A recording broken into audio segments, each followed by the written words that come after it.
Love Sponge Show. So we just started the training wheels, sweetheart. We're not even up to taking those things off yet. So just so that we're all on the same page. And I gotta go here, but 2 today, 3 tomorrow, 3 on Sunday, 1 early on Monday, then call. Winner. Okay. Thank you, Penny. Thanks, guys. Have a great weekend. Changing one 61-year-old woman's life at a time. Amazing. Think about it. She's never had an orgasm. Now she's ripped off 10. That's what you should be in the radio often. You're listening to the Bubba the Love Sponge Broadcast Show. rights for the Bubba the Love Sponge Show have been granted to this station by the Bubba Radio Network and is intended solely for the enjoyment of your listening audience. Any rebroadcast, retransmission, or any other use of this production without the express written consent of the Bubba Radio Network is strictly prohibited.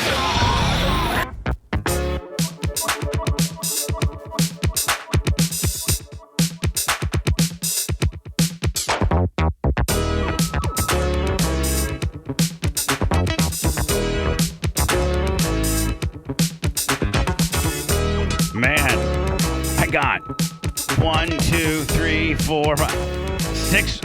1, 2, 3, 4, 6 microphones up. Full ready. Lummy, how are you? I got my levels have changed since Friday. Doing good, Bubba. Doing good, Bubba. Okay, there you go. The chosen one with the belt. Dan, how are you? I'm feeling great. And all I'm looking for is this. I'm really not. I could care less about how any of you guys feel. You're just looking for some levels? I'm just looking for levels. Okay, so here's my I levels. figured that. Got it? Yeah, I got it. Anna, how about you? Hello. Good day. How are you? Hi. Great. That sound right? You look good. I do? Yeah, you I do. don't feel good. You look a little tired. You look a little run down. I feel very run down. Rhett. Hi, good morning. All right. And then, yes, ladies and gentlemen, it's not an optical illusion. He's right there. It just his shirt is. The It's not an baby, angel. the baby face. Oh. Hold on here. Hold on. I got it's my fault. Hello. Good morning, There you everybody. go. Didn't that sound so much better than the wireless Willie? Yeah. Yeah, it does. And we'll have the Macho Man maybe frame you up just a little bit. We need to move you to the right just a tad, if we could. And I really don't have any way to light that particular little area, so you're kind of dim. You're like dim. Probably better. Yeah, you're the darker. You're going to be probably the darker side of most of our conversations today. And are you putting? Is that your uplight? That's my cell phone. I like light. it. I think you can plug it into a I feel like charger. you're telling 'cause ghost you'll have- stories. 'cause you're telling ghost stories. People look really good lit from below. This is scary. Oh yeah, there you go. I like that though. Horrible. Really, What are yeah, you talking about? yeah, there you go. The baby face. Now the baby face is here because spoiled ass Dan, who always gets his way, tells me and even Anna didn't even send him any prep today because the last that we knew is that he wasn't going to be here today. He'd proclaimed that early in the week that he was going to be at surf camp with Jay. So I'm like, okay, that's perfect. I get a hold of Babyface. Babyface, you want to be in on Monday? He's like, sure, love to. Perfect. Got it done. No big deal. Then Dan, I think maybe on Friday or whatever. Oh, I'm not going to surf camp. I'll be here on Monday. So at that point, I didn't say anything to Dan, but I was like, oh, by the way, make sure to give Danny congratulations on another trip to the winner's circle with that Indiana horsepower. Yes. It's a sumo.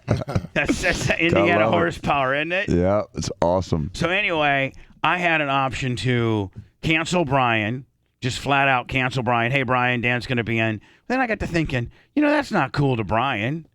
For real. Like Dan, Johnny spoiled pants over here who can just change. Everybody kisses his ass and it's okay to change schedules and things like that. So I was at a crossroads. I was like, I'm thinking about telling Danny no. I was thinking about shooting you. Dan, if you would have been a dick but you were so gracious yesterday.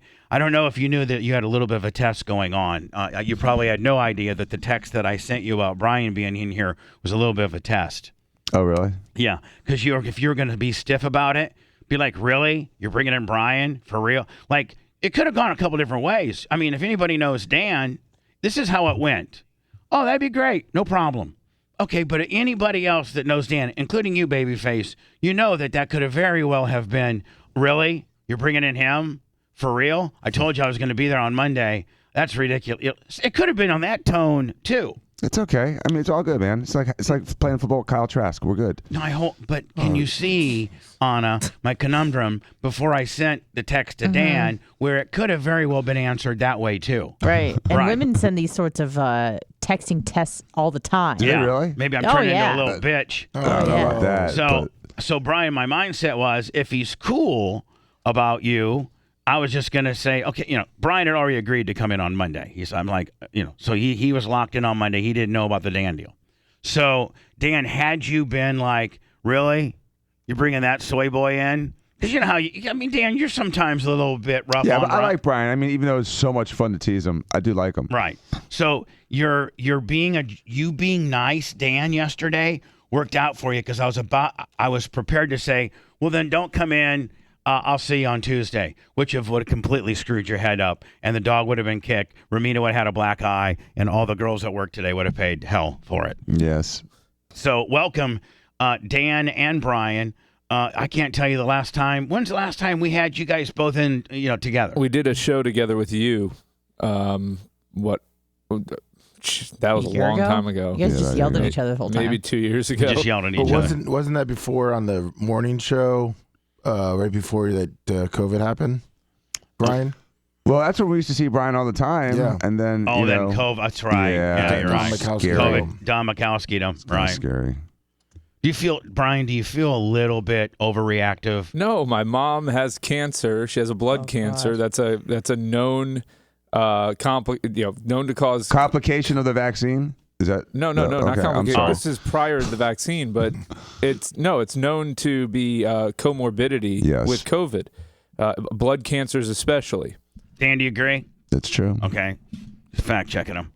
So, anyways, it's all good, man. I'm glad you guys are here and we can play along nice, and you guys will push each other's buttons, and us 3, 4 can kind of sit back and watch it. It's kind of fun. Yes.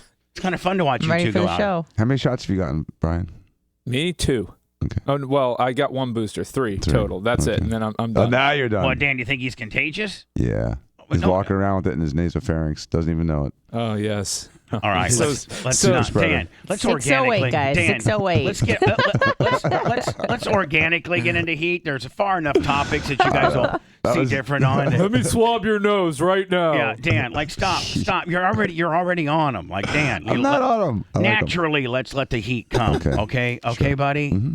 I mean, I've been COVID tested since I got vaccinated and been clean the entire time. So if it was walking around in my nose and I was shedding it like that, you would expect it to show up on a PCR test. So anyway, babyface, welcome, my friend. And it isn't Whatever, cool. whatever. What is it called? You're right. Oh, okay. What's it called? PCR. Yeah. Oh, okay. So anyway, welcome, buddy. And nonetheless, you're not on some jobber ass wireless, and you actually are hardwired with a camera position. Now we do got to work on a little lighting for that position, but it is nice to be able to have a guest in here on camera, because a lot of times, remember Jay, Dan, he'd be on a wireless and you couldn't see him. He just a big voice, when Jay was here. I totally remember that. But And all just you hear would be like, Yeah, let me override Dan. Let me tell you more about Dan. And the breathing into the mic.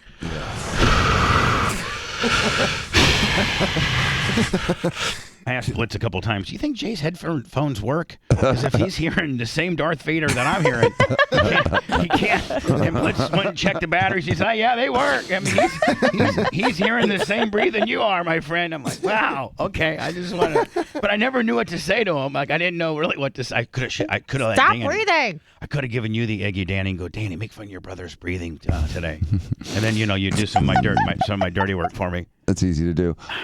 Why is he on that side, not the J side? Well, just because the camera. Oh, it's better for that? Well, no. We only have a certain amount of wire for the camera. Oh. So it's more of a camera constraint than it is a. Right now, that's the only position that's cambered. We're going to get the other one cambered as well. Dan. Understood. Baby steps, my friend. How's the Ozempic going, Danny? I get more and more people that are telling me, like, are you over you got to be over 200 patients. It's close to that, yes. I don't have an exact number, but it's going really well. And, it's such a natural fit, because so many people come into my office and are like, yeah, I've been trying to lose weight, but, I lost 20 pounds and I just stopped. I plateaued. I can't lose anymore. I'm like, I have a solution. I got to tell you, man, if there's any one thing, and I've been on the Zemp now for a while, I've lost 22 pounds, but they're 22 real pounds. And so yesterday, like when you get on like keto, or you get on, the caveman diet, or you get on, just the all types of different diets they have. Your body is so depleted of what is making you lose weight, like carbs, for instance, that your body is just so and yes, as you get into, I guess what's it called, keto, as you get into ketosis, then your body really accelerates the weight, but literally, and you can lose 20 pounds in 2 or 3 weeks, but you literally got to get in ketosis and the whole 9 yards. But the second that you eat a piece of bread or one noodle or something that you've deprived your body, you literally gain a couple pounds. It's so volatile of a diet. The one thing about the Ozempic thing is this.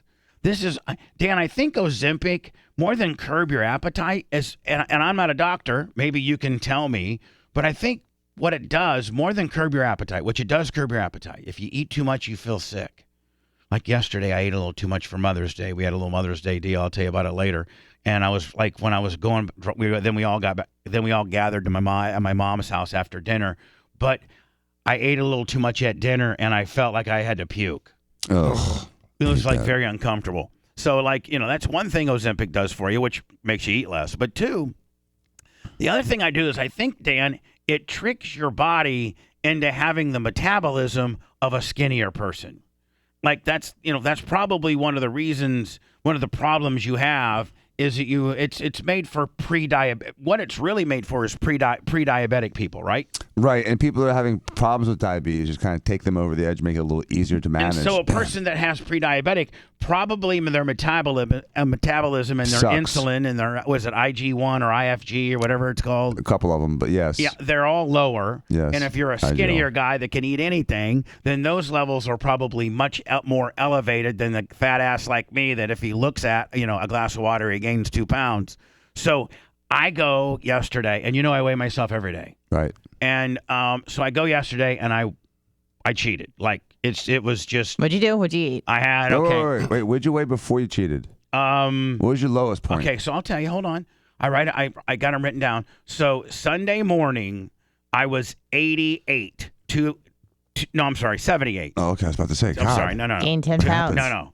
I was 278 and a half Sunday morning. So I go out and I cheat. I just cheat just for the sake of it. Well, we take mom out to dinner. Okay, so you didn't cheat. You didn't start in the morning and just start with donuts and then cheat all day. No, I did have. And if you did, you better film it next time. By the way, I slept till 11. I slept till 10:30, and we needed to be at this place. Let me out by you off of 54 by noon. So I ate just a super small breakfast. That might be one of the things. So I go out there. This is Sunday? This is Sunday. You ate a breakfast before you went to go eat brunch? No, like a protein bar and a Monster. Dan breakfast. Like 205 calories. Just because I was just, I'd been starving. Right, in your sleep. Yeah. Yeah, you've been fasting. Well, I hadn't eaten, Saturday night till I'm at my last meal was like 7 o'clock. Understood. Right. So I go and I eat, and we get the pretz. I completely blew it. Is it buffet style? No, it's Lummy. We went to that place that Gene Simmons owns. Oh, the Gene Simmons. Rock and Brew. Rock and Brew off of. I'll pull up the It menu. wasn't. I don't honestly. I don't like it. The food I feel is. It's bar food. Yep, it's bar food. It's bar food. Bar food. It's just bar food. Now the atmosphere is good at times with all the rock. You know what it is? It's a poor man's Hard Rock. Is it really like Hard Rock Mini? And it's small. It looks big on the outside, but it's pretty Do all small. the servers paint their faces? No, but they should. Would you say it's comparable to Kiss as a band? No. Every half hour they put off pyrotechnics. Yeah, they should. But the thing about it, what people don't know is that it's Paul Stanley and Gene Simmons are the Kiss frontmen. They have, I don't know how many of these they have around the country, but needless to say, over by Lummy's off of 54 is one. Now, those are the only 2 Kiss members that get along. Ace Frehley and the other one, they do not get along with Gene and Paul, so their pictures are nowhere to be found in this Kiss tribute. They must be so difficult to deal with those guys because they're such big egos. Yeah, but here's the deal. I understand if I had a bar, I wouldn't have Spice Boy and Manson in there. Right? Well, but if you were a group, like literally like a 4-person group, you would keep them together when they were making so much money as a franchise. Yeah, but here's the deal, man. Just You just personalities. well, not only that, but if you paint their face in their makeup, their stage makeup, you can just Interchangeable. Well, not only that, but they actually, when they go out and play, they don't even use. I mean, they just get 2 dudes and paint their faces like the dudes. Right, that's what I'm saying. They don't even need to go out there. They just paint characters. Yeah, I don't think either one of you would like it. It's just it's bar food. You might as well be That's going. what it is. It's like, You might as know, well be going to Buffalo Wild Wings. This doesn't really scream Mother's Day to me, so. Yeah, well, we did. This is where we went. And so I got the. I guess not a salad. No, I was gonna maybe get the California Cobb. Ooh, that would have been nice. That would have been good. But you didn't do that, did you? No. Strawberry Fields looks good. No, I got the. You got a filet? Come on. I got this. I don't like steaks. I don't do good on steak. sweet Is heat. there I got fried this is what I chicken? got. I got the sweet heat fried chicken. Okay. Sounds This good. is what I got. That's exactly what it looked like with a big, Nutritious. with a paltry amount of fries. Eating the rainbow, I see. Paltry. So can I ask 2 questions? It seems like a better presentation would make it look like a classier place. I mean, they have filet and stuff, but that's like you said, man, that's like cafeteria presentation. Yeah. So anyway, I did overeat. I ate too much, and so we're back to Ozempic. And one of the things I think it does is like if you go and overeat as a guy that has a good metabolism, we all know those people that can eat it. Dan, you're kind of one of those guys that can eat and eat. Oh, and eat no and- doubt. and- Oh, I and- can He eat should anything. be 1,000 pounds. Right. Yeah, I should be my 800-pound So life. I think what Ozempic does, and Dan, you can tell me, does it kind of trick your body into maybe speeding up your metabolism? Because It clears the sugar out of your blood. So today I get home, and then Anna, God bless your little soul, don't get mad at me, but I had the merch crick on Friday night after Bubba 199. Bring your leftover cake home. Honestly, thank you for doing that because I took about a quarter of the cake home and I ate a quarter of the cake. Yeah, well, myself we took the other and all the brownies. We took we both had a cheat weekend. We took an eighth of the cake, and I ate an eighth of the cake. So, well, there you go. Thank you very much. And so I eat at the Rock and Brew, whatever. I eat horrible bread, pretzel sticks, whole 9 yards. Then they bring you these brownies because it was Mother's Day for the moms. And then we go back to Janie Cake's house, and I have a couple Butterfingers and a couple deals. And then I come back. Yeah, Wait, you took Janie's brownie at the restaurant? No. She didn't like it. I'm a mom. She didn't like it. What's with the Butterfingers, dude? So hold on. My mom being a mom, always has these little finger-sized little minis. Oh, the minis. Oh, fun size? They'll kill you because you think you have 4 little ones. It's nothing, but that equals like a big boy one. Right. You might as well just had a full bar. Right. It's like taking 4 little pieces of Zanny. You might as well just had the full bar. You're exactly. done. Full totem. You're full done. Right. Is there anybody that has ever taken a full totem? Oh, no. No. I mean, I've taken a quarter. I took a quarter. quarter and I sleep for 14 hours. yeah. Hell yeah. And then you get in a Zanny hole. Right. Then you yeah. get in a Zanny hole. So I go down, and then we go back to the house. I come back to the apartment, and I'm like, I think I got some of that Anna cake left. Since I've blown it all day, I might as well blow. I know I'm going to be on the scale. So I eat the rest of the Anna cake. Yeah. And It was so- good, too. And it's better in the fridge. Oh, yeah, Once because it it's in the hardens it up. Yep. So today, Good thing you're not Danny, a drug dealer, dude. You'd be broke. yeah. So anyway, Never get high on your own I supply. just did 2 ounces Right. of blow. Here's some more. so We should do the 10 fat commandments with Bubba as a rap. you should shut your hole over there. I knew it was a bad idea to have that dimly lit numbing out over there. I know. So I was making you a cool drug dealer. He's talking about a fat joke. I know it. Jeez, Brian. Anyway, if you'd like to get on the Ozempic, 8888-48 in Diacos. So today I'm looking and I'm like, okay, I've been to Rock and Brew. I've cheated there. I went to Mom's house. I Have you cheated pooped?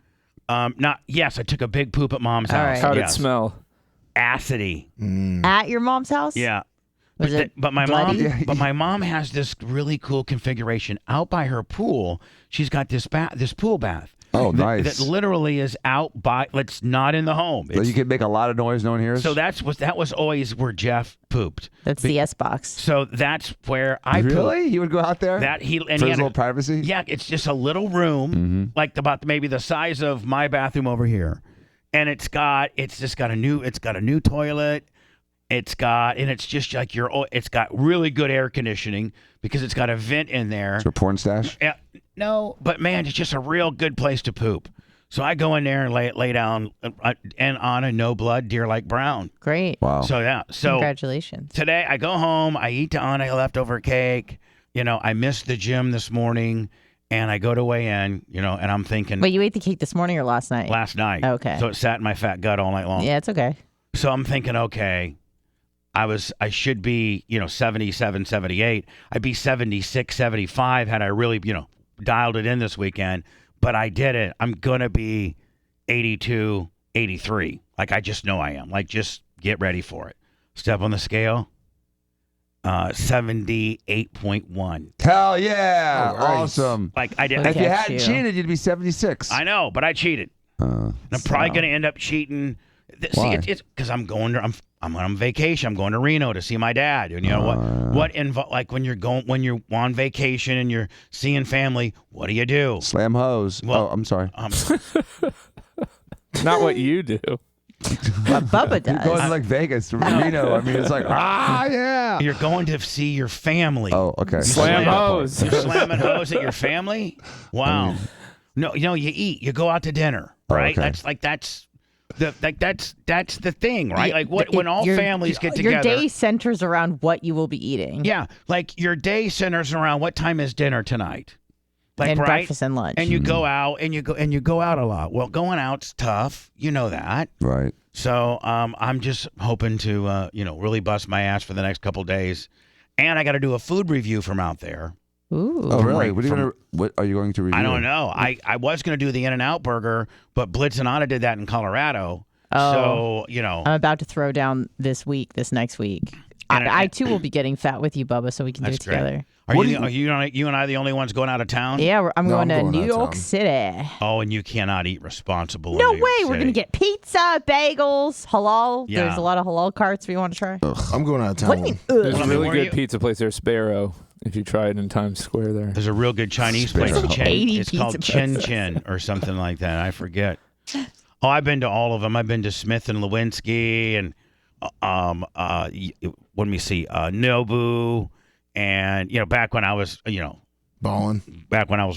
And, Carbone is the big one in New York right now. Cartbone. Oh, no. We're going to probably go to Bleecker Street Pizza. Lummy, where are you going this The weekend? Panhandle, Orange Beach, Alabama. Oh, For nice. Hangout Oh, for Fest? Hangout, yeah. Nice. I'm going to go work it again. For who? What now? It's What's the Hangout what do Festival. you mean you're gonna go work it again? I worked the VIP last year doing beer runs and beer. Are you getting paid? Yeah. Usually Really? you can clear about $1,200. What? Yeah. You gonna And drive tips. Are you taking your Yeah. wife too? No. It's just me because Like it's a 12-hour days. Festival. Yeah, it's a big Really? music Things festival are on that the beach. bad, huh? You know who we saw last year and he loved it? Who? Grizz. Oh. And he mentioned it to me. He's like, hey, don't tell anybody, but So this is Lummy, awesome. like, do you know the promoter? And he's, is it locked in? I mean, Oh yeah, I did it. Same thing I did last year. The guy that runs Floribama up there, he has the VIP tent, so I go up there and help him out. So it's locked in. Oh yeah. Well, I didn't know things were that tough. You had to work, buddy. I thought. Is it kind of fun to do it too because of the music and you get to see Well, it? the or only is ones it- that I know this year is Red Hot Chili Peppers. So what's your huge. responsibilities include? Pretty much kind of manage a couple of the servers that go out by the pools and pour the beers. Plumbing, And we're- managing and- servers. Yeah, Lummy Yeah. managing anything. He can't even manage the goddamn goats. Or the kids, or the kid. Yeah, or yourself. for Yeah, that or matter. myself. So where do you stay? He has a condo like a quarter mile from the place. Man, you know Ashley's over you. She's letting you go away for 3 or 4 days. Yeah. She's so over you. know. She's going away to make money, though. She's good with that. Yeah, it's true. You'd be PayPaling his wage daily. Will the guy give you cash? Will Yeah, he it's give- cash. Cash? We at the end of the day, we take all the cash from the tips and split it up. Nice. All right, I've done so that before. It's really fun, actually. you're not on vacation, Brian, because you're not part of the show all the time. I just didn't know if you have any plans for this weekend, or what'd you do for Mother's Day? Did you take your mom out? No, we did breakfast. I made her breakfast, and then Like homemade breakfast? yeah, like at the house. For your wife or for your mom? My wife was out of town at a baby shower. Oh. My wife's 41-year-old friend is having their third kid, and From Oh them my stuck God. they're lucky they avoided the downs, but oh, God. the risk gets really high after 40. Show do. You're not Now, supposed do to be popping out kids now, at that are they age. At 40, like so can they pre-test the Yes. fetus? Yes. Yes. Okay, they can. Yeah. Yeah, So, but it's a like- screen. But Yeah, it's like not guaranteed. how early on? 3 months they do it? 2.5, 3 months? They do a blood test around 7 or 8 weeks, and then that'll trigger more ultrasounds if necessary. But here's the problem, Bubba.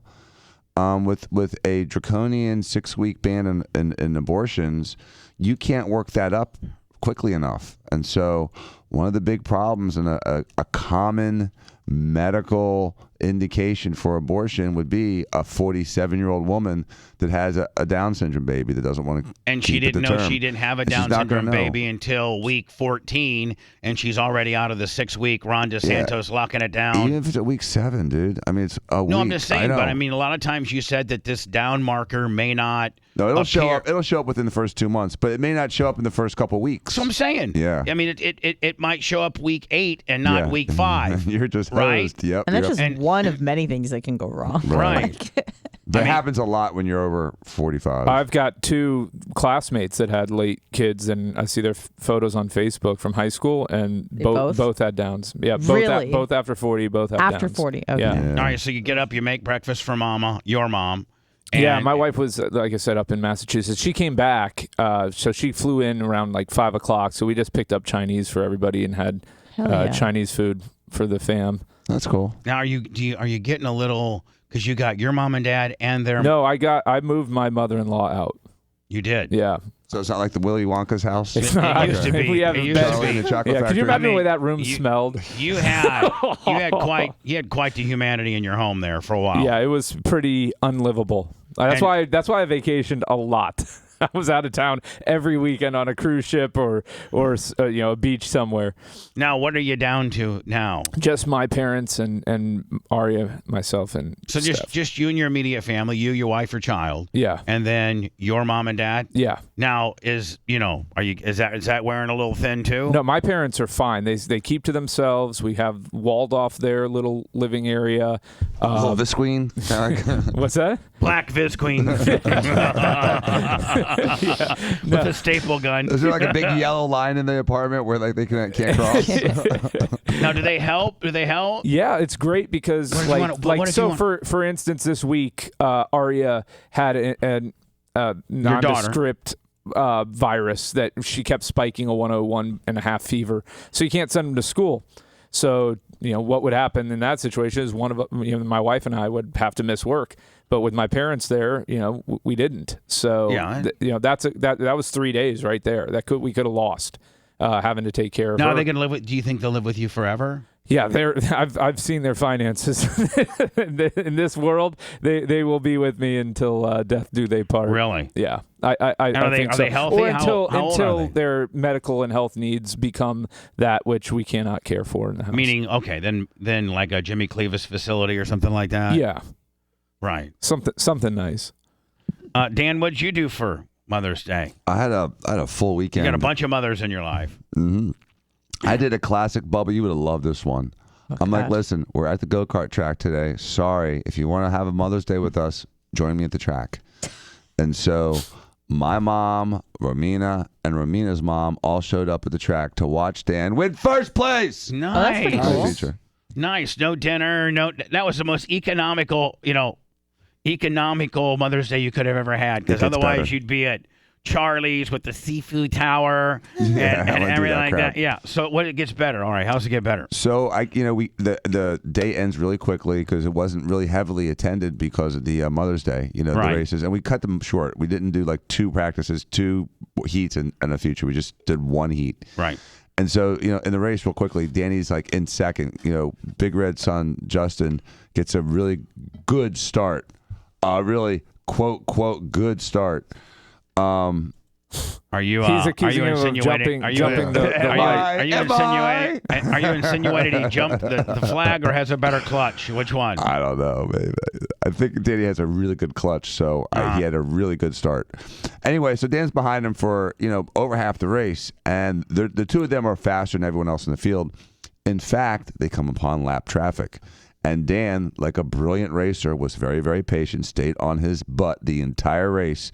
And as soon as the kid lifted when he started to overtake the guys, Danny went right around everybody and got the win with 2 laps to go. And as a father, I've obviously experienced that a lot in racing. But as a father, man, it's really unexplainable. You know, now there's beaming with pride. There's an emotion that you get when your kid scores a goal. There's an emotion you get when your kid scores a touchdown or a basket. Pick sixes are fun. But man, there's when your kid races and then he holds off the leader for a couple laps, and it's just, I don't know, it's like a whole nother level of dadness, so to speak. Because you're literally holding your breath for the entire 10-minute race. You know what I mean? You're like, come on, don't screw it up, don't break, don't slide, no cautions, nothing, please, just get to the end. And so it's the suspense. Do you know how many times in Tyler's career we had like a half a lap lead?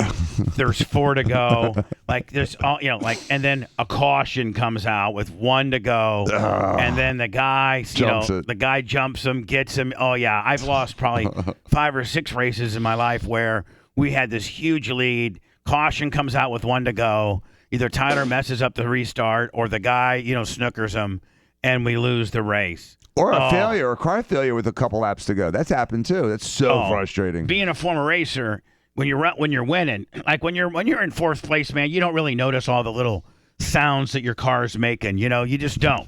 But when you're in 1st place, being a former racer, you start and you're in 1st place. There's 4 or 5 laps left. You start hearing stuff. Yeah. That you're like, oh my God, I think my right front's coming off. Yeah, you become like a car hypochondriac. I've never felt the transmission be this draggy before. I've never. Oh my God. As my left, I feel like my left caliper is like clanking off the deal. Like something's wrong. Yeah, it is. Unless you're a racer, you're not even going to be able to understand That's exactly what you mean. Are you allowed for a parent at the track? Like when Big Red's kid got like a jump start, are you being loud, yelling about it? I don't say anything about it. Danny's jump started before too. Yeah. It's just one of those. It's a go-kart track. Who cares? But the fun part was the race. If it was Formula One, Dan might say something. Oh, I just because I'm gonna be marching up to. Well, you were there though when Bubba got into that fight at a go-kart track, so I didn't know if that's. Oh yeah, still how you were. Yeah, I was. Well, and listen, I've gotten a little animated at that track before, but this wasn't worth it. I'm trying to. What happened for me? What happened with the Dan and I situation is this flagman was just straight out like dick. Black flagging me and Dan, and like for no reason, like just completely, being a dick, ruining the race. He was like the soup Nazi of flags, and he didn't like me, and it was obvious. Or me. So me and Dan went up and gave him a little earful, and I just happened to put my hands on him. Yep. Put him right against the wall. Yep. And then Dan, when I kicked him in the balls. I think. Oh no, I didn't. I think we're beyond statute of limitations. Yeah, I think we were too. When questioned by the cops, Dan's like, I didn't see nothing. No. I'm Sergeant Schultz, man. I don't know nothing. So I saw nothing. Anyway, do you remember the day after I was cleared on the hog trial? I played it last week, didn't I, Lemmy? Yes. The day after I was cleared, Mark Ober filed charges for me for battery. Did you know that? No, I didn't. The day after. Really? The day Bubba the Love Sponge wins in a hog trial with the jury, but will have to reappear in court next week on battery charges that he shoved a go-kart flagman. Yeah, it's ridiculous. Bubba, you're the only guy I know that knows what it's like to be Trump. Where everyone's attacking you for no reason, and as soon as you get out of one fire, you're in the middle of another fire. It sucks. Brian's dude. seen some of it. He's seen it, and he's seen it legally. It just doesn't happen to him, but it happens to you all the time. I mean, Brian, people don't even, and I know you'll be fair about this, but people don't even. I know when I cry. And people think that, Bubba's just, being Bubba, whining about being always trying to be a victim, always trying to not take responsibility for what he said. But you've seen it firsthand how I've been unfairly judged and tried and prosecuted in this town. Yeah, I mean, prosecutorial discretion is kind of BS. I mean, from the Mark Ober bringing up charges on the hog deal to the lack of filing on the Hogan stuff. That's the bigger thing to me is when crimes have been committed and you as a prosecutor go, yeah, I don't feel like prosecuting that crime. That's to me that's reprehensible. And the average person, just thinks it's me over here trying to not take responsibility and be whatever. They don't even realize how bad it's really, really bad. So, Lummy, you're gone for Mother's Day. Anna, what did you do for Mother's Day? At least call your mother. May I finish one more part? Yeah, yes, you may with the strap, yes. I didn't mean to cut you off, Anna. But, no. So I get home after this early race, and Romina, it's just enough time for Romina's like, well, since we're all home now, do you want to go to dinner tonight? I'm like, oh, come on. No. No dinner. And Let's just make a it's- frozen pizza. And so the kids are like, let's get Chipotle. I'm like, yeah, that's a great idea. She's like, I don't want Chipotle. I'm like, oh, to go. Like Uber Eats. type. Yeah. Oh, yeah. Chipotle, Uber Eats. And I was excited about that. And so she wants to go to this restaurant up the street near our house. I'm like, listen, I don't want to go there. Please don't make me go there. I bet you they don't have any reservations. So she calls. They don't have any reservations. But she goes, oh, but you can sit at the bar. Like, oh. Daniel, you lost the book? Yeah. Oh, my God. What It's a pussy. Mother's Day. It's Mother's Day. I mean, all I come did on. was I got her True. flowers on Friday. Hold on, no you're true. card. I'm so no sorry. breakfast You're- in bed. I mean, you're right. He's proud of She went to himself. the track. She He's went like, to I the did track. nothing for my wife, and I'm proud of it. Yeah, I got really good. I thought I got away Yeah, with but all hold of on. it. You got flowers on Friday, Yeah, right? which I didn't really do. I mean, I just called Jennifer and said, Dan. Dan. which I Just claim handpicked, it. Dan. handpicked, signed the card, Dan. and wrote it. Dan. You did. signed it like a call, script. You Yeah. did call the florist, and you He did used arrange his him. stamp. He used his stamp on it. As if he was writing some perks. Yeah. Right. My prescription stamp. Yeah. That's how I signed That's what it. you use for a card. Yeah. Flowers on Friday, and then you did indeed do And the I stayed this weekend. I was supposed to be out of town. I did stay in town, All so I was around. So she talked Yeah, to I'm me. to sure go to you. dinner I'm up the sure you street. threw that in front of her face 50 I times. tried to. I did.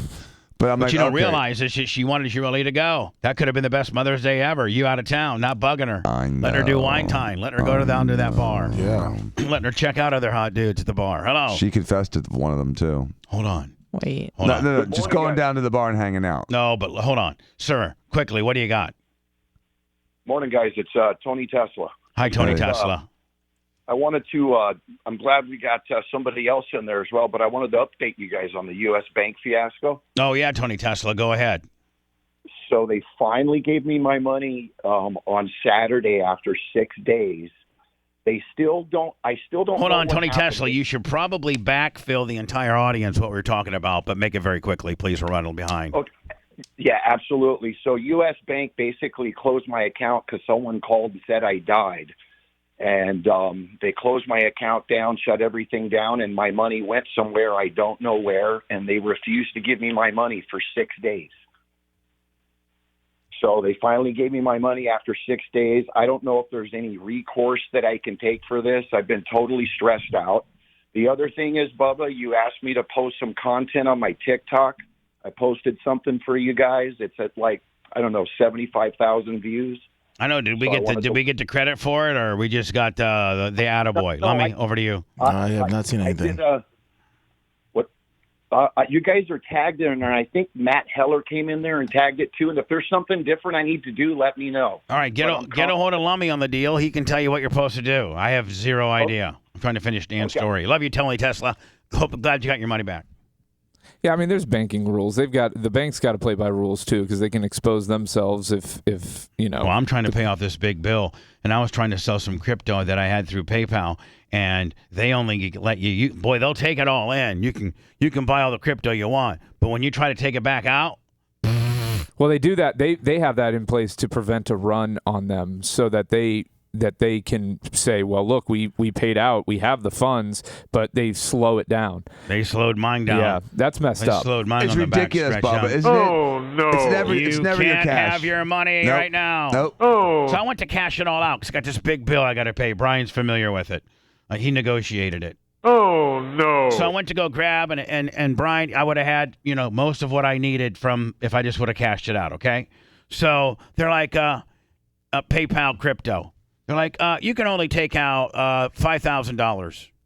And See, that's BS. $5,000 a day of week. your own No, money. no, A week of your a own money. week. So that's So let's stupid. I get $5,000 a week. Now I only had 2 weeks worth, but still. Now that is how you know it's all a Ponzi scheme. Yeah. That's how you know that your money is being used to fund other people's money. It's not Right. really your money. Nope. Right. I That's agree. why I'm sucking it out of there. I Yeah. don't care if I suck it out of there and go buy some silver bars. It's probably going to be better than having it in there. At I least mean, I can moving get it silver immediately. probably takes a little time too. No, but it doesn't. Doing silver, you can dump silver in an afternoon. Isn't that what that FXT or whatever it was? FTX? Yeah, isn't that what he did? He was using that I don't money. know what to- he did. Yeah, it's all banks do that. They take your money and they invest it. But hold on. Back over to you, Dan, before I go into words. Romita admitted to go down to the bar and sizing up some dudes? She admitted to going to the bar with her sister and having a drink or two there before in the past. I know, So, but you think that she sized up dudes? I don't know. Do you care? Not really. There's no one's who's going to size up to me. So we went there. I mean, at a bar, a lot of guys. Bring them on. I mean, we're not talking about like financial stability. What'd you get her for Mother's Day again? Who's gonna size up to that? Anybody? Striving to reach new lows every day. It's Bubba the Love Sponge.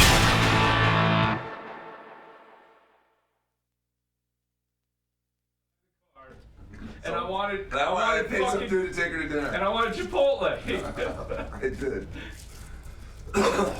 What's the thing that makes it sound like a pool in here? Oh, it's the ozone. Smell. Burning my eye. Of course. It's an irritant, I told him. Well, unplug it. Let me unplug the ozone. Thank you. Thank you. No problem. Honest, your fucking paper tiger. Yeah, no, ozone's not good for you. It doesn't feel like it's good for me. No. What you're getting is sometimes there'll be ozone warnings outside, and they cause respiratory issues, eye running, things like that. Shut up, Ryan. Okay. Yeah, get the fuck out of here. Don't get her fucking going on me. I'm just saying. I'm just saying, don't get her going on me. Period. She may have a few weeks off. Mm-hmm. Going to But I'll tell you right now, a few NYC. weeks off turns back to never on. Speaking from experience. No, a few weeks off when the rest of the show's off is okay. A few weeks off because you're scared of the boogeyman. Oh, I shouldn't say that now. No, it's all good. The restaurant story has a payoff at the end too. All right, Oh, so yeah, I'll throw it we back gotta over to you to get wrap back up. Then we'll throw it over to Morning, Anna. Maria. Then we're going to go to Maria, Honors for thank Mother's Day. you, Then we can and close fuck out you, Mother's 'cause I Day. ate all your And then, brownies. Brian, I want to talk about how the Rays fucking Ate goddamn more of chokers of the world. Well, they didn't last night, thanks. No, I know, but they should have won 3 of those 4 games. So Easily. good. And maybe 4 of 4. Yeah. And They were I mean, so honestly, fucking there good. hasn't been a loss this season with the exception of one game against Houston and one game I against could not Toronto stop where the eating Rays shouldn't have brownies. won the game. I know. It was like They literally could be 40-2 right All right, now. but let's hold that, okay? Because I'm going to talk about I'll be it. back there.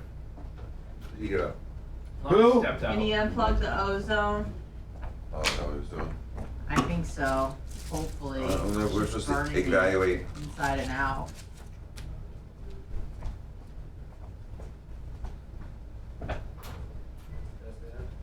So excited going to NYC.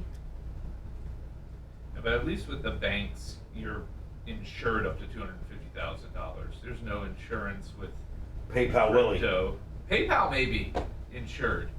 Thank you, Maria. have Seriously, to they were look at so the fucking terms. good. I don't know not if they're fucking- FDIC or I what. took the rest of them home with me, and then I was like, I'll share them. I'll come over with tomorrow and them, bring that I just for you, did okay? it Yeah. myself, So there's that. I got another. Actually, maybe I should save this for the air. Never mind. Yeah. Ignore me. Thanks. I got a batch party caper, and I need some advice. Bachelorette? Yeah. Just save it, please. You went on one? Don't No. even move. Save I'm not that. talking to Brian. He's asking me questions about it on hot mic. I'm not gonna answer. Mhm. I'm just trying to I narrow want it it to be down. organic. We don't want. I don't want anybody. Organic Willie. I don't want No anybody to have any pesticides. parameters to be able to start narrowing it down. I want it to be truly organic. No GMOs. No GMOs. I was going to say the same exact thing. I Yeah, got you. yeah. So what are you going to New York City for? Just to check it out? Yes. Wow, that was weird. Well, I didn't know if he was gonna be like, serve for the air. Brr, server for the air. Yeah, no, because he's going to Reno. Fuck Hot Mike. They got nothing, He's and going they'll to- like it. he's going to They're Reno. clearly marks. They sit around. Well, let me take a dump. Right. I know he's going to Reno. Yeah, right. So we had that time off. Yes, I'm just asking why New York City. I got a Just- friend there. She's been asking me to come to New York for a decade. The last time I was there, I went to the World Trade Center. So it's been a minute. It's been a Since hot 99, minute. yeah. Yeah. That's the last time I went to the city. So Born in the Middle East, visited the World Trade Center in '99. Sounds like a scouting mission to me. Except I'm on the other side because they hated us too, motherfucker. Sleeper cell. Yeah. Yeah, but you're kind of self-loathing. Oh, right. I'm like one of those Jews You're that one of hates those himself self-hating being a Jew, Jews. Yeah. That's not untrue. me say that. What? Still taking it? Yeah. I just did so. I mean, she's allowed to. I mean, I got my papers. I'm from the motherfucking land. She's one of the chosen ones. Check her DNA. My DNA. Black That's a good people song are by chosen ones. Kendrick Lamar. You guys just got hijacked from them. Drake. Yeah. That's coming. What I read. It's kind of sad though. Like I think about it. There's been what, Friday, Let Me like Smash. 5,000 years of traditional history that culminated in B, and then it just ends. Yeah. Like I've thought about that before. Like, that's I saw you had. I will say this. I noticed a kind of a look on your face with the Down syndrome talk at 40. Like there's still a chance. I'm just saying. And a Bubba, little bit. It's one of those things where like you don't want to go to the party, but you always want to be invited to the party. You understand? So you just want to be pregnant, but you don't want to have the kid? No. I want to like be forever young. Is what I'm saying. How does it work with the Down syndrome? Is it like a steady decline, or is it just like? From 40 to 45 it's linear, then after 45 it's like exponential. Oh, okay. It starts going up around 39, 40. Really? Like a little, it goes from this to this. So she's and good. At 45 it does this. Really? You're good, Anna. Huh? You got 5 more years. You just gotta get screened. Like, I mean, you still got 4 good. Like Georgia, or one of those Mississippi, or one of those other states. You got 4 good fucking years of having a normal kid. Yeah. And Brian's right. I kind of caught that little bit. Yeah. I kind There of was caught it. some fear in her eyes. Yeah. It was just it was just strictly like. I think it was more. Maybe it was more of a look of like happy surprise because I thought it started now. Yeah. No, I think 36. I'm like, oh, I got 4 more years. Okay, shit. I think you're gonna get knocked up here soon. To be honest with you. I mean, there's slight things that are a little more risky.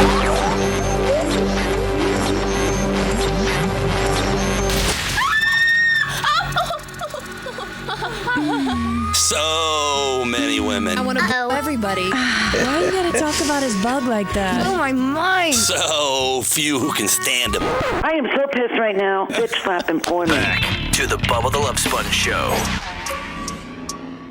Lummy, are you getting Woody some other ones to work on? Yes, I am. When all Gene laughs screwed up. Yes, I'm getting with Woody to meet up with him and give him the thumb drive. As I talked about the Ozempic earlier today, let me tell you, 8888, 4/8s and Diacos. And Dan's is about a couple $100 cheaper than, I know somebody that's on it and they're paying $200 more. I think they're paying $6 a month. I think, Dan, you're at 4, are you not? Yes, we're at 400. So 8888, 4/8s and Diacos, and you can do all via telemed unless you're local and you want to come in, but you can even be local on telemed as well. And they send it right to you. It's pretty kick-ass. Try to make it easy. So thanks, easy Dan. diet. Thanks for that, my friend. You're welcome. So you said there was I thought we were done closing out your Mother's Day extravagance. But wait, there's more. Yes. But you're like, but wait, there's more. Of course there's more. We don't even know if this is true. If this is Dan just making it up to get more mic time, you never know. So pick us up where we left off. Right. So Okay, so we I reluctantly agreed to go to the restaurant. It's literally 0.9 miles from my house. Right. And you have to sit at the bar. And so At we least you think you have decide we have to sit at the bar. now, so, is this as a family? no, just the two of us. What's the Oh. restaurant? I don't want to mention the name. Okay. You don't want to give them Because free he's about press? to S Well, on it. I don't want him. Dan, did you have a good? Dan, let's just not mention the restaurant, okay? Because I got a feeling that you're, Maybe at the end you can decide whether or not it's worth mentioning the Okay, restaurant's there name. you go. There's always drama with Dan. Always. I'm not How saying How many their times did you name. send a steak back? He's the biggest dick when it comes to that stuff. Anyway, Dan, tell us about, so you and your lovely wife decide to, after the Go to this races. neighborhood restaurant, this Right. neighborhood Italian restaurant that's like a mile away. Right. And let the kids fend for themselves. Let the kids fend for And, themselves. and you guys are just a mile down the road. They're mom. And I mean, you guys exactly. could literally in your Ferrari be there in 41 seconds. I mean, if you need it to be. So it's just you and Just her playing with knives and fire. You're trying to, yeah, exactly. Gave him some weed, and you're just trying to be the good husband that you are and take your wife. Do you take the Ferrari? Or you take the Escalade? We took the Escalade. Right. Did she drive or you? She drove there. I drove home. Okay. Because she had one time. Right. Exactly. So you get there. Now, what time approximately is this from last night? I figure, since they're going to probably be busy, it's Mother's Day. We should probably get there early. And again, my day ended a lot earlier than I thought it was going to end. So what time did you get back from the track? Like 1:30, Okay. 2 o'clock. All right. It was so early. what? You got reservations at 6? No reservations. We just walk in. So we walked in around 6:15. All right. Sit at the bar, you and her. Empty. It's empty. I'm like, can we have a seat? Nope. They're all taken. Okay. So she goes, but you can sit at the bar or this table that was a communal table. It was like a bar. I'm lying. It was like a long table with high tops on it. And it was like the stuff you see at like the airport, where it's like a long table with high tops, and there could be 8 people or 4 It could be a party of 8 or four people of 2 or 2 people of 4. Right, exactly. 8 individual people who didn't know each other. Right, I'm like, whatever. I ain't eating there. I'll eat at the bar. All right. So Ramin and I sit at the bar. You know what? I don't know if everybody else wants to chime in, but I've eaten at the bar before, and I kind of like eating at the bar. Yeah. Sometimes it's cool. You know, 'cause I feel like you get better service because if you got a bartender who really is really on top of it, right? You know, and they're not giving you your food, but they're shouting back to the kitchen. At least you're getting direct communication. Right, because they kind of want you out of there quicker. To get more people. They want the bars. Especially if you're drinking water like me. Right. I get to bet. Hey, you want good service? Drink water at the bar. Right. Out as fast as possible. All right. So you're eating at the bar. What do you order? She gets some wine. I just get a Diet Coke, and then I get a steak, and she gets, what did she get? Oh, something like eggplant parmesan or something stupid like that. Now, when you and your something Anna would order. Something Anna would order. Last night and any nights that you and just Romina or maybe even just the family go out, are you constantly on your phone, or do you try to really kind of enjoy each other's company? I was trying to be present. I was kind of curious because right after we walked in, the restaurant started filling up. Mm-hmm. I mean, it went from empty to packed in like 20 minutes. So they weren't lying to you about the fact that there's all reservations tables are taken. Right. So, trying to be a dick about it, and they were quite being honest. Not a problem. All So right. she tried to do a big Bordeaux, and she didn't like it, so she got a little cab. And then we're just hanging out. Again, you didn't answer my question. Is your phone in your pocket? Yeah, my phone's. I can't see my phone right now. Why? They changed my contacts, and I can't see anything up close. Oh, okay. My phone's useless. My phone might as well be a brick. Do you want to make your numbers bigger? Dan, here's the thing. No, I can't do that. Here's the thing. Wait, updated? Dan, is it cool? Now, I mean, I know I'm not nearly in shape as you are. I don't have the abs you are. But I am one of the only people that I know that it's my age that I don't need reading glasses. That's pretty awesome. I'm at 50. Dan, you and I are within months of each other. Right. And I don't need reading glasses. If I don't have my contacts in to look to see far away, then I don't need reading glasses. But to correct my distance vision, especially the night distance, blurs up your up close willies. Blows up the up close willies. And I had these contacts that were transitions. The guy's like, just go with the pure contacts and use reading glasses. But I hate carrying reading glasses because then I feel like an old man. Yeah, so I don't need. But I don't even need. You had to reading, boycott the transitions. Yeah, I got transitions, so I'll wear them. I just didn't wear them this morning. All right, so yeah, I'm transitioning. Right, you are. Let's do it together. So we're at the bar. Let's be a couple, okay? We're at the bar, and my bartender is the kind of guy that's wearing a shirt like Brian's wearing. But he's very attentive. He's very meticulous. He's very well-mannered. And by that, you mean a nice shirt, right? Yeah. He's dressed appropriately for the job. Nice shirt. Hold on, Dan. Dan, I want you to be honest. Are you calling your bartender a little bit of a soy boy? Yeah. Okay, so a lot of a soy boy. Rather than to with try a capital to be S and a capital B. Rather than to be, just a man about it, you have to make it like a shirt type reference. Nobody really got it. But you just say it like it is. Okay. So you're made a very well mannered, meticulous waiter. Your waiter was very well buttoned up, very well together, and a little soy boyish. Right, and he was like his hair was like he had like a little cropped beard. His hair was really tightly shaved, except for the top. We had like a little bit of a flip. And oddly enough, my waiter at Rock and Brew was the same way, and he was really good. Like this guy was great. Yeah. This guy was great. They're great waiters and friends. They're people that look like people like that. Yeah, people like that. All right, so continue on, Danny. You got your waiter, but you're at the bar. Your bartender. Right. All right. So he's my bartender. My waiter is my bartender. You order the filet, probably what, medium? Medium. And no mushrooms. And you're real dick when it comes to like. I usually get mine medium, but if it was a little rarer than medium, I'll take it. I'll take it. If it's a little bit more well done than medium, I'll take it. I'll take it. No, you're not. If it's not cold. All right, so continue on. So I also got like a because Caesar. Brian, weren't we told there was a payoff here? Oh, we told it was a really good ending to this story. Yeah, and I really even made worth taking up the next 20 minutes of the segment. Right, we haven't got. I'm riveted, honestly. Yeah, me too. So I'm waiting for this big high spot. Yeah, I really am. Some guy come in with an assault rifle and you tackled him and put him in a rear naked choke, and then I'm trying to predict what direction this is going to go. Oh, I went with a gun too, but I had a white shirt on, and when I saw that we were going to be sitting at the bar, I figured like sitting at the bar with holding a gun is probably not a good idea, so I left it in the car. So good anyway, call. Probably legally a good call too. Yeah, I think when you're at a restaurant, if you're sitting at the bar, you probably shouldn't have it on you. Exactly. Now, if you're sitting 4 rows over, Booth Willie. Yeah, Booth Willie's completely different. Yeah. Okay. But I also ordered a Caesar and like a caprese salad. So Ooh, we're I love sitting there. caprese salads. Hold on. Yum yum yum. That's 2 salads. No, well, Right. caprese salad isn't really like a salad. It's more of an appetizer. Yeah. With tomatoes with mozzarella. It eats like a tomato steak. Yeah. Right. Okay, thanks, Brian. And I got a half a Caesar, and I was going to share it with Romina, at least the caprese part. So anyway, we're sitting there hanging out, and I'm watching this rerun of an old Tank fight. Right. And Remember Tank, the big fat black guy? No. Oh, the singer? No, it's the boxer. The boxer, yeah. Oh, sorry. And what is she? She's on her phone? No, we're just talking. She's we're on hanging Instagram, out. doing She's like, I selfies. like this bar. And then she was telling me the story of how she and her sister came over one afternoon. They were going to lay out by the pool, but the long guys were there, and they were afraid to like lay out in bathing suits in I front didn't of know the that long Romina guys. could tell long form stories. I She only was get telling a long form. I get bursts of answers. I get 4 and 5 words bursts. That's all I get from her. Because it's hard for her to translate sometimes. Oh, okay.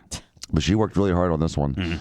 And she was telling me that they were going to do. Do you think she practiced? I think she did All right. practice. She I think rehearsed she's it told the before story doing it? Yeah. Hi, my name is Romina, and I have to practice my conversation I'm going to have with my husband Yes. all afternoon. She and her sister worked on the script all afternoon. Right. Oh, my So God. she tells you a story about her and her sister being at this particular bar. Well, they were going to lay out by the pool, but the long guys were there, so they decided to make something, like a margarita. They decided, well, I don't want to make a margarita, so they drove to that place and they had margaritas. Now, hold on. I was And at it an seemed like Italian other girls restaurant. do the same. Hold on. Let me back this up.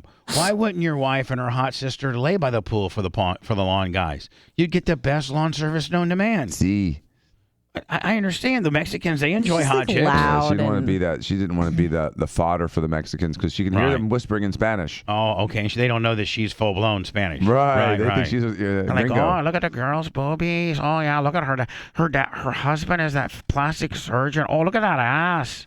Oh yeah, That I is bet one you. heck of an I accent. bet you. Yeah. What are they, I bet you- oh, I Mexicans bet from you- Kenosha? Oh, I bet you. Don't you know?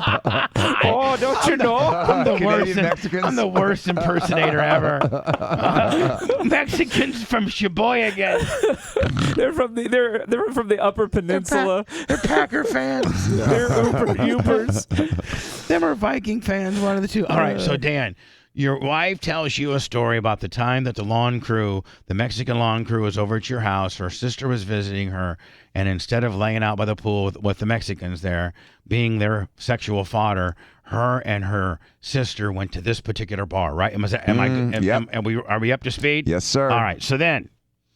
So she tells me that story. We talk a little bit. And So then, what is it? We went to this bar and did what? Got hammered, saw two No, good-looking guys. they just had a couple. They just had a couple drinks. All But right. she was just telling me. I was like, oh, so you've been here before, hanging out. I see. And then we see other girls coming in as pairs, coming in just to have a couple drinks or to get takeout and kind of hang out. And it's almost like it looks like a remember Malio's? Yeah. The old Malio's. Yeah. How the Cougarville. Right. It seemed like it was kind of turning into that place. Oh, damn, Cougarville. You can't beat Cougarville. I wasn't fighting it. Right. I was just enjoying it. I mean, if Romina's hanging out there, yes, it's Cougarville. Right. So I think we're in Cougarville. So we're in Soho, Cougarville. And so what happens? I mean, where's the payoff, Dan? Well, 6 or 7. Brian, are you scoring? I'm scoring. I haven't got a payoff yet. Have you? Well, the detail of Romina going from a Bordeaux to a cab was pretty riveting. Oh. And Dan got the caprese salad. Dan, you're nowhere close to payoff. Like, your payoff is really, really falling flat right now. Like, you haven't even taken off a button. Like, if this was a strip tease or something. So Dan, you're still in a turtleneck. So what do we got going on here? Well, I'm getting more and more stories, and we're realizing that our food's not coming. And Romina's like, "Gosh, it seems like it's taking a while for the food."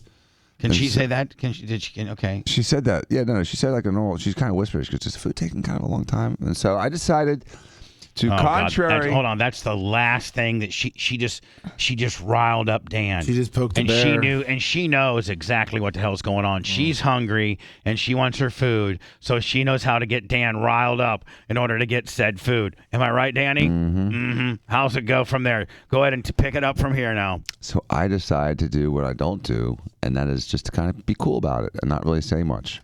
But she's visibly irritated, so the bartender comes up and asks her in a very polite tone if everything's okay. And he says, I think this food's taking a little while. I'm a little sorry about the food.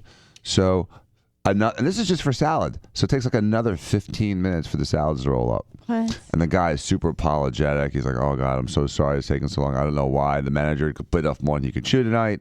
Wah, wah, wah, wah. Here, I'll comp your wine. So, no problem. We get our salads. And then it's like wine comp, which I'll take. Yeah. And then it's like another 20 minutes after But you the do have to salads. appreciate the communication. Yes. In the fact that the guy is, like he's communicating with you. And you're just not sitting there in no man's land. The guy's communicating with you. Right, and he's pronouncing his words very clearly. He's being very attentive. All right. And so then it's still taking a long time for the entrees. So the guy keeps coming and says, I'm sorry. And I haven't said a word about it. I'm not bitching at all. And he's like, I'm really, really, really sorry. I don't know why it's taking so long. So he goes back and he finally pulls out the food. And my steak's raw. I mean, raw.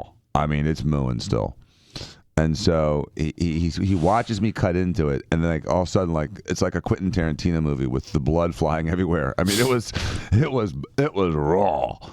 And he's like, oh, I'm so sorry. I'll put this back on. And he grabs the steak. He brings it back 2 minutes later. It's still raw. So I just kind of eat the crust around the edges of it. And he ends up giving us the whole meal for free. And I didn't bitch one bit. See, now there's a moral to that story. Mm-hmm. What was the lesson that you learned? Yeah, what lesson did Go to Chipotle. Yes.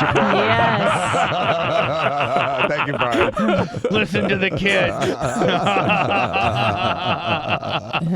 But other than that, Danny, what lesson did you potentially learn, buddy? Also, how much better I feel, because once he gave me the meal for free and gave her a little extra wine and said, here, have a little extra pour. Now, they asked for dessert. I'm like, no, he's giving us a meal for free. I'm not going to load up but dessert here's the deal, on this. Dan. Why not? The moral of the story is, if you're Johnny Cool Guy, super, chill dude, you probably have a better chance of getting that thing comped or heavy than being Johnny Dick Nose like you usually are. You know what I'm saying?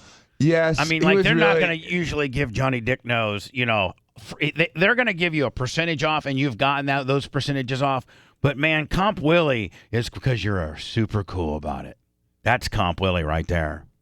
Yep. So I was happy, I didn't have to pay for the meal, but I gave him a big tip, and he was really nice about it. Well, they love that because they know that's coming. You comp their meal, they're getting. And I'm like, I don't want to give you too big of a tip because I don't want it to be a buck. Because he said, listen, don't tell anyone. I'm going to give you the meal for free.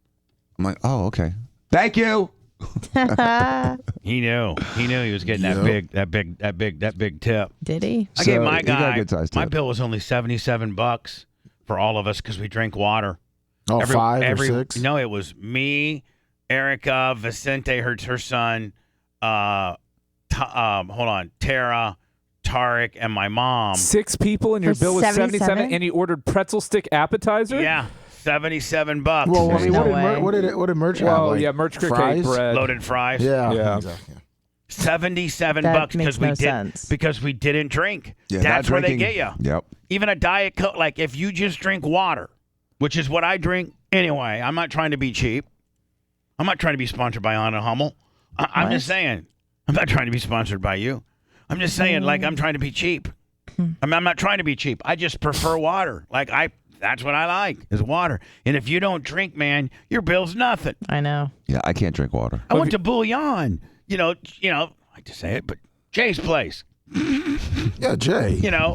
And none of us drank. None of us had any cocktails. We all had water or a Diet Coke. All of us. Me, Tarek, Merch Crick. I had a party of 5. Party of 5 at Bouillon, and we had appetizers, $1.37.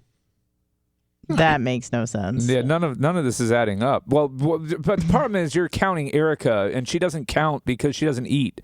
She had loaded fries, though. I mean, she had loaded fries in, too. But that's Even what, at Boulan, that's $3.99? like- I mean, Not a Boulan. loaded fries are pretty expensive. Loaded fries at Bouillon are $9. I guarantee you they are. yeah, but still, I mean, your entrees are 35 to 40, I'm sure, in that Still. range. But when you're only dropping $9 on one of the covers, yes, because you're not paying you're killing 18, because you're not paying 18 for a mixed drink. You're killing that server's PPA, though. No, but no, not because you know what I do, Brian, is I give them at least 30%. No, not on the tip. The per person average, though, is what most restaurants measure servers by. To how much, when a customer walks in, how much are you upselling them? Are you getting them to order cocktails? Are you getting really? them to order I desserts? didn't know that. Oh yeah. If you worked in the restaurant industry, you know PPA. Most managers track it. Well, and, my and manager, that's how they award shifts. I mean, my guy and sections. He got a $100 tip. I gave him a $100 tip. That's pretty generous. No, I gave him a $100 tip because he was just so. Oh, Tide Willie. He was just great. On a $70 bill, you gave a $100 tip. It was a $127 bill. And you gave him $227, and I gave him a $100 tip. Nice. Just because I mean, he was unbelievable. Didn't and he clean I knew your shirt? and I knew that the bill should have been larger had we been just normal drinkers. Yeah, you have a table of 6 at a restaurant like that. They're expecting to walk away with $100. Yeah, so I figured, you got a table of 5. It was 5 at that time. Okay. So, Party of 5. bill price should have been $215. Oh no, $300. Sure, $60 a head. Oh, so, yeah. Brian, Easy. I guarantee you that he didn't hate me. I mean, he didn't. No. Now, when he loved when you he on saw that. us all ordering waters and the total bill was $137, he was probably disappointed when he gave me the thing. But then when I threw a hun in there, I think that that probably saved my reputation nonetheless. Yeah. Oh, definitely. They don't want tips on a $100 bill for a six top. They definitely want the bigger tip. So, Danny, the payoff was that you were a dick, but you had the worst service ever. He wasn't a dick. No, I had great service. And the service was great. It was the kitchen that was bad. Yeah, the kitchen was screwed bad. us. And him and his wife had a long conversation. Yeah. About her I don't going there and remember. having a drink one I don't time. remember. And now, Only now one she's time, chained. Brian. She's Only chained in one the time. basement at the house. Or Right. every time the alarm crew comes, she goes up there. You think she's a regular there, Dan, during the Probably, day? yeah, I'm sure she is. Like, hey, Ramina, hey. She knows the everyone by regular, the name. usual. Yeah, they know But everything. but the other moral of the story was that I didn't get dessert, I didn't overeat, and I didn't feel like crap last night.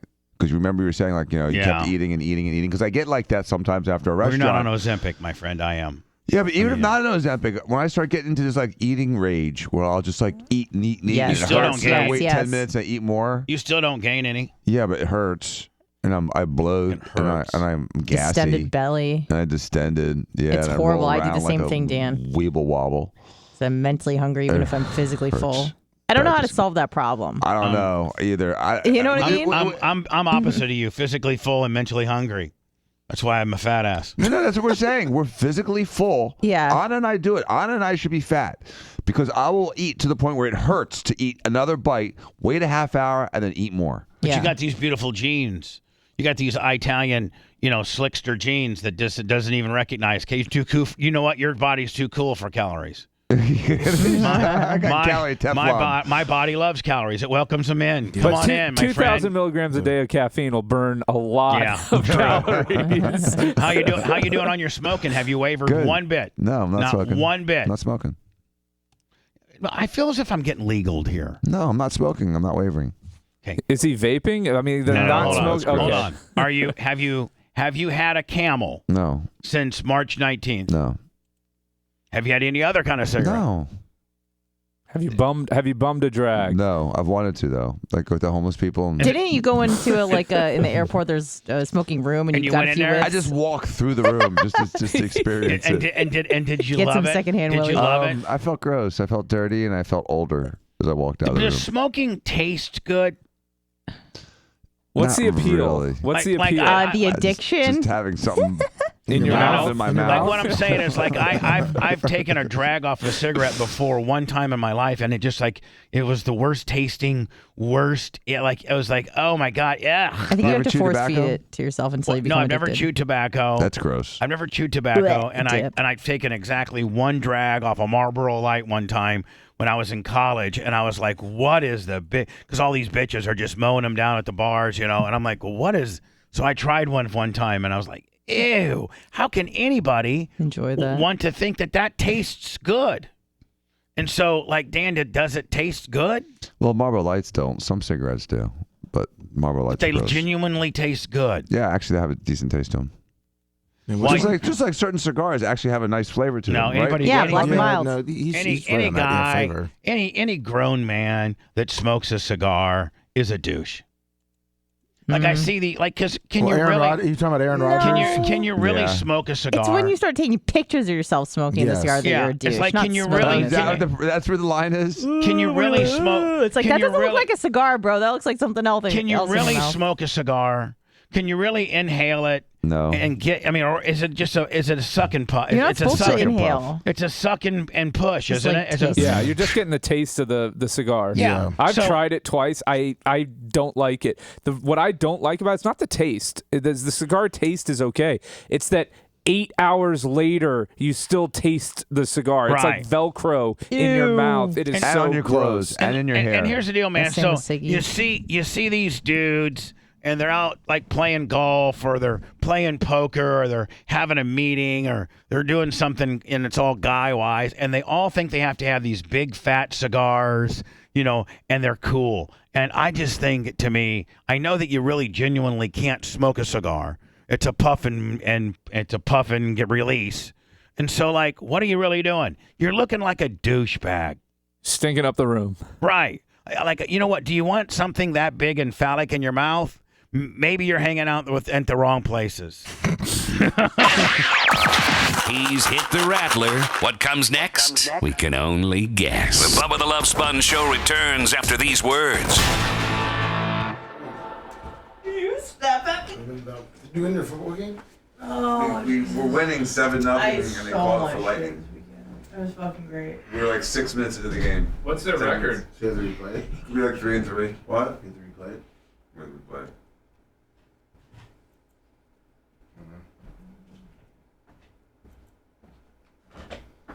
Shoot time, two time. Yeah, I gotta make your own. Yeah, a guy on chat thinks Andrew Tate's hot with a cigar in his mouth. The who's hot? Andrew Tate. Let me try to think about our big whales from Bubba 199. John He's out of Castica. prison. Is he out of prison? The big man 028, dropping the cash. Napa Mike, Susan Poitras. I'll just throw it over to you. Okay. Bubba 199 recount. I mean, Didn't realize this was the live camera for the hot mic. We were just swinging it around, and I looked over at her In computer. Romania, And most of them are Christian. He said he was a Christian, and then he came out and he's like Muslim. Like, that's when you got radicalized in prison, bro. But whatever. Not the first radicalized Muslim in prison. Yeah. So that was. So, Bubba, how are we rating Dan's story and the payoff? I liked it. I always like a story that ends with free stuff. I actually think.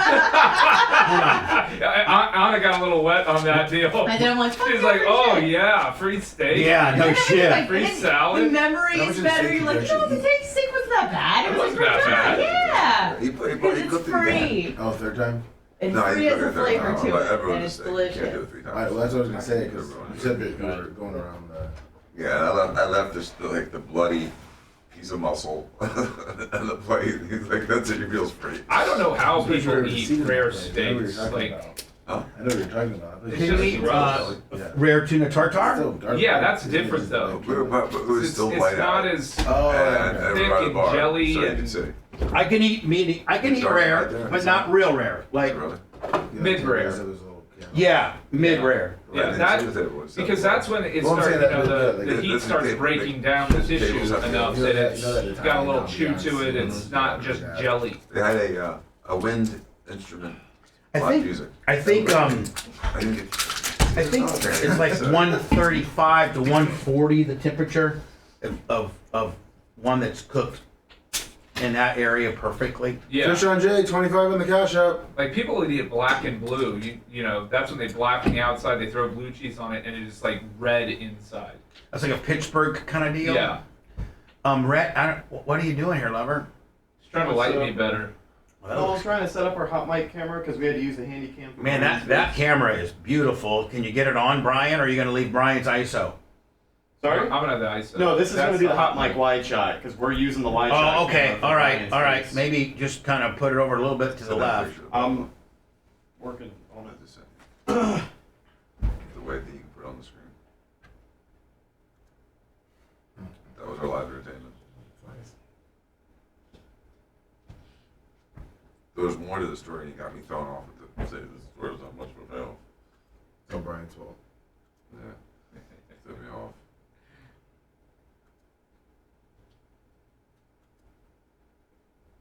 Did you send me the Mormon? Yes, I sent it to Lummy, who should have I'll sent send it to you. I was hoping the story was gonna be like Romina had like a thing for the bartender. Yeah, and he caught her like slipping her number to him, or. That's okay, because she's not gonna get very far with him. That's how they trick you. That's how those bartenders trick you. That's how they get in. But let me send you a picture of the live entertainment at the restaurant too. Dan was hitting on her. You gonna send it to me, Dan? Lummy? I gotta download it in a second. She comes over for pool day with some rosé. Rosé all day. Rosé all day with the homosexual bartender from the Italian restaurant. Lummy, did you get the cash out? Yes, I did. All he said that was that he was dressed like you. Hello, unsavory. You just assumed. I'm Mr. Studio Girl. Mrs. Studio Girl. Lummy, we need somebody, and we need somebody to build us some kick emojis. Okay, we'll look into it. I think. Actually, I'm probably wrong, so I'm not going to say that. May I give this to you? Yes, I'm for gonna what? just like load up like a lot of throwbacks. I'm gonna do them all today. You don't have to rush. Go over the top rope, Andre. Yeah, thanks. But just if you sporadically want to add shit. Okay. The throwback shit folder. Alright, no rush. Just thought I'd give you. What's up, Oops? What's up, Big Longer? Thank you, Red. Yo, no problem. I feel like it's stressing out. Lummy, did you send me something? Send you Dan's Send it back. You got when you're sending me something, lover. Say I just sent you something in Yeah, case I'm doing something. Okay, so verbally tell me. I'm sorry, I thought you heard me. No, I'm you sorry. didn't. I didn't hear you because you didn't say nothing. It's sent. Sorry, I thought we were talking. What am I looking at here? You don't know. I'm sorry. I'm sorry. This is That's Dan's entertainment. entertainment he was just talking about. I'm sorry. Are you sorry? I'm sorry, Bubba. Oh, at the restaurant? Yeah. That's a the damn story. The flute? Yeah, flutist. This was the entertainment. She is cuter than Lizzo. Lizzo also plays the flute. She could play my skin. I mean, was she good? Was she like Zamfir? What the fuck? No, dude, it was stupid. Kenny G? That was stupid. She had 2 saxes and a flute. She's a flautist. She's a flautist. She was flouting all over the place. Why don't they just have a fucking DJ up there? Yeah, DJ. call me. I got some decks. Did you put anything in that tip jar? Do you No. really? Yes. The revolution continues. 25 is packing some meat. Uncompromised. This is not staged. It's very scientific. Uncut. Telling it like it really is. Gene Lasker style. So I'm holding it up and then my butt's burning a little bit. I look back and my underwear was on fire. This is the Bubba the Love Sponge Show. Lummy, remember what I told you, right? Yes. Can we get on that? Thank you. Yeah. You started that process? Yes, I have. I was talking with Macho Man about it. Getting to Woody. The Bubba the Love Sponge show. Bubba 199 on Friday was great. It was a lot of fun. John Kostika, Big Man 028. Oh my God. Susan Poitras, Scotty Landers. Lummy, who are some of your big whales on the deal? We had a great night, and not only did we make more money, but you got more credit for the money that we made that you sent us. Now from Mike, John Gondak, Dingleberry Stink, Simon Phoebe's Beef, Brian from Philly. We will have all Bubba 199 from this point forward on Kick, using the PayPal, Cash App, Venmo template and or subscriptions. You can buy or gift subscriptions to people. We're working on our Kick to work on, getting more emojis available and just making, Kick our new Twitter, so to speak. Now, we're not getting, Twitch. We're not losing our Twitch. I just don't know, I really like not having to worry about Dan telling inappropriate Helen Keller jokes. I really like not being suspended for giving our opinion on COVID. I really like, being less woke than I have to be over there. Financially, it's going to take a couple months for us to, sync up to what we were doing on Twitch so that everybody makes the transition over to Rumble and or Kick. But I genuinely am less nervous and feel better about topics that we can talk about instead of having to worry about getting suspended. Well, I mean, Bubba, your show has been based on humor for 30 years, and it's hard to be funny if you're really worried about a joke offending, 0.1% of the world and getting canceled for it. Or getting canceled for not even being funny, but just giving an opinion. Yeah, it's hard to put a price on just being open and free. And peace of mind. Also, we're not making nearly what we did. We're down quite a bit, but we're in there kind of just because we've shifted our delivery mechanism and we're in a kind of a rebuild period. But I'm much happier over here, not having to worry about, and when Twitch would suspend you, they wouldn't even tell you why. They would just say hate speech. You violated something within these 56 pages. Yeah, with Twitch's big draconian policies, like how are they doing financially? I don't think they're doing well. Didn't they get rid of a lot of their big content producers? They did. Well, a lot of their 6 months. Yeah, a lot of them they've suspended or messed with, and a lot of them have moved like to us over to Kick. And it's just, anything that's based out of San Francisco is woke. Let's just be honest. I won't even eat rice-a-roni anymore. Like, I'm just saying, Anna, you sent me a story. I'll have to get it here momentarily, but Chappelle did an impromptu stand-up routine in a little club in it was pretty funny in San Francisco. Not that there was a video, but I just read the text. And he was like, things what he said. in the hell is wrong with your city? He said someone was trying to take a poop in front of a restaurant he was about to dine in. I was like, that's disgusting. And on both sides of the spectrum, if you were to break it down, what has happened to San Francisco? Because it seems like San Francisco, if you take the following cities, New York, Detroit, Chicago, San Francisco, Los Angeles, Philly, add Miami to that. And I'll add Miami to that. What has gone wrong? Brian, over to you. What has gone wrong? I have not personally been to San Francisco. I was recently in New York. New York seemed fine to me. There wasn't anything objectionable that I saw. There wasn't mass quantities of homelessness on the streets. No, there wasn't. There's nothing objectionable to that. That's all okay to him. No, but I don't. Homeless presence on the streets is not okay to me. A city needs to deal. You're going to have especially in a city as expensive as San Francisco and New York to live in. You're going to have a homelessness issue. So and what you have specifically? To address it. That's leadership. What happened in San Francisco?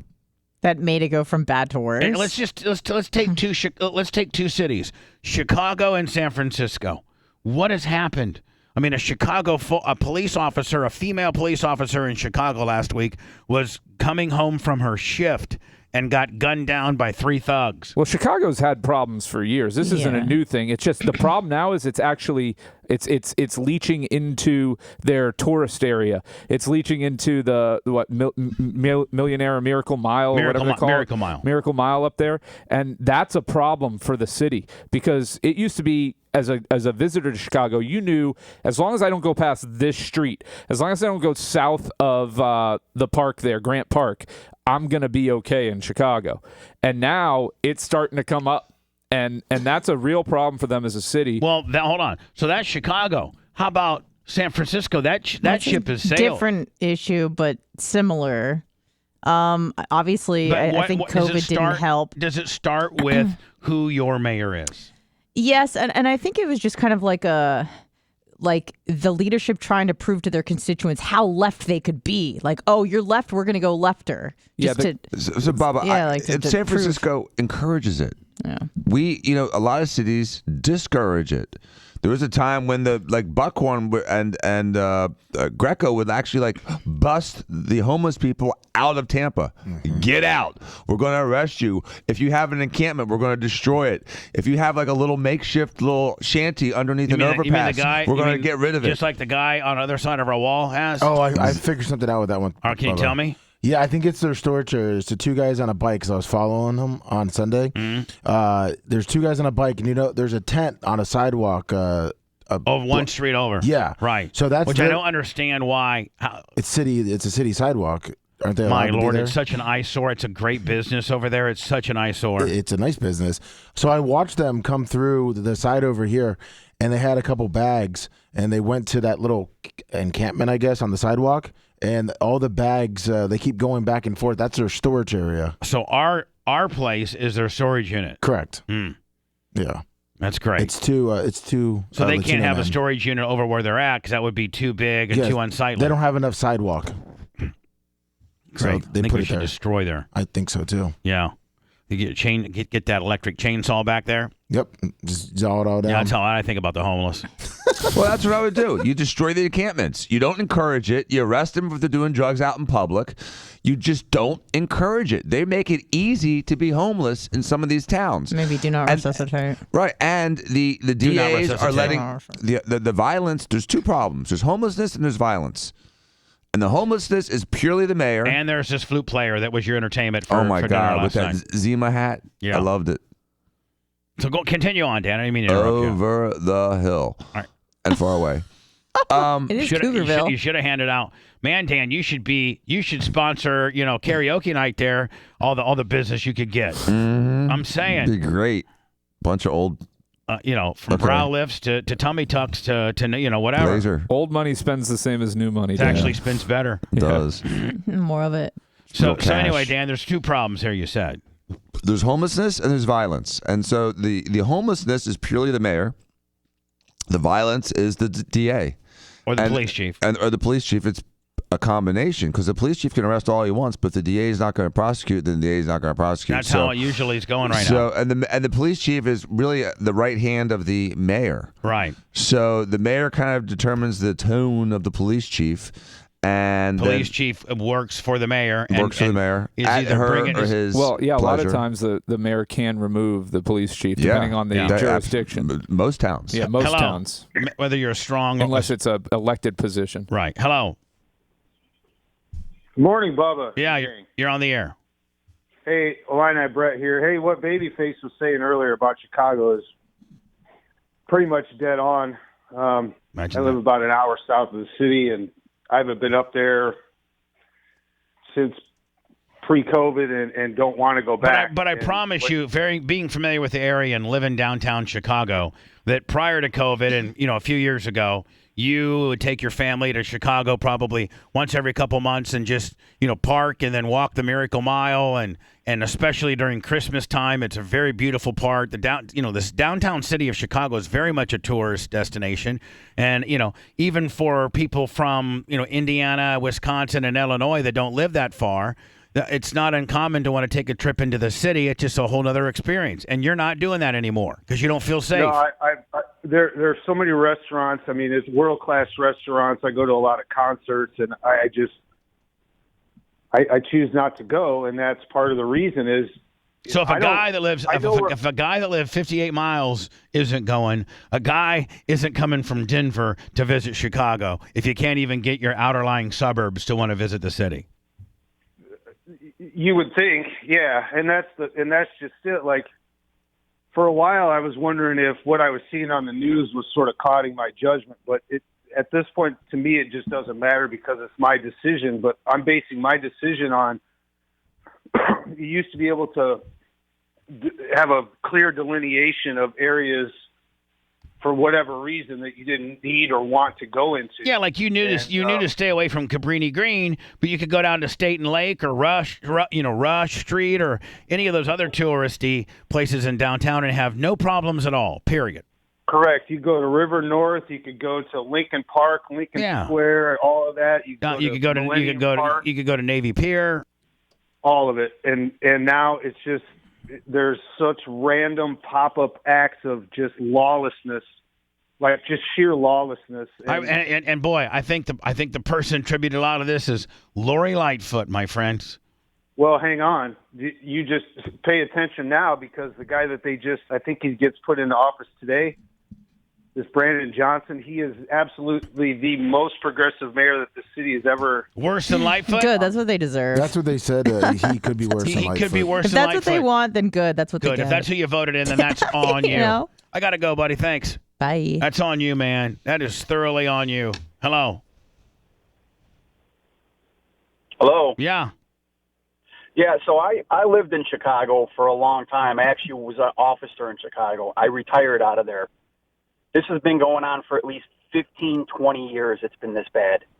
Okay, it's progressively gotten worse, and the only reason it's more in the forefront is because of what Lightfoot has done and what she has been vocal So it about. started with Rahm Emanuel, probably? Oh, yeah. Oh, yeah. I mean, downtown wasn't as bad because that's where his bread and butter was, but everywhere else was awful. Nobody cared about anything, okay? And then the more you beat the police up and the more you put the handcuffs on them and the more you not allow them to do their job, the worse the city has gotten.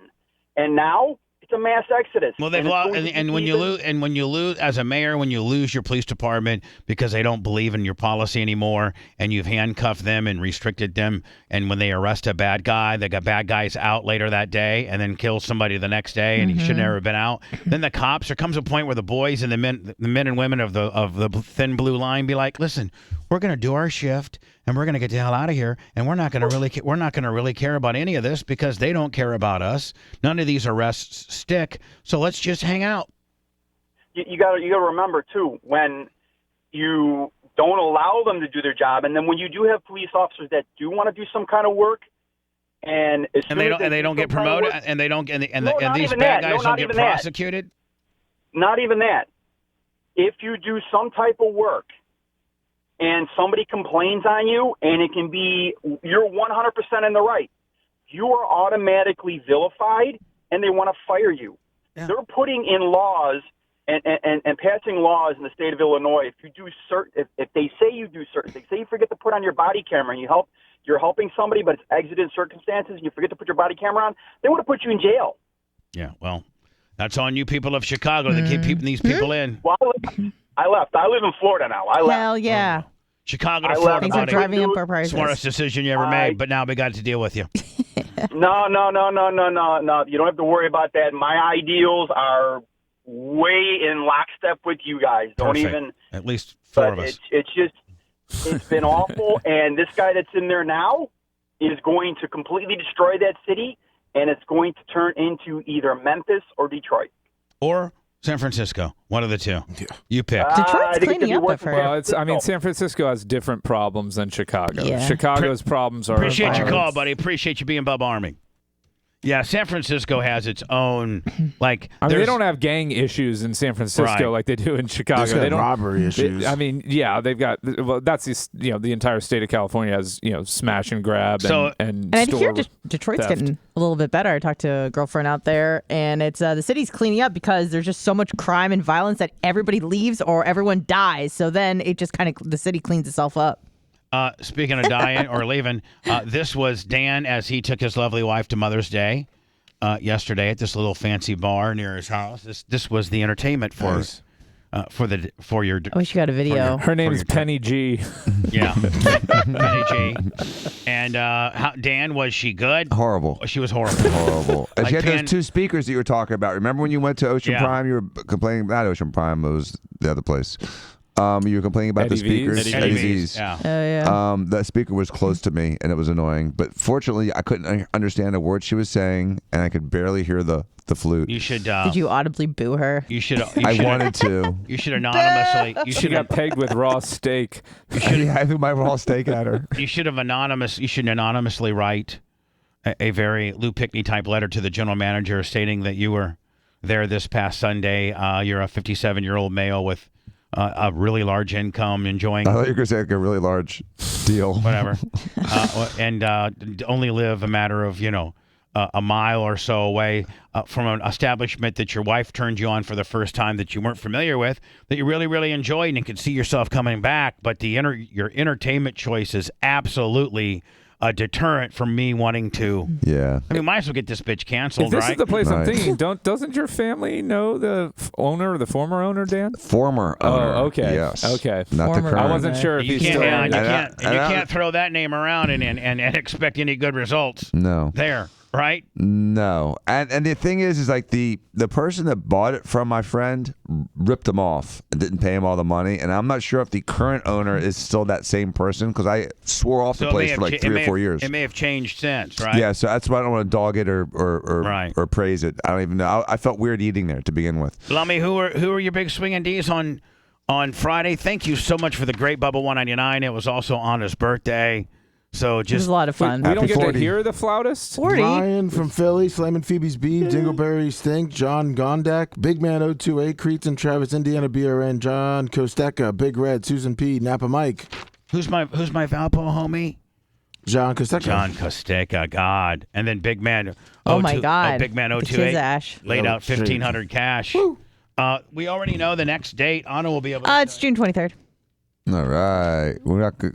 That's nice. June 23rd. Dan, And then the following are you week is ever the gonna come to, Tarpon Are you going to scheme. come to any one of them, Dan? Well, I came last month. That was fun. I didn't want to, overstay my welcome. Plus, I just didn't have an opportunity because the rain delay kept getting the game kept getting delayed and then canceled. So by the time I got But, I home, mean, I'm talking about coming to one with Romina. You should do the next one because it's your birthday month. So yeah, maybe my birthday month next month. We'll do that. So when is your birthday? June 2nd. Thank you. 9 She knows it faster than I do. 60. Well, maybe this will be, the Bubba 199 June 23rd could be the, Dr. Dan's birthday. Why so late in the month? If this was an early one in the month, it's like 6 weeks. I'm not fighting. I'm just curious. I think it's just a scheduling deal. Just a schedule. Yeah. So what was with the flautist? Do we get to see the video or no? There's no video. There is no video. Oh, you just took a photo of her? I had to just sneak one. Oh. Because I didn't think anyone would believe me that there'd be a flautist with a white hat We could. busting out the flute. Dan, the second. It's a Friday. Oh, we Right. could do it on your birthday. We could do it on that too the soon? 2nd or the 16th, but Anna, I think, swore off the 16th. I can't, but I'll be in Boise. Right.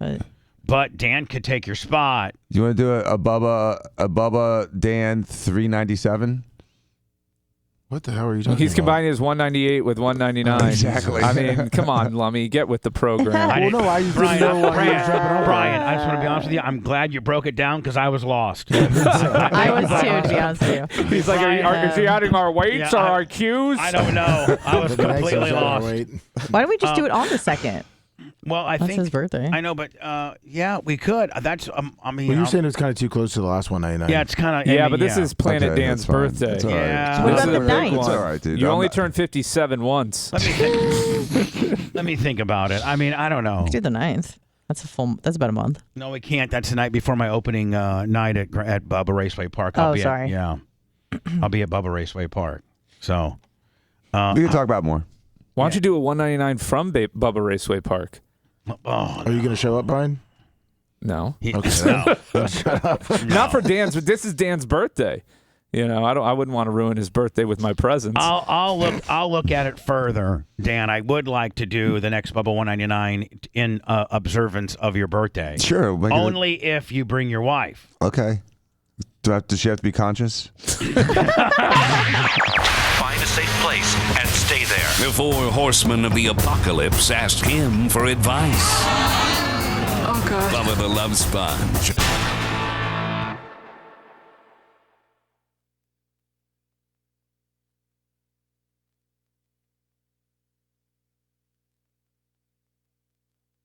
Brian.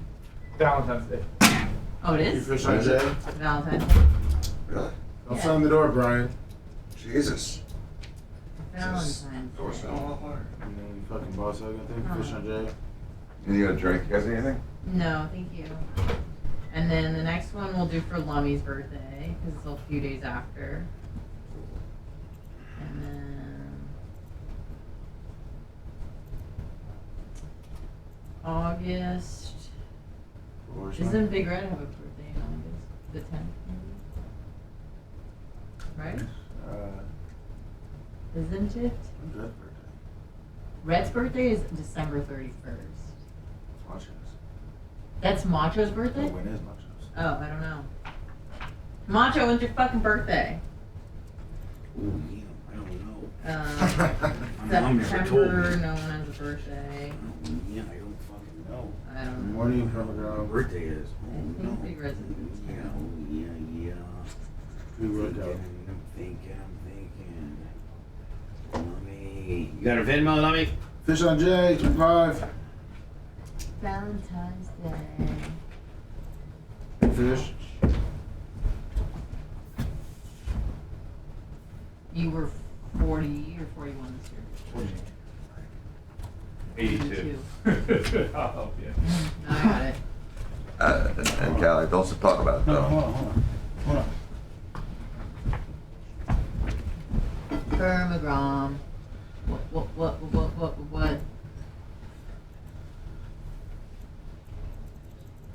Let's see what's going on in chat here. Let's Let me Florida bound. That is muscle.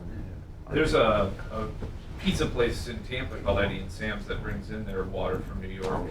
That's right here. I Yeah. know exactly where that is. It's in downtown. It's actually, it is really good pizza. Is it? Yeah. You got more fucking meat back there than you do right there. Yeah, there it is. Same thing with the bagels, the pizza and the bagels. It's all back. about the water. That's probably better. That's a good place, yeah. We're excited to That's try way it. better. There's Way something- better than a New there. York bagel is not Way better so than that. dense. Brutal. It's Is there a got couple like coffee? it's got some airiness Okay, to bagel it, now. whereas Oh, down I here was saying they're more dense. Isn't there a couple bagel places around here? that do the same my name's thing? Lummy. Yeah, My name's Lummy. yeah. There's one in Carrollwood that makes very similar New York that's terrible. bagels. What was I gonna say? Oh yeah, I kind of like we like Jets pizza. Have you had Jets? Jets Pizza? No, I haven't had that yet. Is that like a local chain? There's more than one, right? Yeah. Yeah. I don't know if it's local. It's It's not everywhere. local. A lot of places. Oh, Yeah, not local. There's national? like 5 around here, but it's not local. Oh, okay. It's funky. You gotta get square pie. It's the only thing Detroit did right. Detroit style pizza. Oh, It's so Detroit. good. That's where they put the sauce on top, right? No, maybe. Yeah, but it I'm was fairly just- certain Detroit that's- style Right, pizza. but it- Detroit style Jets- pizza is when you walk out of the pizza place, you get robbed. Yeah, that too. That's Detroit style. It might be, but Jets doesn't do that. But it is a square pie. Okay, so it's a not square Detroit pie. then. Yeah, I don't like pan pies. Is it a pan pizza? I think so. You Does know? it like sides get Yes. crust? No, won't do pan pizza. I'm too thin. oily. Oh, good. Too oily. I'm Don't thin like it. Willie. I'm super thin Willie. Oh, fuck that. Jets pizza with the ranch. You gotta try it. I would try it, but it's not not gonna be as my greasy. favorite. That's straight Pinellas Park right there. Shut the Jet. fuck up. It's good as hell. No, thin pizza. God. But have you had Jets? I had thick pizzas. You haven't A had lot. Jets though. I've had, I'm not a Sicilian guy, like Sicilian pizza guy. It's Very like, few Sicilian pizzas are good. yeah, it's really hard to do. Is a square pie a Sicilian pie? No, The but square it's a thick one. thicker. The It's square thicker. thick one. Most true Italian pizza sucks. We're not used to it. No. Like real Italian, like wood, real coal fire. Like when you get in Italy. Like a Neapolitan type pizza is really amazing. Get the Four Corners. You go to Forbici from and they make their fucking pizzas Jets. that way. I'm telling you, it's good as fuck. What's up with McAfee? What about him? He settled with Brett Favre. No, but Oh yeah. like he's. You know what I mean? He's he's leaving? He just had a kid. Thank you. No, but like he's like trying to renegotiate a deal or square something. pan pizza sauce isn't. Yeah, I think when he said he Yeah, wasn't going to exactly. be with It's good Fando as hell, anymore, I'm that no telling one you really guys, came and and picked the him up. ranch is Next. What? Thank you, Papa. Have you had? He left FanDuel because he said he didn't want to have to run the whole business anymore, and I don't think anyone really picked him up. Chicago has good pizza. You like Illuminati's. the Alpha or I don't know. I know, but isn't that losing $30 million a year? Yeah, but then he's been talking. Is it 30? Yeah, I 4 don't years, know what a Sicilian 120. pizza is. And I guess supposedly he's in some kind of talks with ESPN now, but Interesting. Bubba, you ever go to Chicago and have Illuminati's pizza? Uh-huh. It's really good. Now that's a good Okay. Chicago deep dish. They're not 4 years on it. That is probably the best one. I've had a couple. Yeah. No, Giordano's is bullshit. I had that too, and it was horrible. No, Illuminati's is amazing. Really? yeah. Oh, it's a square. Okay.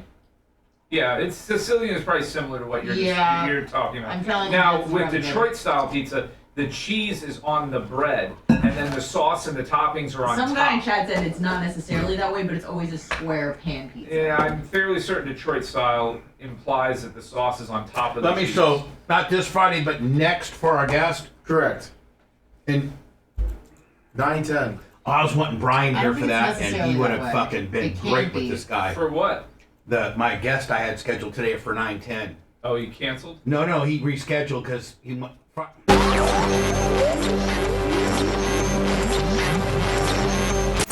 It's the Bubba the Love Sponge Show. Lummy, the goddamn Gene Lasker. and work for the devil. Uncut. Getting a woman in bed is a skill. Uncensored. Did you tell him about it? The revolution continues. I want to have sex. What do you say? Okay. It's the Bubba the Love Sponge Show. Did he just get into the Gene section or something? Because he only edits what you send him. Well, no, because you got to think we had to take 23 of them off. I understand, buddy, but So out of the can you give me something? I mean, I know we have literally hundreds of them. I just hope that you didn't just get into the BTLS in and out. I hope you get into the serious ones. well, that's what I'm be giving them before we go on. All right, thank vacation. you. No Thank problem. you. Brian, I'm going to text you. I don't want to say who we audibly on the show who we were supposed to have today, because the trolls will be like, they'll get a hold of him and like try to get him canceled. You know what I'm saying? Yeah. You know the world we live in. Mm-hmm. But I think, hold on.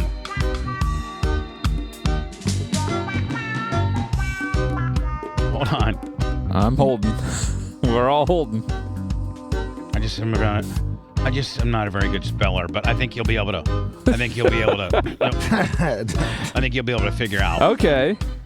Yeah, don't you think that's a pretty good? And I know quite a bit about that. Oh yeah. You'd be all up with that one. Yeah, and I think we could get some good traction on it and some good information too.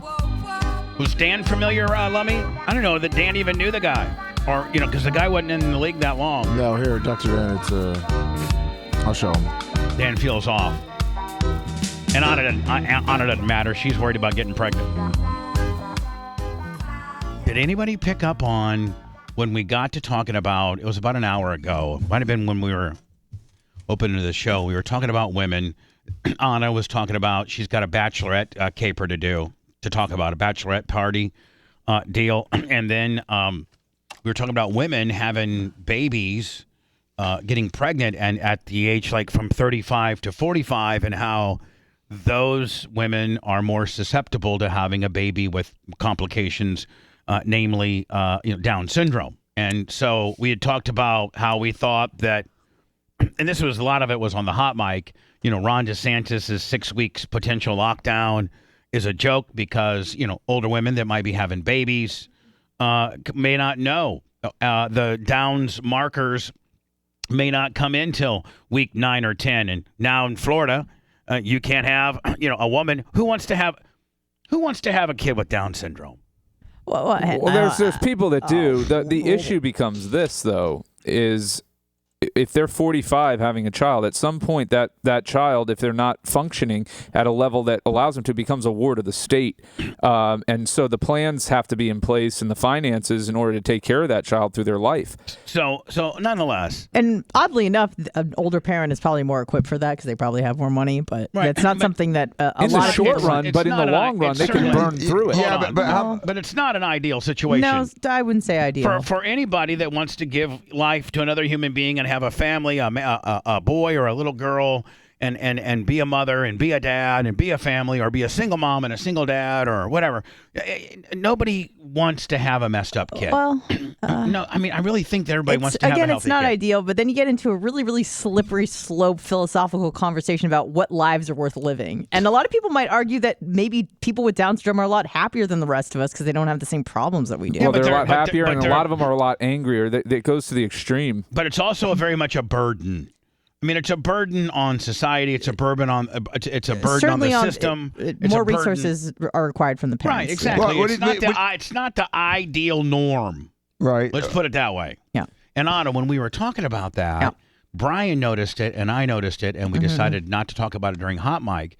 but you kind of perked up when Dan said that you're not necessarily, you might have another 3 or 4 good years left of not, being necessarily high risk. Right. I shot Brian a look because he said after 40, and I think it was like I was happily surprised because I thought that it usually starts a lot earlier than that. I thought usually in your mid 30s is when the risk for Down syndrome starts to steadily increase. And so Brian and I kind of were like, I think Anna. Yeah. I kind of felt a maternal feeling where you kind of want to have a baby. Well, and then couple that with the comment that she made about destroying her family's lineage. 5,000 years of her family's history is going to die with her. Because that was more for the Jewish thing. Yeah, but you specifically, because you haven't had a child. Right. And I think your sister ain't going to have a kid. I think it's weighing on her. And I think, hers.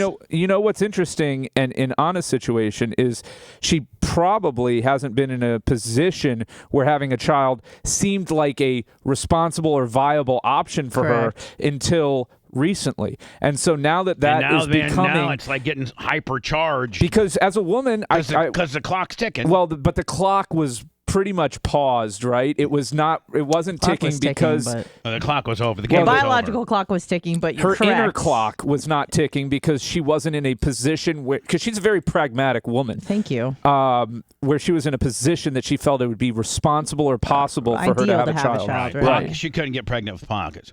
So I didn't date Pockets. Oh, okay. Don't put that on me. I didn't date a murderer. Wow. Sweetheart, I'm just saying Pockets was in your life. But her biological clock is chiming louder than Big Ben. He could have gone from he could have gone from Reagan's room over to yours. He would have killed me, and got a most twofer. certainly, yeah. So nonetheless, Anna, I mean, is it, as we both observed, and I don't know if is it a conversation that you and your guy are having? Oh, we've had lots of conversations about kids, marriage, all that sort of stuff. And where, what's the latest? I feel like my inner maternal urge should be louder than it is. So I still think it's a no for me, dog. But, we'll see. Now, is he the one pushing the yes? He's not pushing yes, but he's certainly more open to it. Than I would be. You're more, would it be safe to say, could I judge it this way, honestly? He's more yes than you are, and you're more no than he is.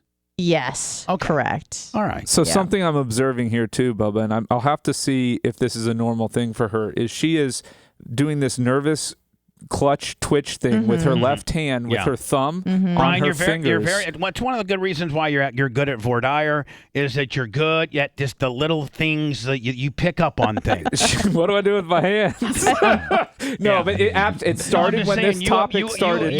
Dan could care less. He's in his own little world. He's not looking at anybody. Dan's just looking about how cool he looks on camera. Oh, yeah. And Brian, you're actually paying attention to her body language. Well, you can see he's sitting in the right. I've got the corner. ideal vantage point here, and it started that as soon as this conversation started, she started doing this thing with her thumb on her fingers, almost like she's my hangnail. Picking at herself, in a very nervous manner because this is clearly uncomfortable for her. Yes, yeah, because I think deep down she does want to have a child. I think deep down she wants a baby. Yep, but she's freaked out on just everything that a baby entails. Well, like Brian said, I'm pretty pragmatic. You're so independent. I like to make a pros and cons list, and it seems like for me, a child would probably be heavy on the cons, light on the pros. Yeah, I think that you would be a great mom. Do you want to? Oh, I'd be an excellent mom. But you're very independent, and you want to be able to do your own thing.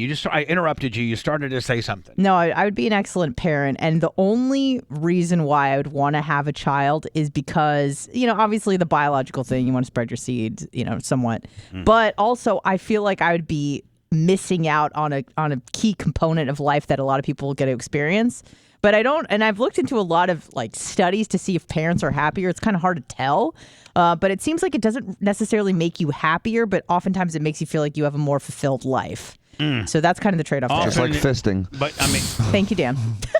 What? I mean, yeah, that's it. That's fulfilled life. 100% on that one. Kids are like fisting. Well, you're filled, so I'm verklempt at this point. I don't even have a comeback on this. That was something. Kids are like fisting. You feel fulfilled. I don't even know where to begin to how to peel that back. Good or bad. That says a lot about Dan and his view of having children. Wow. He feels like he's being penetrated fully by from the front and the back. 5 Canucks. Yeah. All right, let's move on from this. So Anna, I mean, again, I did pick up on the fact that I think you want a baby. But I think that it's one of those things where you don't want to go to the party, but you always want to be invited to the party. So it's one of those things where I don't want to go and have the child, but I would always, I'd like to be forever young and have the option to. And I know that that's just not reasonable. Listen, I love my son more than anything in this world. I felt as if I was a great father. Things aren't working out so swell now, but I'd love to have him in my life. And I wouldn't, I wouldn't change. Well, I would change a lot of things. But, I'm just saying, all of us, and you two have children under better circumstances than which I had a child. And the fact that you guys had, and I'm talking about Brian, Lummy, and Dan, you had children or a child with somebody that you were married to and are still with that person. I had a child with a girl with a groupie. You guys said it, not me, and with a woman, nonetheless, that I didn't really think I was going to have a long-term relationship with, and that's not. It's a far different dynamic than what you guys got going on. That being said, again, I love my son more than anything in this world, but my life would be a lot different if I had not had a child. And don't ever have a kid under the same unfortunately, there are a lot of people that have kids under the same circumstances that I have, and it sucks. It sucks when you break up the family unit. It sucks when the kid and it puts so much pressure on the kid. All too often we look at this thing selfishly on my perspective, or maybe potentially Tyler's mom's perspective. I'm sure she's not whistling Dixie that I'm her baby daddy either. You know what I'm saying? Yeah. As much as I want to, I'm sure she's not very. It's probably somewhat embarrassing to say that who your son's father is. Poor thing. Feel sorry for her. I'm just saying, as good as a guy as I am. And who's the father? The public doesn't. Bubba the Love Sponge. Jenna knows. His mother knows that I'm a good dad and that I've provided for Tyler and given him everything he ever needed and upheld my financial responsibility by the courts and all of that, and had 50% custody and paid for every medical bill and school and racing and all that. But it's not, it's not under ideal circumstances, and her life would be a whole lot different too. Sure. And so, like, when you have a kid out of wedlock and you're not with that person, it's tough. And Anna, 50% of I think it might be even more, 50 or 60% of relationships don't work out. So marriages end. So you can't get divorced if you never get married. Dan, as well as I do that having 2 children is tough, and thank God you're still with the baby mama. Can you imagine how uncomfortable it would be if you weren't with Romina and you were just a single dad? And well, I don't know if that's the right question for you, Dan. He'd love that situation. Well, I'm going to answer a different question. So, Anna, I think a way that you can kind of preserve your sort of like your freeze an egg. Freeze an egg. Really? Preserve your immortality. How much is that? It's not cheap. Much. No, because there's like an annual fee with it. Like there's an upfront fee to harvest. It's like a storage and then shed. storage fee. Yeah, it's like self-storage. Yeah, but it's not like down the street here. Right. Yeah. No, I like for real. Like there's a big upside. There's a big first charge to get to egg, and then to keep that egg at their facility to harvest for however. an egg is pretty. No, they harvest a bunch too. They don't just hard take on the body. They take like 4 or 5. It's about hormones. 7 to 12,000, and then it's about a $4,000 a year. I really don't need to have a kid. Maybe adoption. I'm not gonna. Anna definitely doesn't want somebody else's problem. Right, exactly. I definitely need a bond baby. with this child, in utero. A used baby. Yeah, that's what adoption should be called. Used baby sales. Right? Pre-owned. Or turn in. Pre-owned. Low mileage. Returned. One owner. They're not even used baby. They're returned. Right? Because they were not wanted. Right? What happens when you get a pair of tennis shoes and you don't want them? I'm one of those I was just about to babies. say Brian's a top 10. I'm one of those babies. Oh, You yeah, have to pay a 10% restocking. Oh my God, you are. Yeah, he's a used baby. I'm a used baby. I depreciate 50% first day out of the uterus. No, you were given up for adoption, right? Yeah, through the Catholic diocese back in 1982. And thank All right, God, so right? Your mom and your dad, Biological, you mean? your biological mom and dad, conceived you. Yes, that's the way it works. Right, and then and your mom carried you to term. Yes, had you.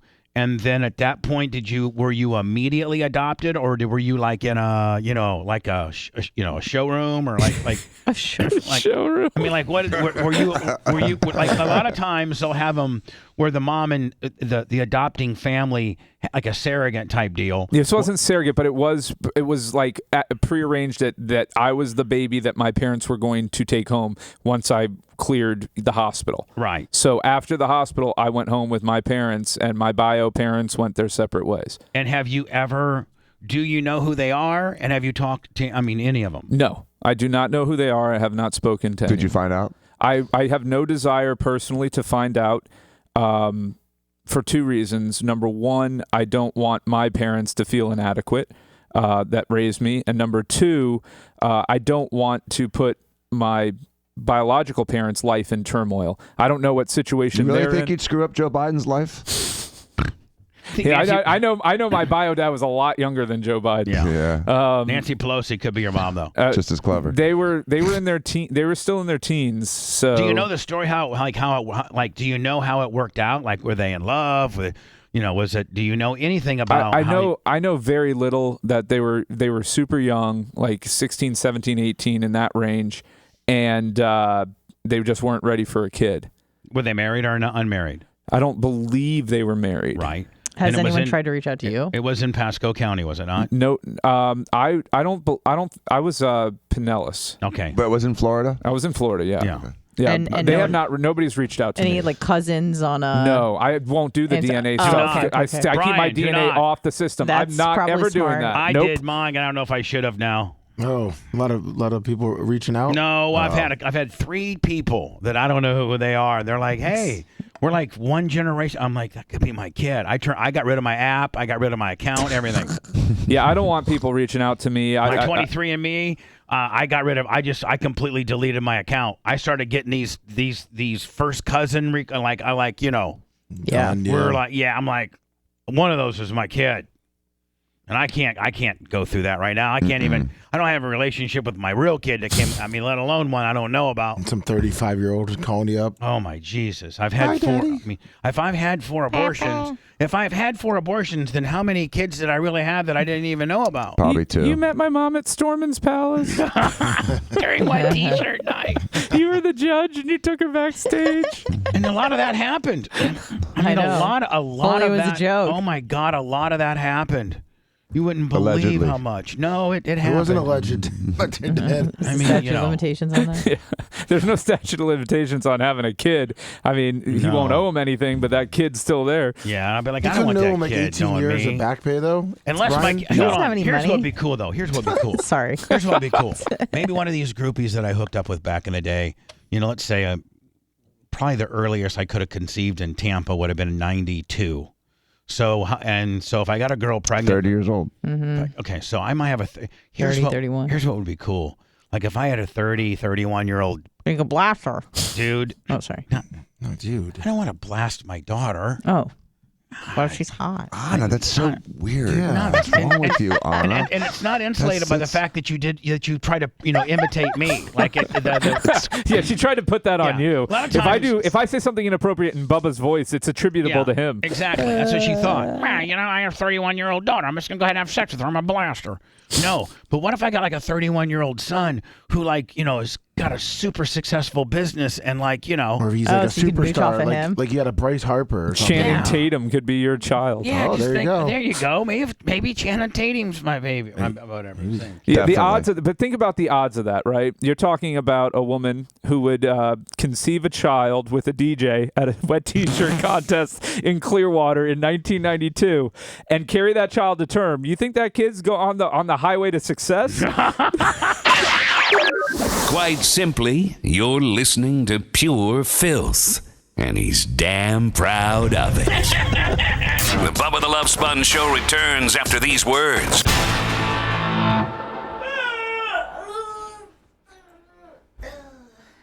Man, Lenny, we're really on time. Yes, we are. Good job, Louie. You're on fire, Bubba. I thought that was Reginald Roundtree. It's dark match, Reggie. It's Reggie's kid. Why? Because they, why? So, Brian, when do you want to, Ew. when do you want to come in again? Whenever you want me. What you eating, Babs? Some of my factor deal. Oh yeah, what's on the menu today? Corn, garlic mashed potatoes with the chicken breast. Good. 586 calories. Fantastic. All Um, right, I gotta pee. Can you talk to chat or just? Yeah, I got it. I'm watching show. Entertain them. I'm looking at it, providing them with all the entertainment as everybody And I'm leaves sure the they like studio. watching Fucking Bubba eat, ring. no idea. How's everybody doing? I got, hold on. Here's available dates I got for you. Okay. I got, and we need to do a Brent thing too. Yeah, we owe one of those. Okay. Come on, lover. All right. There we go. Here we go. I got. All right, lover. Huh. Come on, Loving every come on, minute Fleet, of it. Fleet. Good morning. I got folks. Loving every minute of it. Wednesday and Thursday, the 24th and 25 of this month. Wednesday and Thursday. I can do Wednesday and Thursday. I keep my mornings before 10 a.m. pretty open, so just tell me which days you want me on those two. All right, so let's have you on Thursday the 25th, 6 a.m.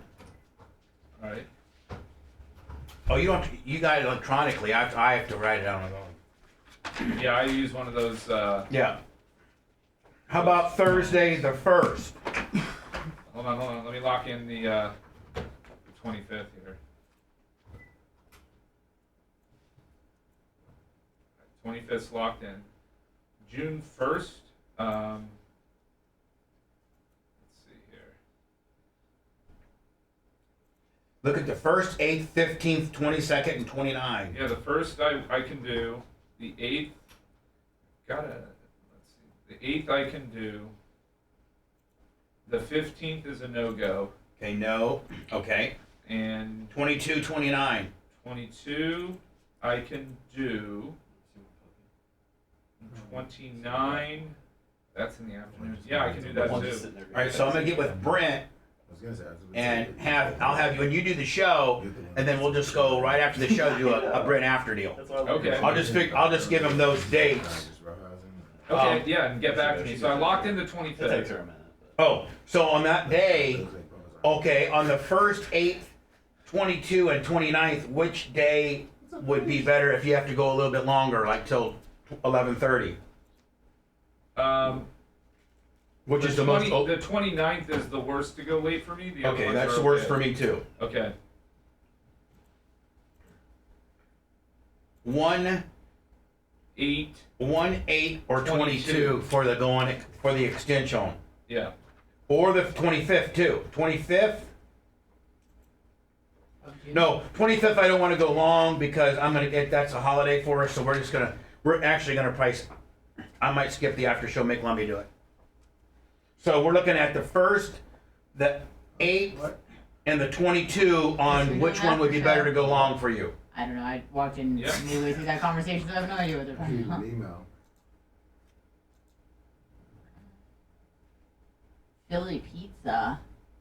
What's Philly pizza? Is Philly pizza still looking? its own thing? No, I said I'm good. You were going to get back to me. No, lover. Brett. But I know, but I can. If you have one of those three that are better, I'll lean Brent that way. And any of those, whatever works best for you. So the 1, 8, and 22 is all good. Yep. Okay. I'm gonna try to shoot for the 8th then. Okay. I'm gonna shoot for it. All right, you shoot for it. You take your shot. Okay. Shoot your shot.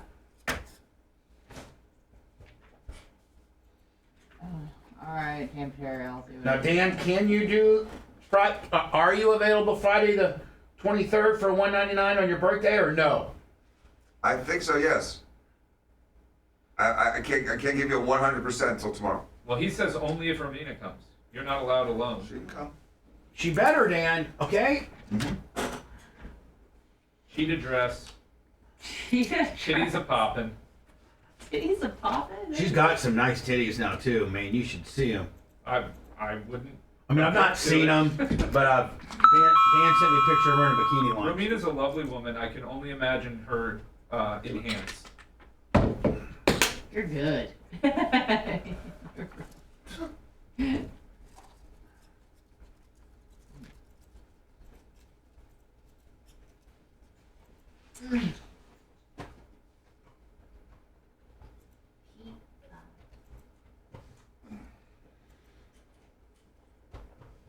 You're hungry for pizza now, aren't you? Who's the Instagram chick, or whose photos do you keep looking at? You keep pulling up somebody's photo on there. Oh, well, I just... Like, it's been like 4 times. This one? Yeah. Yeah, so there's this, on TMZ, I was looking just at TMZ, there's this chick that, she was like popular in like 05, and it's like, remember her? Whatever happened to her? So then I was just like, whatever happened to Cascada? Like, who? Cascada. Oh, the singer. Yeah. Yeah, so I was just like, oh, Do we because they do this a lot. Like, they'll be It's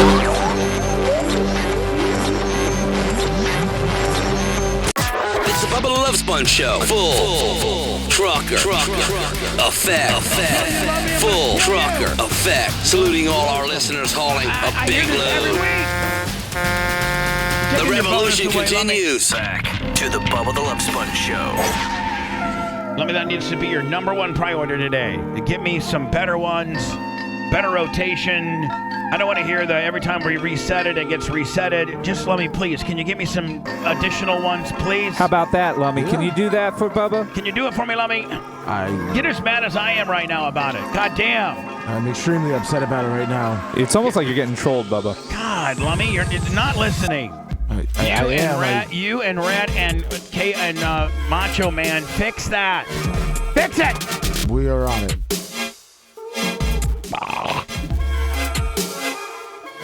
Some schedule housekeeping. Anna is the schedule, the keeper of the schedule. Savant. Yep. Lummy is the keeper of show notes. Anna is the keeper of dates. Yeah, in my head. So, Thursday the 25th, we're going to have Brian come in, full day, fill in. Then Brian will be here on the Thursday the 1st, Thursday the 8th, Thursday the 22nd, and Thursday the 29th, of which one of those, the 1st, the 8th, or the 22nd, he'll do the entire show, and then I'll bring Hatley in here, and we'll do the Killer Bees show. Dan? On June 15th, the Thursday, I will not be here. So does he want to come on that day? Yeah, of course. Well, he's going to be here. Oh, no, he can't make the 15th. I can't. That's the one I can't do. Oh, okay. I got a pretrial conference. Anna gone. Sorry, I'll be going to Boise. Anna.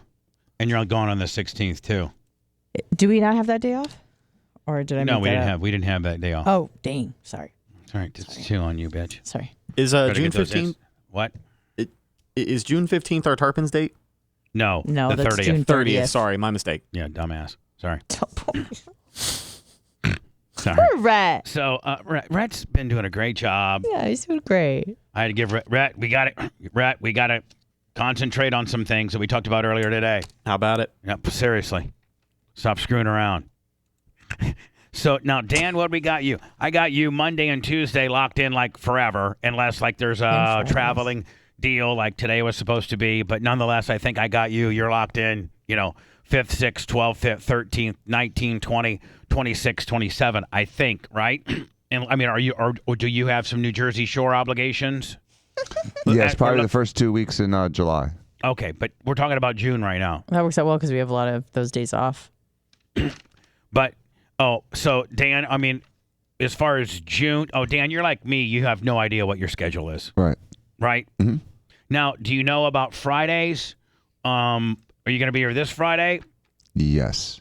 Well, No, No one's we're, gonna be we're, here. we're, No one. we're gonna be off. No, I won't be here. But Dan will be here. Dan will be here holding down the show. All right, Friday the 2nd, Yes.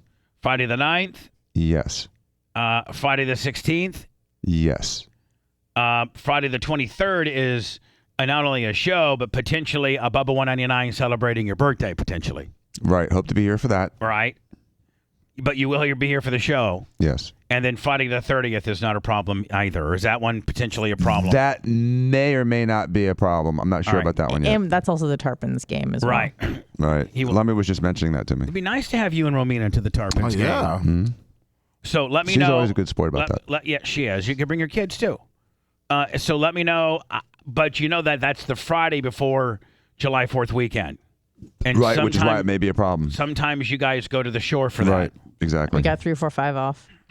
What if Lummy? I almost have a half of mine to take off Friday the 30th, but that would hurt our Tampa Tarpons promotion because we're going to promote it, all day that day. Yeah. Yeah. But how cool would it be? But we got 3, 4, 5 off.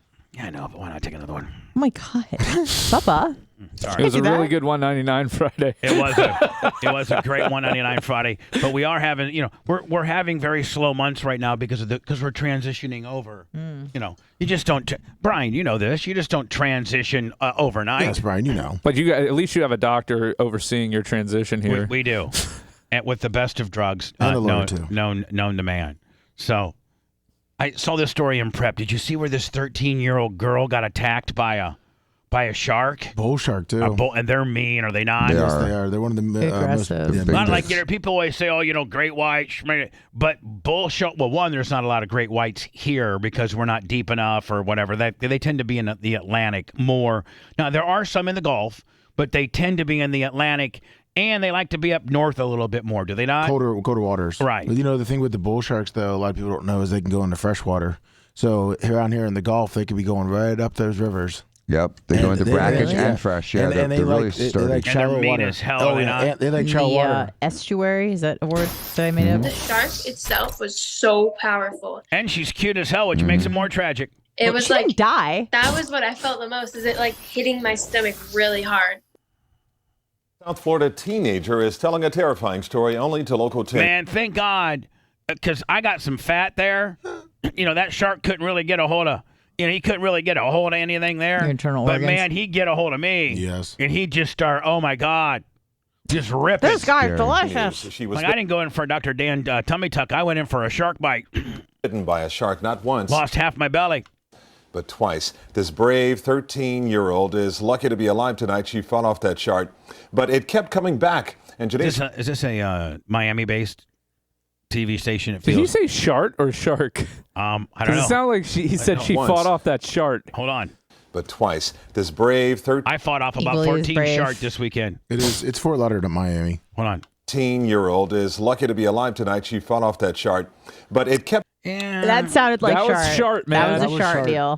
She fought I off heard the it. shart. 13-year-old is lucky to be alive tonight. She fought off that shark, but it kept coming back. And Janice Fernandez is in the newsroom with teens. What's up, Shorty Shez? Incredible story, Janine. And Calvin, it is incredible. The teenager was. Although, for being such a beautiful woman, not the most flattering outfit.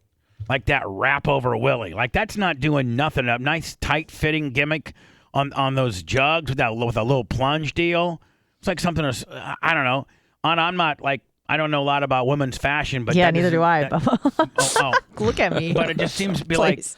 looks like maybe Brian might know the Brian most. Yeah, probably Brian's the knows that. closest thing we Brian, got. for being hot, that's not the most flattering outfit, is it? Yeah, I don't know what's going on with her midriff there. Like, is that there fat or is that like I a can't tell because fabric? No, I think it's fabric, but Yeah. that's not flattering. That can be our new show, fat or fabric. Fat or fabric. Incredible. The teenager was just sitting in waist-deep water, and that shark came out of nowhere. She said it lasted a few seconds, but she stayed calm the whole time and got out of the water safely.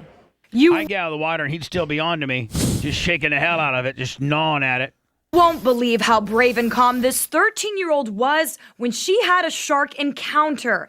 Ella Reed was sitting in shallow water with her friend in Fort Pierce Beach near the jetty on Thursday when she suddenly felt a sharp pain on her side. The shark Imagine just hanging out, man, like waist deep Willie, and itself was so powerful.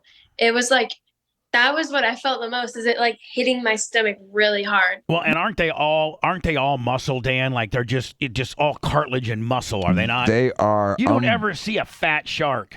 Well, they're a little flat after they eat, but they are very powerful creatures, and they're designed to eat. Yeah, they're designed to be really, really powerful, scary, mean-eating creatures. Predators. The shark swam off after. And they're not like a whale that eats plankton. They eat meat, right? Yes. And see, the difference between a bull shark and some other sharks is that most sharks that are, the type of sharks that eat other fish and attack people, once they take the first bite, they realize that you're not a seal. You don't have that kind of like fishy, fatty flavor to them, and then they back off. Bull sharks will keep coming. Yeah, they do. Once they bump and bite is what they call it, the technique. Once they bump it, they'll keep going back. After she punched it, but then it came back. But it like wouldn't leave me alone, so I had to use my arm and put it there, and then I had to fight off more than I have to do with the boys of the football team. use my hand too. So I got my finger and my arm right here.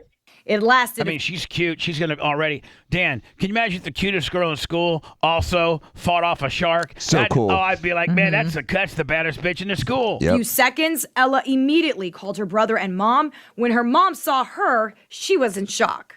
It was insane because she was totally covered in blood, What's up, Mom? Pretty much head to toe, so you couldn't really see what went on. She was shaking, but she was calm. Ella was bit in the stomach. Jeez. Wow. Top of her knee, her arm, and must have been kind of, a pretty little one, I was like gonna a say, baby one. Yeah, probably a small one. finger. In total, she had 19 stitches. Hold on. Who is the hack that did that? That's all going to die. All that skin. What I'm is gonna saying, die. Dan, is like that is an emergency Willie ridic job, is it not? Yeah. That is ridiculous. That looks like, I mean, Dan, are those threads far too? Look like 3020. Look big. I mean, that's something you'd close a woman's C-section with. Not, wouldn't you want the finest of Italian thread like you used on Lummy's face? Look at Lummy's beautiful Ideally, face. yes. Dan, would you recommend, not that this woman's here in the show, but if your kid or your friend's kid came back with those stitches, would you not say, have him in my office tomorrow? And then that might be a couple hundred stitches. Mm-hmm. Don't you think? Well, it depends on the part of the body, but yes. I was kind of, and I mean the way that the type of scar formed Arm and finger. is directly. In total, she had 19 stitches. Is directly related to how well it's stitched up, right? To two things: the mechanism of injury and how it's repaired. And so, a rip from a shark bite is not going to look good. Like these. Okay, so if you look at this, they put one stitch here to inevitably to close this wound and that wound, and then the wound in the middle. Well, if these aren't properly like little Danny stitched, they're gonna scar. Right. It's Right. gonna open right up. Right. It's gonna be a scab. Anything that the reason why It's you not do, in contact. It's gonna scar. right. But if you can get A to B and you can get all these little in there, then Trader Bill on me $50 in the PayPal first one of the day. Thank you so much. PayPal, Cash App, Fish on J, Venmo. 25 on the Cash App. That's how we pay for things around here. Thank you. That's how we keep it going. We're changing it up a little bit. We're trying to completely get off Twitch. Melissa Carpenter. She throws hundreds. Venmo. Melissa Carpenter throws hundreds. Love her. Hope to see her at BARP. Yes, who's this? Bubba, question for Dr. Dan. You guys are talking about stitches. Yeah. My 2-year-old, when she fell, they glued her cut at the emergency room. And that she's 3 now. Little scar. Can Dr. Dan fix that? Dan does stitch revisions all the time. Mm-hmm. Whether you can do your daughter or not, I don't know. That's between you and Dan. Danny, over to you. Yeah, it depends. I'd like to see the wound. I can always, try to improve it. But at this age, it makes sense to wait till they're a little older so they stop growing. Okay. So Dan, like have her grow into the scar, so to speak, then revise it once you know once she's they're not in going to grow school. anymore. Right. All right, bud. So 12, 13, you wait that perfect. Yeah. They 10 to can 12. shrink down to almost not noticeable, right, Yeah, Dan? they may go away on its own, and if not, I can mess with it before she starts middle school. 12, 13. Let's do it. All right, buddy. Thanks, Dan. All right, bye. I was kind of in shock about like everything that happened, so I wasn't really in pain because the adrenaline was just like through the roof. Ella, a true Florida girl, has never been afraid of the ocean. And even after this encounter, she plans on getting right back in. Now, you know that's not probably the shark that attacked her. No way. That's no 5-foot shark. But it was clear water, so you never really know. Not Clearwater, Florida. Clear Clear water. as in the water Like transparency of where she was sitting. what's going to happen.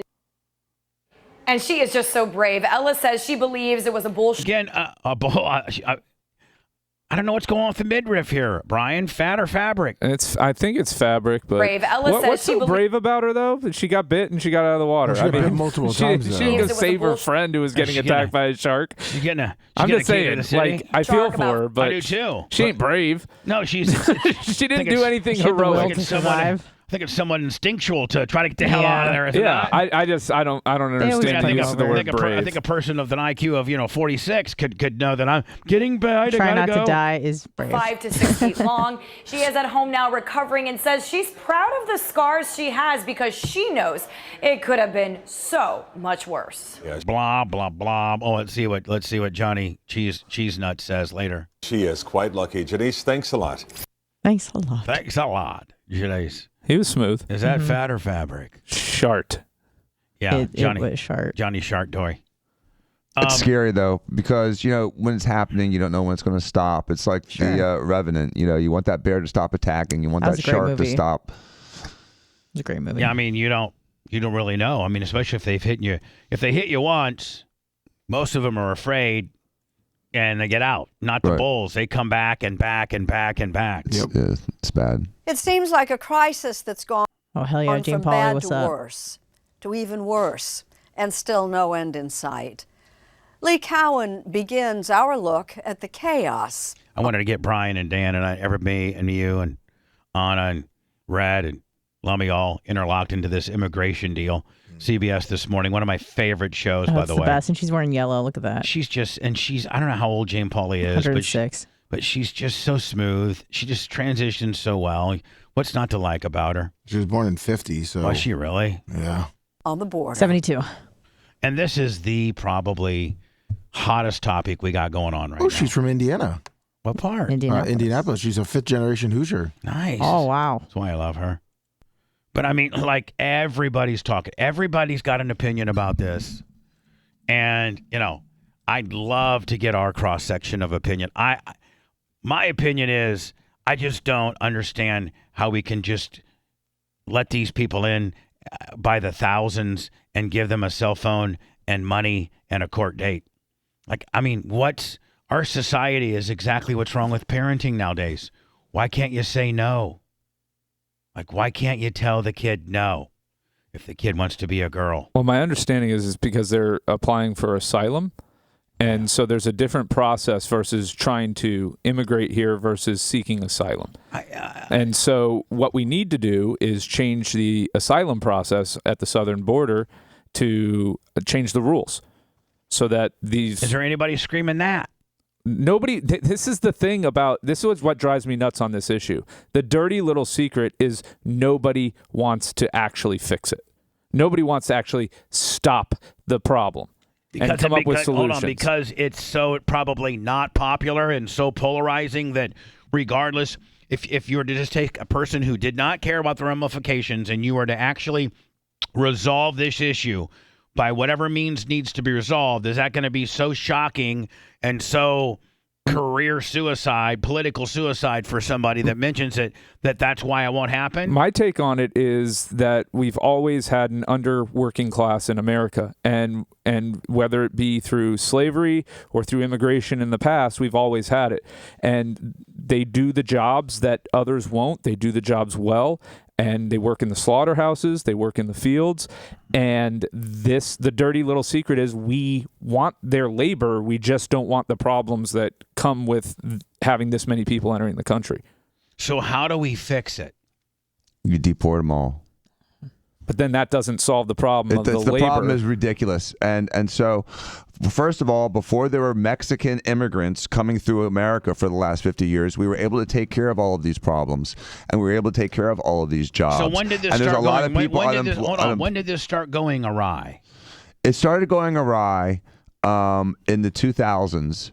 right around the year 2000, we started noticing that the volumes were getting higher and it was becoming a nuisance. But no one, like Brian said, no one decided they wanted to be that name on immigration reform. We haven't done anything since a mass amnesty in the 80s to resolve this. And so we're getting to the bigger and bigger and bigger numbers. Where the current administration has failed is that during the Trump era, before the pandemic hit, we were at the lowest immigration across the southern border that we had had in decades. And the Biden policy is open the borders. And so they let everybody in. They screen a portion of them. Part of them, they do a half-ass faded attempt of trying to say, oh, you guys can't come. But everyone else is just swarming the border. We are overrun. We talk about the burden on society of a kid or two that has Down syndrome. What about the literally like 5 million people that are coming across the border over the last few years? It's disgusting. We don't have the resources for it. We don't have the security, safety, and protection that we deserve as a country because we're just letting random people coming through the country, through the southern border. We have now a fentanyl problem that has exploded. We have a child exploitation problem that has exploded. We don't care. We have an economy that's struggling. We have people that are struggling, and we just keep pissing away money on this massive migration coming through the southern border and on other issues that have no effect on our country. Our priorities are upside down and backwards right now. We need to shut the border. We need to be more of an isolationist country for a few years and protect ourselves and get ourselves steering correctly. Otherwise, we're going to be just another guy in the world domination world. And so we used to be the world superpower, and now we are suffering because we can't afford the bread and circus for everyone, plus another 5 million new people, plus being the world's police, plus trying to be the world's director for energy and pandemic response. It's pathetic. We've done too much, and we've done it all wrong. And we're spread so thin that this is just spreading us thinner. Yes. And we're so broken right now as a society. Let's take political affiliation out of it. Just pure statistics right now, and the overall gut feel of America is that we're not doing so good. And do you think these people coming across the border really want to work the farms? You think they really want to be chambermaids and dishwashers and mow lawns and do ceiling drywall? Do you think they really want that? No, they don't want that. So we're going to just say, okay, come on into America dream. But now you guys have to have the crap jobs. That's not going to work either, dude. They all want an education. They all want free money, free education, free housing, free communication, free food, free clothing. Who's paying for it, Brian? My taxes have gone up. Your taxes are going up. Brian makes Why a do we lot have of to keep money. giving away free crap to a bunch of people that don't even want to be American? They want to be their own. They want to be Guatemalan Americans, Mexican Americans, Honduran Americans. Easy on the Guatemalan. We got a hot one. To But listen to what I'm saying is just Peruvian Americans. They just want to be Americans. When the Italian people, when the Irish people, when the German people, when the European people came over to America, they weren't saying, "Oh, I'm German American, I'm Lithuanian American." They're like, "I'm American." When the Asian people came here, even the Vietnamese and the Koreans in the 70s and 80s, they weren't saying, "I'm a Vietnamese American." how they said it. They're like, "I'm American." Now everyone's got to be like something hyphen American. F them. I did see an article this weekend. You don't of this. consider yourself Italian heritage at all, Dan? You don't But I'm not embrace it? Italian. I'm an American, bro. I'm an American. I get I'm it. genetically Italian. But by the second and third generation, Get over most it. of that. But I'm saying that's what happens. I mean, their children become less rooted, who have never been to Guatemala and El Salvador and Honduras. They become more rooted in the American culture. Yeah, and then they over become time. Republican. No, but it depends on how your parents raise you up, though, too. Yeah, like anything in this world, right? That's what it all comes down to. The Italian Americans, if you want to use a hyphen, the Italian Americans that immigrated in the 20s and 30s and 40s were taught speak English and be American and assimilate, because if you do, you will succeed.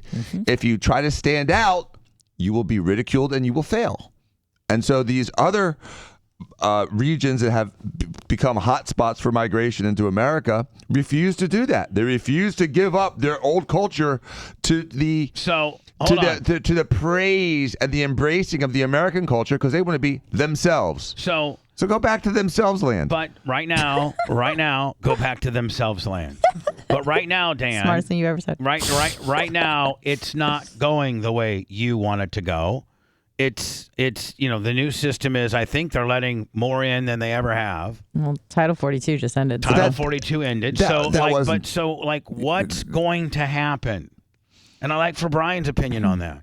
What's going to happen? I mean, I'm not a soothsayer, but I can say that it's unsustainable to have floods of people coming into your country, not having the ability to process them, Not being vetted properly, to vet them, to provide any sort of structure for the entire system.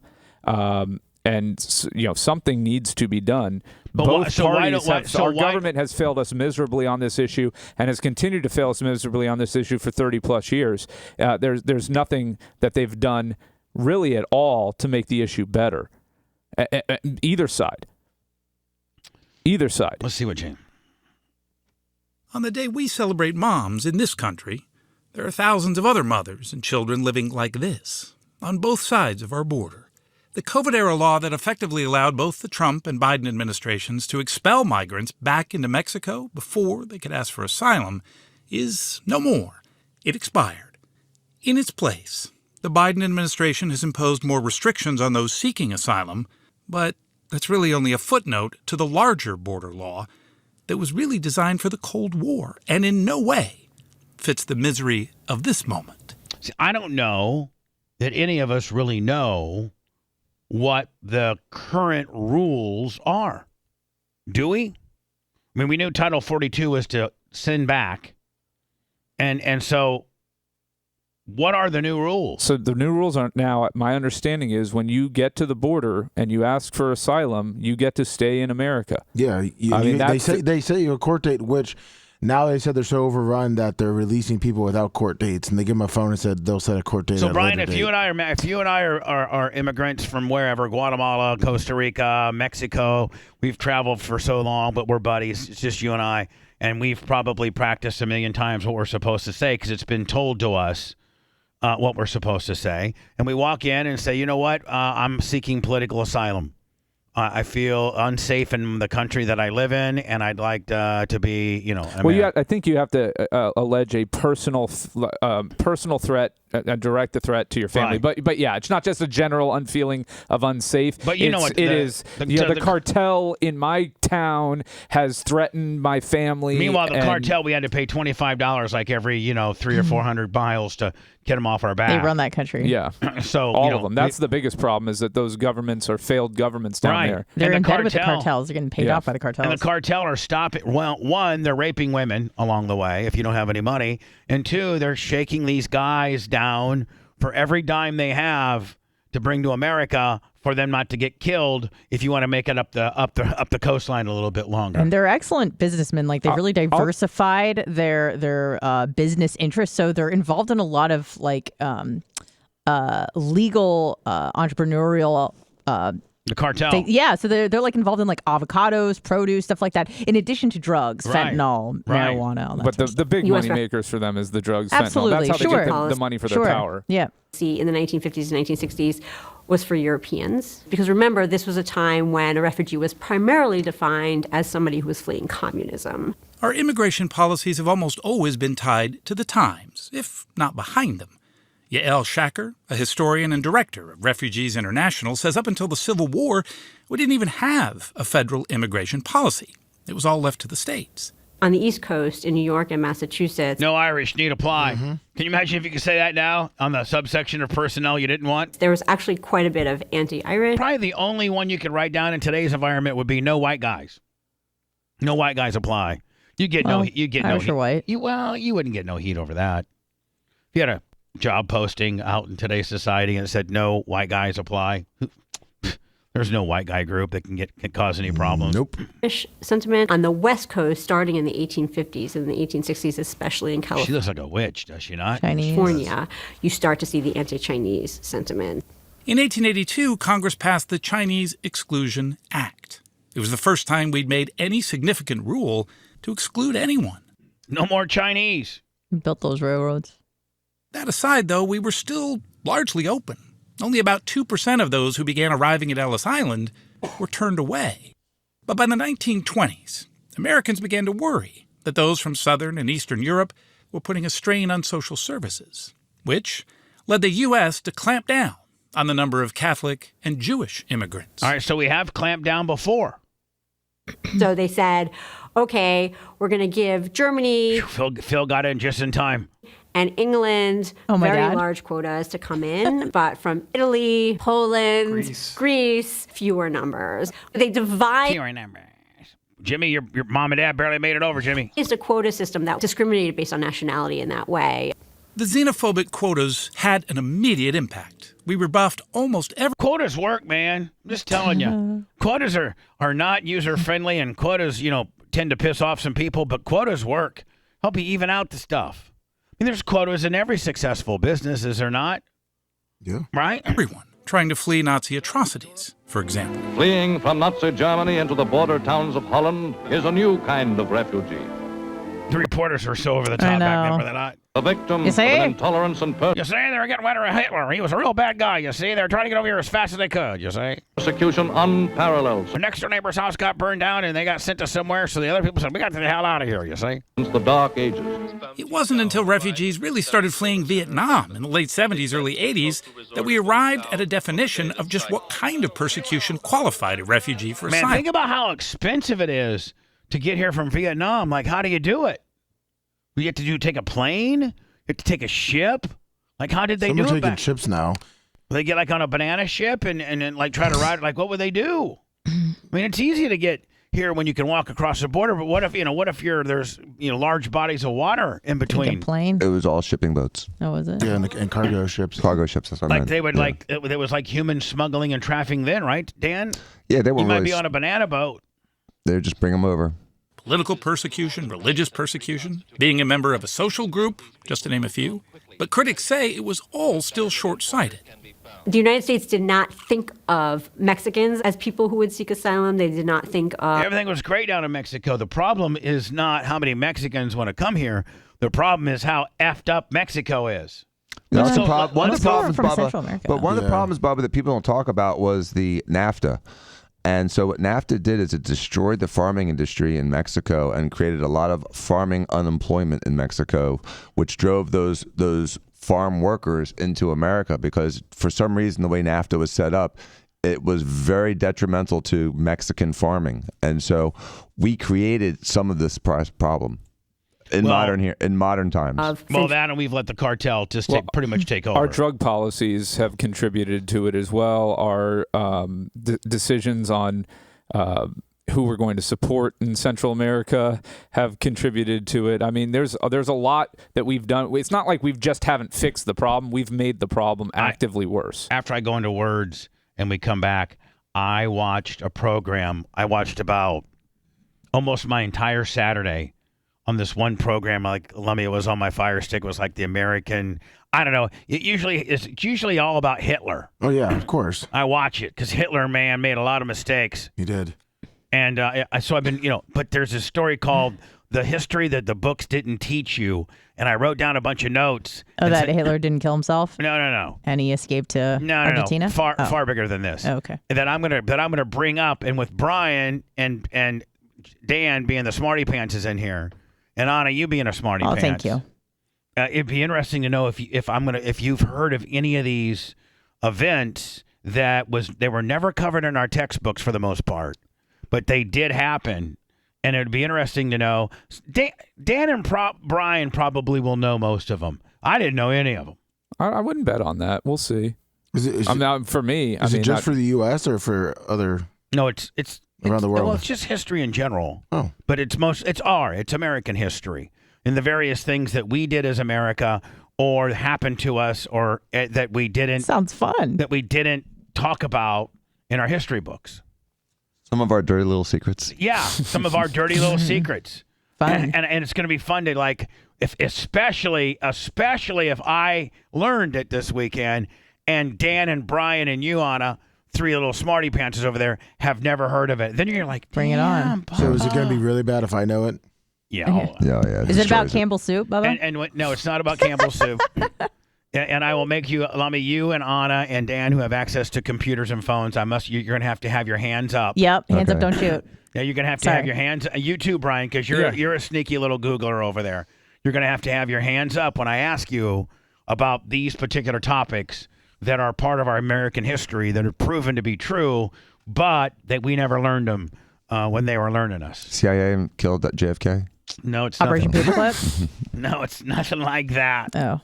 Anyway, this immigration thing goes on and on and on and on, and I don't know, man. And guess what? It's going to go on and on and on and on and on because it's an issue that it's a multifaceted issue. First of all, it requires multiple solutions, which we have proven as a society we're incapable of doing.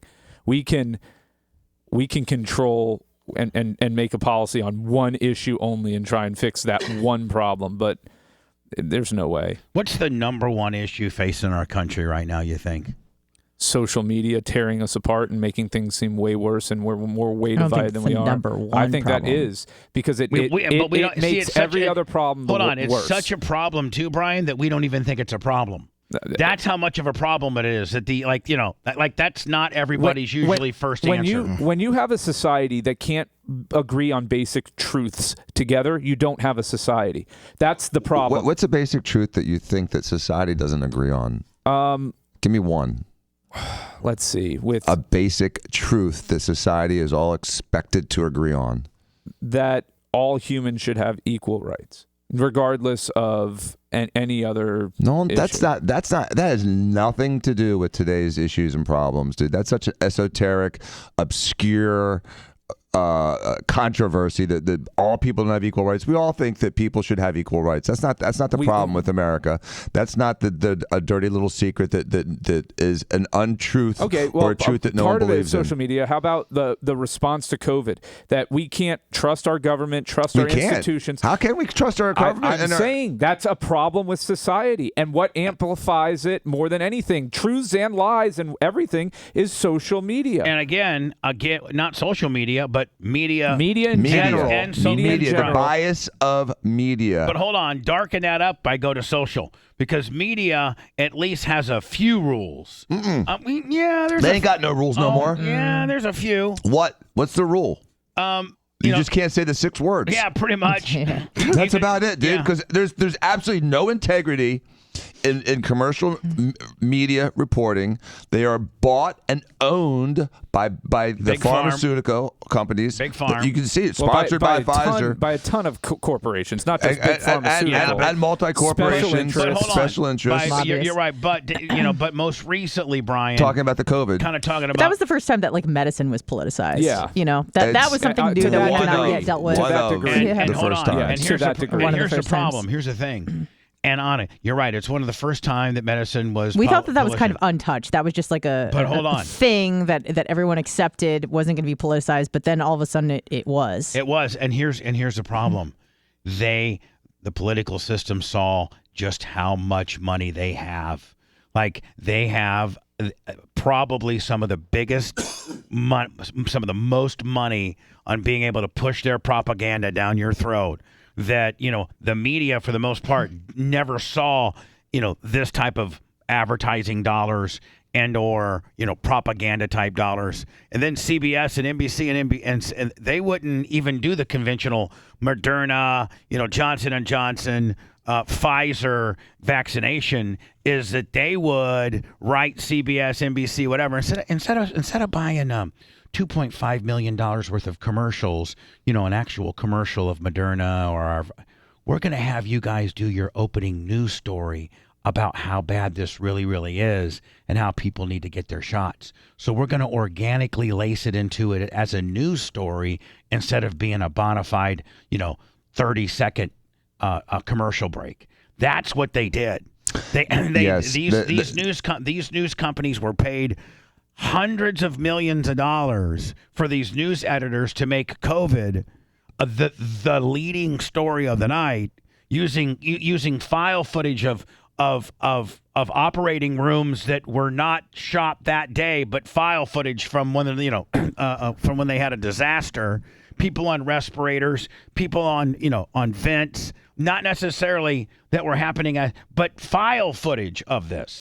And so CBS, NBC, Fox, they all were conditioned now by Big Farm to not play the go get your new Moderna vaccine, but to make getting your new Moderna vaccine the lead story. So Americans just a big infomercial for them. Yes.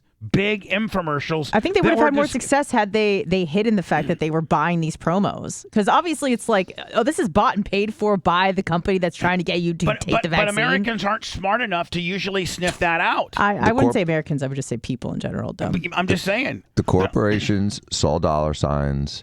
The politicians saw power.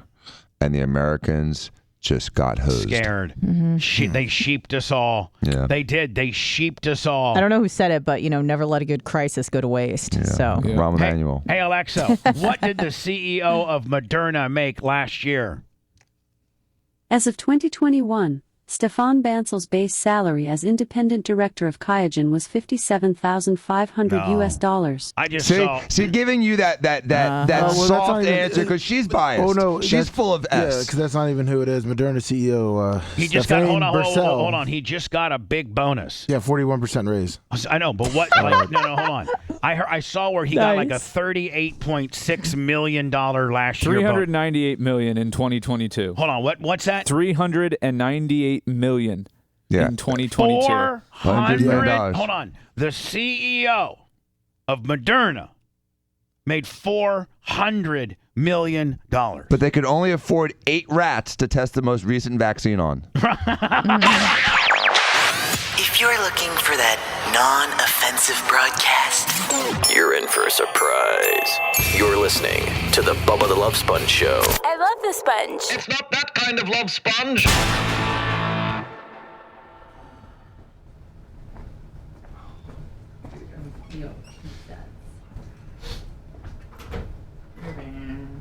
Dan O'Kay's walking with a bit of a limp. Who is? Dan. What are you trying to say? Looks like he's favoring his right leg. I don't know. Are you trying to make an or something? No, I'm not saying he got ass fucked over the weekend. I'm just saying. You're pissed. Jeez, Brian. That's rude. It's That's rude to assume that he's getting an ass fucked. No, I'm not. Lummy, let's do Super Beats. Super Beats next. Super Beats. Dan really hard sold it. Bubba. What, Lummy? We need to make up for the ones we're gonna miss. You smell good, huh? Oh, okay. They're sweet. They're beet sweet. Beet sweet. They can't They're be pomegranate. I'll get you one more today. Okay. Before we leave. With nostril flavor. Okay. Then I'll get you 2 tomorrow. All right. So then you actually need 3 tomorrow, right? I'll need 3 tomorrow. Yes. I like it when Bubba tries to pronounce polyphenol. Polyphenols. Polyphenol. Polyphenol. Let me just tell you something. We're going to be talking more about heartbeats. Or whatever the fuck. Super Beats. Okay, listen, please, leave me alone, please. All right, dude. We'll be back in 6 minutes. That's what they should have called them though. It's heartbeats with the beat. Please. Super Beats. Please. The hard chew super beats, no synthetic collars and polyphenols. It's like Lucille Ball doing the commercial for Vita Vegemin. Did you remember that one? No. So it was like 50% alcohol or whatever. So she's doing the commercial for it, and during it, during each take, she's actually like trying the medicine. Yeah. And by the end of it, she's so fucking wasted. She's like, vitamin of it. Oh, And shit. she's like, yeah, completely Morning gone. Sicilian redneck. It was, Vitamina Vegemin. I thought you were trying to say Vegemite. No. It's an old I Love Lucy episode. I'm Johnny Wow. Just today. It's the baby face in the studio show today during Hot Mic. Sorry, Dan, come back. Come back with whatever you want. All right, we're going to do Super Beats, Lummy, and then we're going to go to our history. Bubba tries to stump smart people. Lummy's not in Lummy's here. not in here, but I'm good then. okay, boss. Yeah, Super Beats. A man with no degree stumps those with a bunch. The greatest. Well, somebody else stumped us. You're just reiterating the information they provided you. No, but it's my ability to learn. See? See? It's my ability to learn, see? No, but it's like now I know this stuff, which makes me a more worldly person. Correct? Absolutely. I know this stuff now. So, like, you know. Deal with it. And it's good stuff. You know, it's like, it's just good to know. But what were you saying? Nothing, Lummy. Nothing that You're saying we're doing super beats and then we're going right into the shit Bubba knows segment. Yeah, yeah. There you go. Thank you. I'm glad I didn't have to repeat that. Thank you. Sorry, Bubba. I was in engineering. I didn't hear you. Hey, Brian, do you like our 4-screen Willies up top there? Yeah, it's pretty sweet. We're going to be able to run messages through there and fucking logos. Yeah. And all kinds of great shit. No, it looks pretty cool. And then we're going to have 4 additional screens on the front fascia of the stage. I've been saying for a while, Right here? your best bet would be to stream on Sundays during the NFL and just shoot. Like, you don't show the game, you just pick. Show the crowd. You just show Bubba and whoever his friends are that day shit talking. You play them, not the screen. Play them, Right, not the that's screen. right. So you're not violating any copyright. But you tell your listener which game you're watching, so Right. that they can tune in with you and kind of like watch the Would game. you do that? Would you do that with me? I would do it. You Yeah. know sports. I would do it. It would be fun. Come in here, get gummied up, and talk about the game. Have to be a Packer game though. It's a game I like. It wouldn't have to be. No, Brian, he said he wants a game he likes. You won't like the Packers game this year, Bubba. You're not gonna like those games. And then we play us reporting on it. Yeah. Well, just get the guys like watch. It's like watching the game with Bubba. Yeah. Like Science Theater 2000 or whatever. Well, no, because they can see it. You're not actually broadcasting the game. It's like what they do on Barstool. Didn't Manning's do that too? Manning's, but you can watch the game though. Yeah, they have the game Barstool just shows the guys that are sitting there watching because they're all betting. Can I really talk the way I would really talk? Like that lazy motherfucker, could he not? Yeah. Did you see that fat ass take that play off and get his quarterback killed? Because they're doing all live bets there. You can talk about Pam Oliver sounding like she had a stroke on the sideline. Talk about how I want to fuck Aaron Andrews. Exactly. Be just like watching a game with Bubba. I think your listeners would enjoy that. Could we put that on YouTube? I think so. As long as you're not infringing on their copyright, you're fine. Well, how are they going to hear the show on TV without the people watching them hearing the show on TV? Because the people can't see our feed. They won't see it; they'll hear it. We don't have to. We can't play the audio either. So you're going to have like an earbud in one ear. You could So have you one can hear the audio. person listening to the audio on the panel just to update everybody, and the rest of the What do you mean? Like, what do you mean? Well, what he's saying is, how would you listen to the audio without your listeners picking up on the audio? Oh, yeah. Without that bleeding through the mics. Right.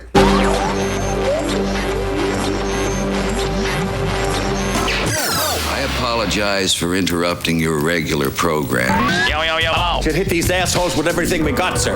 Living vicariously through his bizarre world. Imagine how much protein's in my body. This is the Bubba the Love Sponge Show. I mean, Dan, we had this great idea, and then Dan thought of a brilliant idea on how to thwart our good idea, and showing you how brilliant he is. And it was even a technical issue. He's not even an engineer, but he's so brilliant, and he's picked up radio so quickly. He knows the ins and outs. That's why he's the champ. That's why I'm scared to maybe do my history game with Dan. He'll know them all. If I go through my music, I got 1, 2, 3, 4, 5, like 6, 7. I got like 8 different pieces of history that most people don't know about. But if Dan knows all 8 of them, then that makes me look kind of stupid, doesn't it? No. Makes you look as smart as Dan. All right, so here's the deal. Let me see. Let's call it 8. I want Dan to predict how many he may think. And Dan, they're pieces of American history. Like, these events happened. Out of So you 8, think how many of those am I going to know? Yeah, out of 8. I I want Anna to predict. I want you to predict. Predict our own. Yeah, how many you think you'll get right? Okay. Or how many Out of eight? legitimately it was like, yeah, I knew that. You may not be the first one to bring it up, but you're like, yeah, I knew about that. Or be honest and be like, no, I really had never I'll be heard of honest. that. All right. Dan, will you be honest and what's I'll be honest. and what's your prediction? Over under is 4. 4, okay. Anna, will you be honest? Yes. And what's your prediction? I'm going to say 3. Babyface, will you be honest? I'll be honest, and my over-under was also 4. Okay, there you go. Lummy, will you be honest? 2. You think you'll know 2? Yeah. Really? I know. I like I'll history. probably know more than Yeah. the rest of us. Pomeranian. I'm not sure if he's back in there. He had to take a very important phone call. Oh, you did? Yes. Some African-American woman that wants her weave back? Yeah, Lizzo's calling him. You know, let me tell you something. This weekend, I watched a lot of TV. I really had a relaxing weekend. And Super Beats, Lummy, they're now not only the people that are trying to rip off our Super Beats, but Super Beats alone it advertises a ton. Mm-hmm. You can go to getsuperbeats.com, use promo code Bubba, and in a couple weeks, Dan just, by the way, ate 2 of his Super Beats. I've already eaten my 2 for the day. I had mine at 6 a.m. You can have as many as 4, they say. Super Beet Heart Chews are plant-based, and so they're easy to add to your routine. No pills to swallow, no ingredients to mix or prepare. Super Beets is the #1 pharmaceutical recommend beet brand for cardiovascular health support. It's blood pressure support that you can rely on and can trust. Double your potential with Super Beet Heart Chews. Get a free 30-day supply plus 15% off of your first order by going to getsuperbeats.com. Promo code Bubba. Again, use promo code Bubba. That's GET Superbeets, BEETS.com. Promo code Bubba. Promo code Bubba. And we're getting ready to do, Lummy, their Neuro 40 stuff. We're getting ready to do their grape seed stuff, their tart cherry human gummies. Again, continuing our Super Beets. And they got a vitamin D3 chews. I'm like, hand me, you guys send it up to me all. Send it to me all. What we would like to. Their turmeric. Oh, their turmeric. I think Anna takes turmeric. I think. Yes. Well, you're getting that last little drop of coffee. Yeah, I was really digging for it. All right, so here, I'm an addict. You were like, I was like, I need more. I don't know if you can get any more out of like my Lord. All right, so I'm gonna. I don't know what to call this, Lummy, but I was watching this program called "The History They Didn't Teach." Now I need all you guys to have your hands up, okay? Don't shoot. Please. Okay, so I can see them. Brett or whoever's around, Lummy, you're gonna have to help me police this. Yes, Lummy, drinking alcohol's not included. Of you can. And I'm keeping score too. Right. But I'm keeping my hands off my I computer. just keep your hands where we can see them. You don't have to have your hands up, but just keep your hands where we can see them. Or yeah, there you go. So my first question would be: do any of you know why the Hindenburg was filled with hydrogen instead of helium? Yes. Okay, go ahead. It's lighter. Yes. Dr. Dan, go ahead. It's lighter. It's a lighter element on the periodic table, and they thought they needed that extra lightness. Oh. And helium was a little heavier, but not as flammable. That's what I was taught as a kid. Well, you were taught wrong. History they didn't teach you, I guess. This segment was called "Stuff They Didn't Teach You." The problem was that we, at that time in Dexter, Kansas, had May 6th of like 1937 or so. No, I forget. I don't know what the date was, but in Dexter, Kansas, we found what the largest helium reserve in the world. And the United States of America are the largest exporter of helium. But at that time, in the uncertainty of the world with World War I and all this kind of deal, and Germany, we didn't want it. We would not sell. There's actually a federal law that we would not sell our helium to Germany and other countries. We kept our helium to ourselves, and because people we did an embargo, and yes, It's in 37, and we would not sell our helium to Germany. Germany wanted to fill all their, it's called dirigibles or whatever those big. Hunter's typing. I know. No, I don't know it, so I'm just hold on. what the date was. Since they don't know, now they can fact check me though. That's what I'm saying. Yeah, no, I have no clue. And this is just off the top of my head. But after nobody knows, then by all means fact check me. And when you find me right, then recite what you found, or if you found me wrong, recite what you No, found. you're right. It was May 6, 37.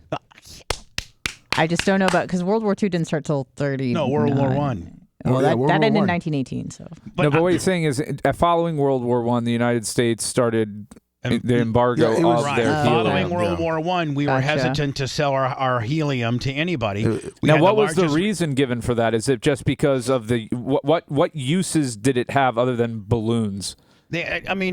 All types of war. I mean, like It was the Helium Act of 1925. okay. And what's It was banned the export of helium, for which the U.S. was the only important source, thus forcing foreign airships to use hydrogen lift gas. So it's all for airships. Is that Is that Danny? Is that a win for me? You win. Did not know as a result of an act. Because the Hindenburg would have never have exploded had they Had it been had helium instead of hydrogen. Yeah, helium doesn't burn like that. And helium is pretty much non-flammable, and it has one of the lowest flash points of any gas, and it's far more. It's More stable. It's more Safe. stable. And the way that the Hindenburg died was literally one of the mooring ropes poked a hole in the side of it. And, hydrogen starts coming out, and it was during a thunderstorm, and it took just the smallest of sparks to ignite that. Had that been full of helium, nothing would have happened. Literally static electricity. how So many you guys, people died? Not that many. Not that many. It's not that many. Those giant blimps didn't hold that many people. They held like maybe 80 people. They were novelties. All right. That's kind of a lot. So I think that's kind of a win for me. None of you guys knew that. did It's you? a I didn't win. know. That's a W for Bubs. 35 people died. That's not nothing. But All right. 35. Now, That's hold it. on. Yeah, that's it. What was 62 survived. hands off the computer? Here's the next one. Yeah. Bubba's 1. Everybody else is 0. Dan predicted 4. Anna predicted 3. Lummy predicted 2. And Brian predicted 4. You guys are all at 0 right now. Yes. So this is for you, and this is for me. Hey. That's you again. What was the largest? Are those called Zeppelin dirigibles? Or is that what they're called? Isn't that like the official name for them? They're called dirigibles or What, something. the like blimp things? The blimps in themselves. I don't know. What was the largest catastrophe in the blimp world? Most people would say They'd go with Blimpy. the Hindenburg, but it's not. It's not. Nope. It's one that we never were taught. It was the USS Akron. It was American owned, and they lost it. They were off the New Jersey shore, and they got like vertigo. Those things only went like 55 knots. Like they weren't very fast. Are all these facts balloon based? No, because I will not win. No. Brian will go down to 0. Hold on. Categories. Control the room. This is the last airship one. Blimp related. Because you'll get me there. I Hold on. revised to 0 All right, if hold it's on. airship All right, related hold on. trivia. I'll give you the topic matters. 2 airships, 2 war, about war, 3 war, Okay. 4 war. 4 war. Okay, a lot of war. So you guys are better at war than you guys are about airships. About I think you blimps. guys would admit to that. Yeah, hopefully. The largest airship accident was the USS Akron off the coast of New Jersey, and they got into some thunderstorms, and they couldn't. They tried to yoke up. It didn't burst into flames or anything. The bottom of the blimp. This thing was like 600-700 feet long. The bottom of the blimp hit the wave. They were like losing altitude, and the wave pretty much sucked it into the ocean. So everybody died. Everybody died. I think all but 2. 3. All but 3. How many people died? 73 of the 76 men on board. That's the large. That's rough. Is that another Bubba one? That's a Bubba. Is that a Bubba, Bubba 2? 1. For 2. blimp history. And then two more were killed when the Navy's J-3 blimp crashed during the rescue mission. Right, and then the other thing is with the USS Akron, they only had 1 lifeboat for 15 people, and they had like 70 on board. The next one's about the Macy's Day Parade. The flying Snoopy. Back in 1962, Why was the first flag so big? Mickey Mouse took a left corner and got gouged with By a flagpole. by a flagpole. Killed 3 kids, and they've never told you about it. All right. Oh my God. I mean, for those scoring at home, don't get mad, but I got it 2-0. Nobody Yeah. scored nothing on me. Okay, here's the next got one. it. Okay. Is anybody familiar? Can anybody tell me about Camp Century in Greenland? Camp Century, located in Greenland. Is it a prison? That's how much you know about it. Is it a military installation that they're leaving the people there for a full 100 years? So it's not called a black house, but like where they do a deal with the country so they can torture people there. And okay, never mind. So Camp Century was during the Cold War era. We wanted to be able to be strategically as close to Russia as we could, and we went to Greenland and set up these under the ice living quarters and the ability to launch or working towards being able to launch nuclear warheads into Russia from Greenland. So we went and built this huge underground city. As the American, when did we get Alaska? Seward's Folly was in the 50s. What? So, hold on. So we go and build all these 1 mile underneath the ice facilities where all these soldiers can live and cook, but they're in complete darkness because they're maybe 100 feet or so below the ice. Well, we didn't anticipate how much the ice shifts in a year. And so after year 2, it all started caving in on itself. And we were going to put eventually nuclear silos there because we could have hit Russia no problem. And it all got scrapped. Camp Century. Go ahead and check my work on the deal, would you please? Is it Century with an S or with a C? It's with a C, I think. Okay. And let's admit that nobody research knew. base in Go ahead. Let Greenland. me go ahead and read it so I can go 3-0 real fast. The military scientific research base in Greenland, when it was being used for nuclear silos, but they couldn't keep the ice from collapsing on itself. So you're right. Thank you very much. Camp operated from 59 to 67 for the Cold War. No. I mean, it seems like you'd be closer to Russia this way, but hold on.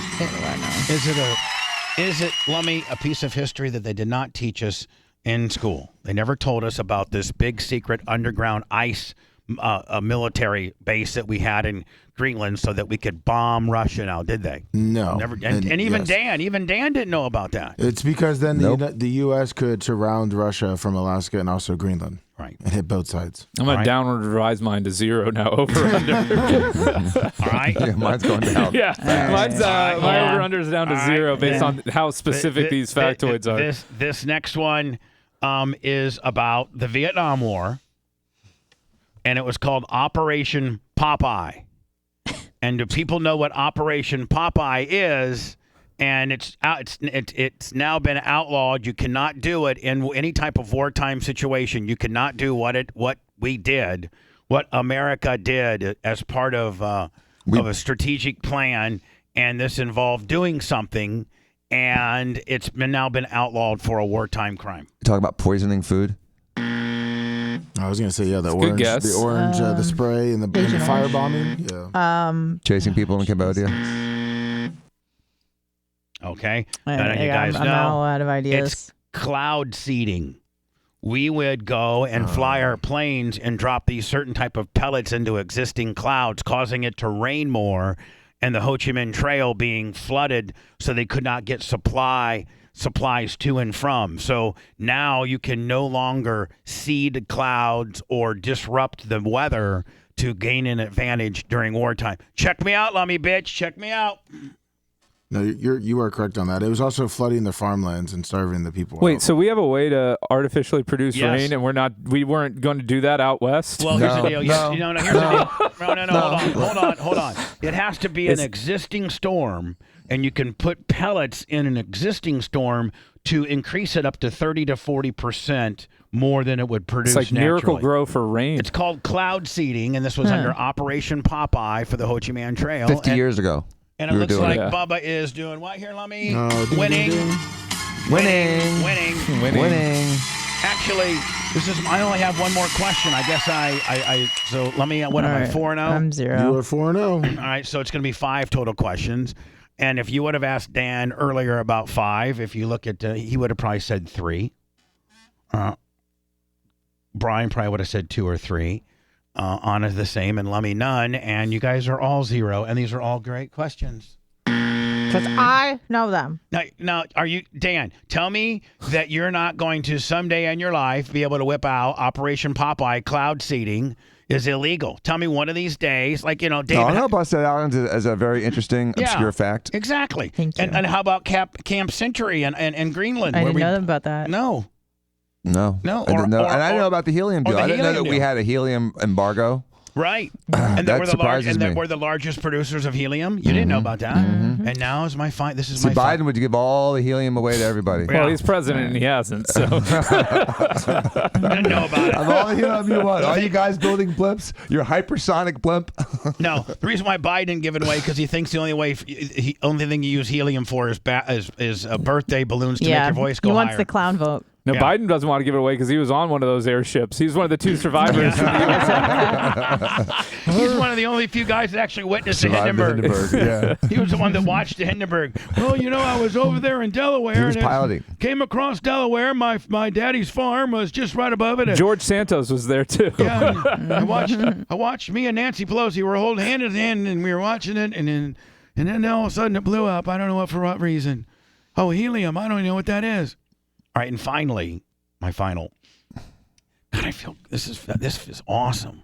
I mean, who would ever think I would be able to come up with 5? You just saw something this weekend about it. You didn't know this before. No, but just sorry. I'm sorry. That was an outburst. I got some very smart people in this room. Anna's very frustrated over here. Yeah, I know. Dan and I are taking it in stride. I think it's interesting. They're cool factoids. It doesn't really reflect on our intelligence or lack thereof by not knowing something specific like this. No, but it does prove exactly what the story was about, and the fact that they didn't teach us. I mean, they didn't teach this. They don't. Yeah, this is not widely known. I mean, although when I was in high school, Bubba, Vietnam in my history book was covered by a paragraph about yay big, about 2.5 inches long.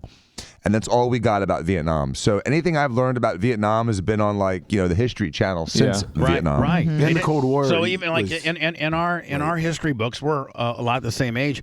There were just some of this stuff they just didn't put in there because they didn't want us to learn about it. They didn't want it taught.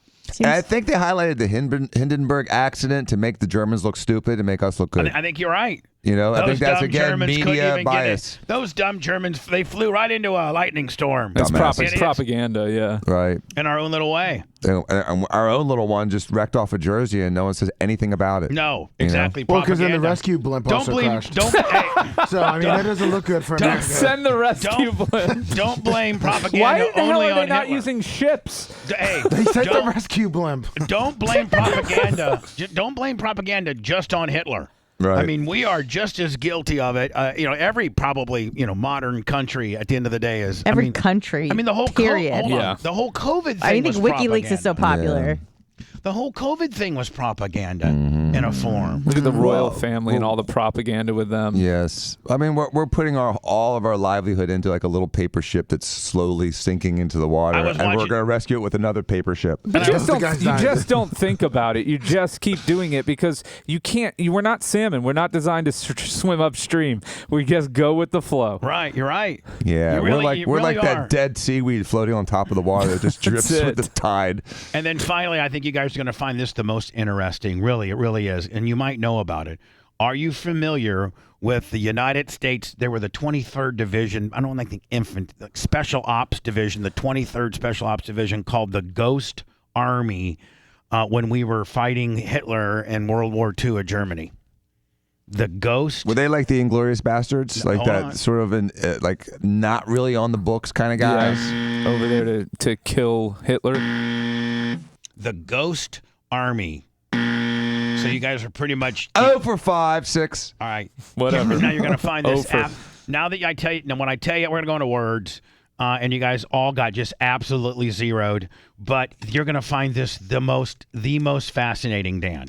What we would do is we had these big inflatable tanks, like much to look like. Oh, I did see this. All right, but hold on, you didn't know when I asked know, you? I did. I know, So but we- I did see the inflatable tanks and we had cars and all of yeah, that. So Dan, we had these big like romp houses in World War II that looked they were tanks. They were exact replicas of our tanks, and they had like like the big anti-aircraft ones. They looked realistic. They were so But they were cool realistic. And toys? what we would do is it was called the Ghost Army, and it was mostly of artists and engineers, and they would build these inflatable tanks, and then they would put like 1,000 of them on a big hill. Well, from as close as the Germans could get with their binoculars, and we put camouflage all over them, everything, they looked 100% real. So what the Germans would do would be go ahead and put a whole bunch of people over there because they thought we were coming, and then we bring the real tanks and stuff in and flank them. But it was called the Ghost Army, and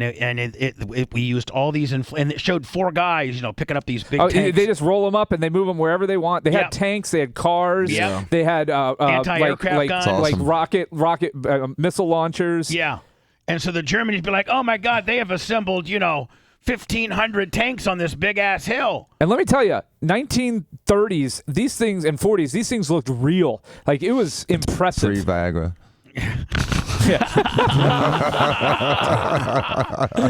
So there you go. Now, Dan, tell me you're not going to, at one time or another, use the Ghost Army reference. I am going to. I think that's good stuff, Bubba. It's interesting. Thank you. It shows Thank you. you. It shows you apathetic. You should have the Bubba factoid of the day. We should do this as a segment. I'm not MJ. Okay, thanks. And just so you know, hot dog. There's not enough soap in the world to make him clean up his act. Get out of my sight! You're listening to the Bubba the Love Sponge Show. Put yourself over. Bubba's fact of the day, Brian. I'm going to say I'm going to give myself a half a point on the Ghost Army. Yeah, I would say I was aware of that as a practice and as a thing. I just didn't know it was called the Ghost Army. I'm gonna have to back you up that you beat Dan 0.5 to 0. I've heard of that before too. I know it's called Ghost Army. Did you know that there's a movie about it? There's a movie about it. I've actually seen it. I didn't know it was called the Ghost Oh, Army. yeah, your bud? I gotta go. Have a wonderful day. I'll text you later. You coming tomorrow? Take care, Dad. Okay. I see you guys. I see you, Okay. Dad. Bye. They wanted the Germans to use the fuel to set up planes. Yeah. But then some of the allies had they were Is it just waiting. me or was he a little chippy, not his normal Danny self today? Chippy? Yeah. Isn't he? No, he was fine. Oh, Yeah, he was fine, Brian. We're trying to get heat with him. He was very well mannered and nice to you. No, he was fucking. That was nice Dan ever. That's why he seemed uncomfortable. He's trying, No, he's Brian. trying to be nice. He was in a good mood. Okay, good. Yeah, why are you trying to start some shit? No, I'm I just tried to making start shit, sure Brian. I'm making sure I didn't do anything to piss him off. Why? Because he didn't come at you too much? Well, it was just weird. Hold on, it was just chill Dan. I know. And you're not Chill. Are you saying you're a little bit freaked out by that? Yeah. All right, we're gonna get into that. Chill Dan. Maybe that dinner last night really helped him. He was chill there, he's chill now. He's a new man. Exactly. Little home show.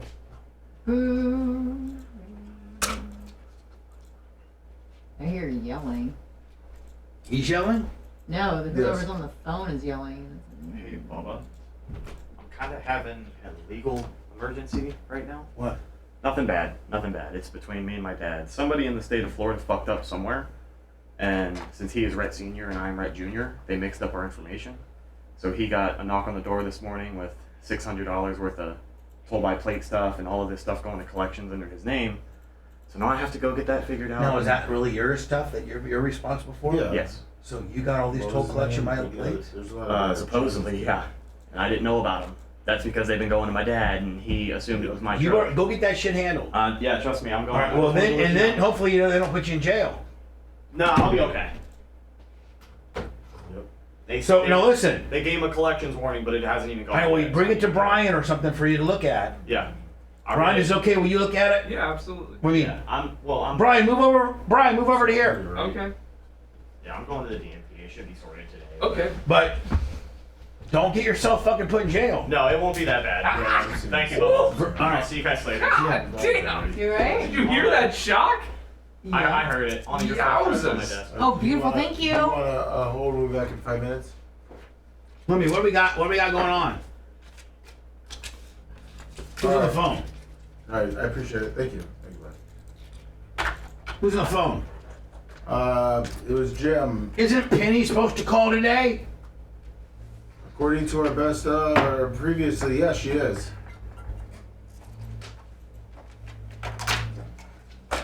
Is this his? Does Macho Man know how to turn us on and off and shit? Yes, he does. Or does he just wire shit up all day? He just wires shit up all day. He does push-ups back there. Hell yeah. Hey, somebody got on it though and got Lasker off the promos. You didn't put him over. Somebody fixed that. Oh, that. Well, no, Brian. There's Wait, there's you wait. He'll be on the next one. Yeah, it's a psych. It's a thing. I was trying to help you out. I was trying to give you credit. Yeah, well, Mommy. No, you can't. I don't take credit, Brian, unless it's deserved. I know the formatics in this place, Brian. Yeah, Brian. I'm trying to get heat. There's no heat. I'm trying to give you credit. There's different from heat. It's the opposite of heat. No, me and Macho are working on it, right? Macho, thumbs up. Yep, 2 thumbs up. I'm getting patronized right now. Yep. No, Brian's patronizing. Yeah, No. Mommy is totally patronizing you.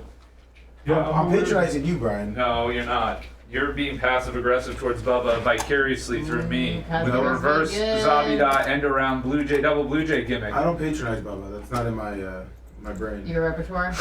I'm physically incapable of patronizing Bubba. That's right. I had my patronizer removed. For just you. I got depatronized. All right. Lummy, you gonna make those best of good as fuck? Sure did. Or your best of good, or are they fucking lazy bullshit? If they're lazy, then I will probably give it to anyone else. But I hold followed on. your guidelines. No, of what you motherfucker. wanted. Okay. I just want them funny and good. I'm gonna be listening. Okay.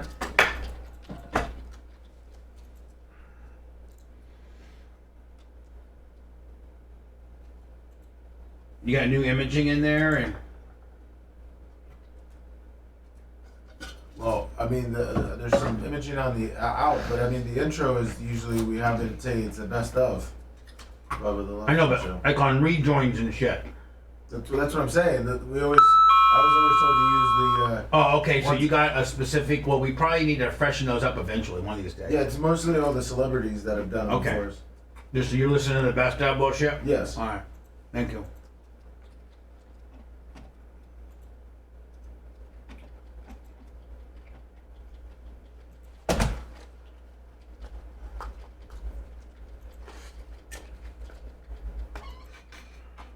Exactly, Liz. Yeah, they're pretty good, Big E 7375. Dan and Savory.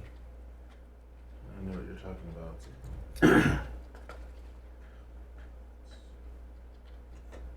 Maybe I don't. That's funny.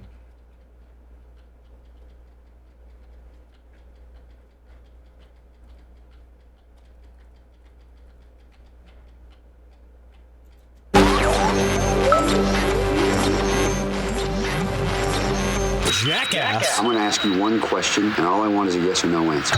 Ow! Are you ready for another irresponsible broadcast? We should make it top secret. We now return to the Bubba the Love Sponge Show. Lummy, are you working on being able to get us an Amazon link for the penis pumps? You working on that? Yes, I sure am. Because we're going to put that up on all of our... We're going to be like, hey, these are the penis pumps we use. A lot of people have been asking about them. So go buy them here. Because we're going to, like, be an Amazon, repurposer or something like that, right? Yeah, it's Just looking creative ways to make some money here at the BRM. We're very scrappy. I was gonna go over with you some items you want me to put on there. Oh, I don't know if we should put too many. Okay. Hitachis. I sent you just for right now because I was just testing it out. Just those two? Yeah, I sent you a link. I know, I just got it. Okay. Hold on. Do not, Macho Man, do not broadcast this. This is just for our internal. That? If you click on it. That's what you sent to me. Yeah. Where's the penis pump? Well, if you click on the product spoke about on the air, Presto Pizza Maker. Hold on, where? Products spoke about on the air. Yeah. Oh. And then if they order from there, yes, then we get a little vig. Correct. And then Oh, there you go. Okay. All right. I was just testing some stuff out. Perfect. Let us know when we can. Now, are those live, ready to go? Yeah, we're we're already live now. signed up. Yes. Oh, so I could put that on like our YouTube today. Yeah, but I can change up how we do the different items, like how it shows. I just wanted to get your okay on it with those items. I like those. Okay. Products spoke about on the air, and drinks the show recommend. Okay. There you go. So I can just now put that on our Facebook. Yes. On our Insta and our Tik. Yep. There you go. And if a guy wants to, buy the penis pump that we use, Brian, you never got one of those penis pumps, did you, buddy? Nope. And if you be honest, buddy, because they're a little salty. What are they? 45. Salty? What are they? 45, Lummy? Yeah. Yeah. They're I just want to throw $45 away. I can purchase my own if you really want me to. Oh, okay. And I'll use your link so you'll even get money from it. Well, then please do so. Oh, no, sorry. The one that we Please have on buy. there is on sale. It's $30. Oh. Now, is that the one we use? Yes. Those are the ones we use? Yes. Right. So, Brian, could you be so kind as to buy one and use it? Because, listen, we very transparently talk about how we do use ours. We do.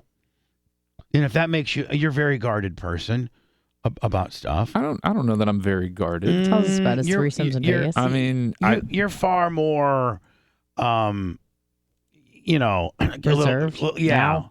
You play your identity and some of the kinky stuff that you play your personal life a little more closer to your chest than we do. Yeah, I'm also not on the air, 40 hours a week, having to put it out there. Well, we're trying to put you on more. I like. No, but I'm saying, I think part of it is you guys are just on so much, you have to at some point incorporate your personal, or there's just not going to be a show. Right. Thanks for the validation of how talented we really are. How we can carry a show without crutches. Hello. Hey, how's it going? God, I'm so good. Let's cube today. Hello. Hi. Such a dick. I'll kill you. Lummy? Yes, I'll kill him right now. Get ready. Okay. Pro pylon on the way. If I ever say, Lummy, banana schmamma. Banana schmamma, I'm ready. Then you just go absolutely get him into an immediate rear naked choke. Can I start He's kicking going him to choke me out with the balloon strings that are behind me. I already saw him look. Yes, you're on the air. Go ahead, sir. Hey, it's Mike from Charleston. Hold on one second, Mike. Hold on one second. Sure. Mike, and any time that he says something anti-me, you are to at least look at him in a mean way. So let's try it once. Yeah, just like that. There you go. That's rugged. That's sexy. You know what? It's I'm more just sexy. saying. Brian might get erect over it. I'm just Watch saying. out, that soy boy. I don't need a penis pump. I got a Lummy stare. All right, so if you could buy one of these penis pumps, will you use it? Yes. And say, listen, I used it. My wife helped me. It made me thicker and gorged. Because even Anna reports on how Blitz's is going. Like we're fully transparent about this. Yep. If Anna is talking about it, Brian, then you got to be honest about it. Okay. Thank you. Hello, sir, from Charleston, South Carolina. How can I help you? Hey, I was a history major in college, so I really appreciate the last segment you were doing. I actually didn't even know some of that stuff. For real? Yeah. Yeah, that shows you, even you've been propagandized. Some of that stuff is pretty, like cloud seeding during the Vietnam War, Operation Popeye. Nobody knew that. Brilliant. We would go seed these clouds. Hello, sir? You there? He just hung up on you. Wow. Paul Revere, I never knew about that. $20 on the Skype. Lummy, we would go, Brian, we would go and put these pellets in these clouds, and they had to be an existing rain cloud, rain, and then it would intensify the rain, which made the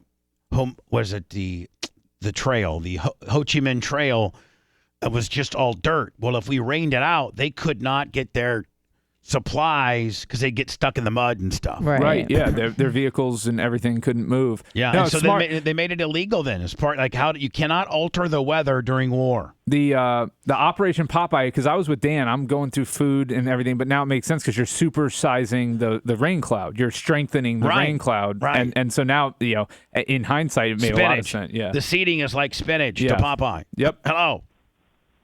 Hey, yeah, sorry, I lost the call there for a second. Oh, yeah, this is the history teacher who couldn't believe that I actually knew 5 things he didn't. Well, I did know one of them. Actually, the Ghost Army is one of my favorite things in World War II, and I did have some extra context and possibly the most famous use of it, if you would like to hear about that. First of all, but was I right about it? 100%. All right, yes, and please continue. More, yeah, because I only caught I can only give myself a certain amount of notes. Oh yeah, sure. I mean, they used it more than once, but the most famous use probably is in World War II. You had General Patton, who was probably the best general the American military had at the time. He was a little old-fashioned, though, so he was actually getting in trouble for physically abusing soldiers he thought were cowards when really they were experiencing PTSD. So they moved him back to England as a punishment, not knowing that the Germans actually intercepted that communication. So they knew Patton was going to England, and they stationed him with the Ghost Army directly across the English Channel. Now, the fact that they moved their best general to this spot where they thought there were a bunch of tanks, they thought that's where the invasion was going to come from. So they moved a ton of their defenses from Normandy to across the English Channel, where Patton which softened up the beaches for the D-Day landing. Right. So because they thought Patton would be where we were going to really be, raising hell. Exactly. And the English Channel is the shortest distance from England to France. So they figured that's where we were going to be coming. And then we landed at Normandy after they moved a bunch of their defenses away. And all we had was a bunch of blow-up houses out there painted like tanks. Yep. They thought they were legit. They weren't. They never moved. Hey, man, thank you. I appreciate you listening to the show.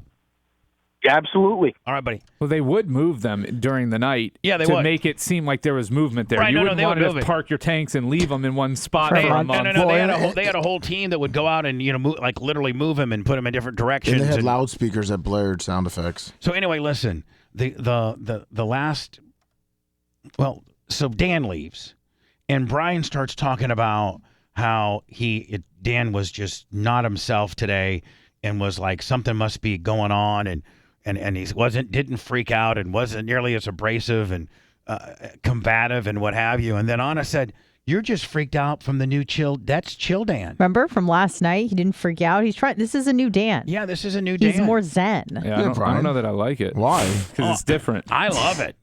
Change is scary. Yeah, I mean, change is scary. I mean, he's chilled. I mean, he's chill. I thought for sure I did or said something to tick him off. He's chill. Taking his wife to the jazz bar, at night. Not complaining. Not complaining about that bloody steak. Didn't engage you much at all.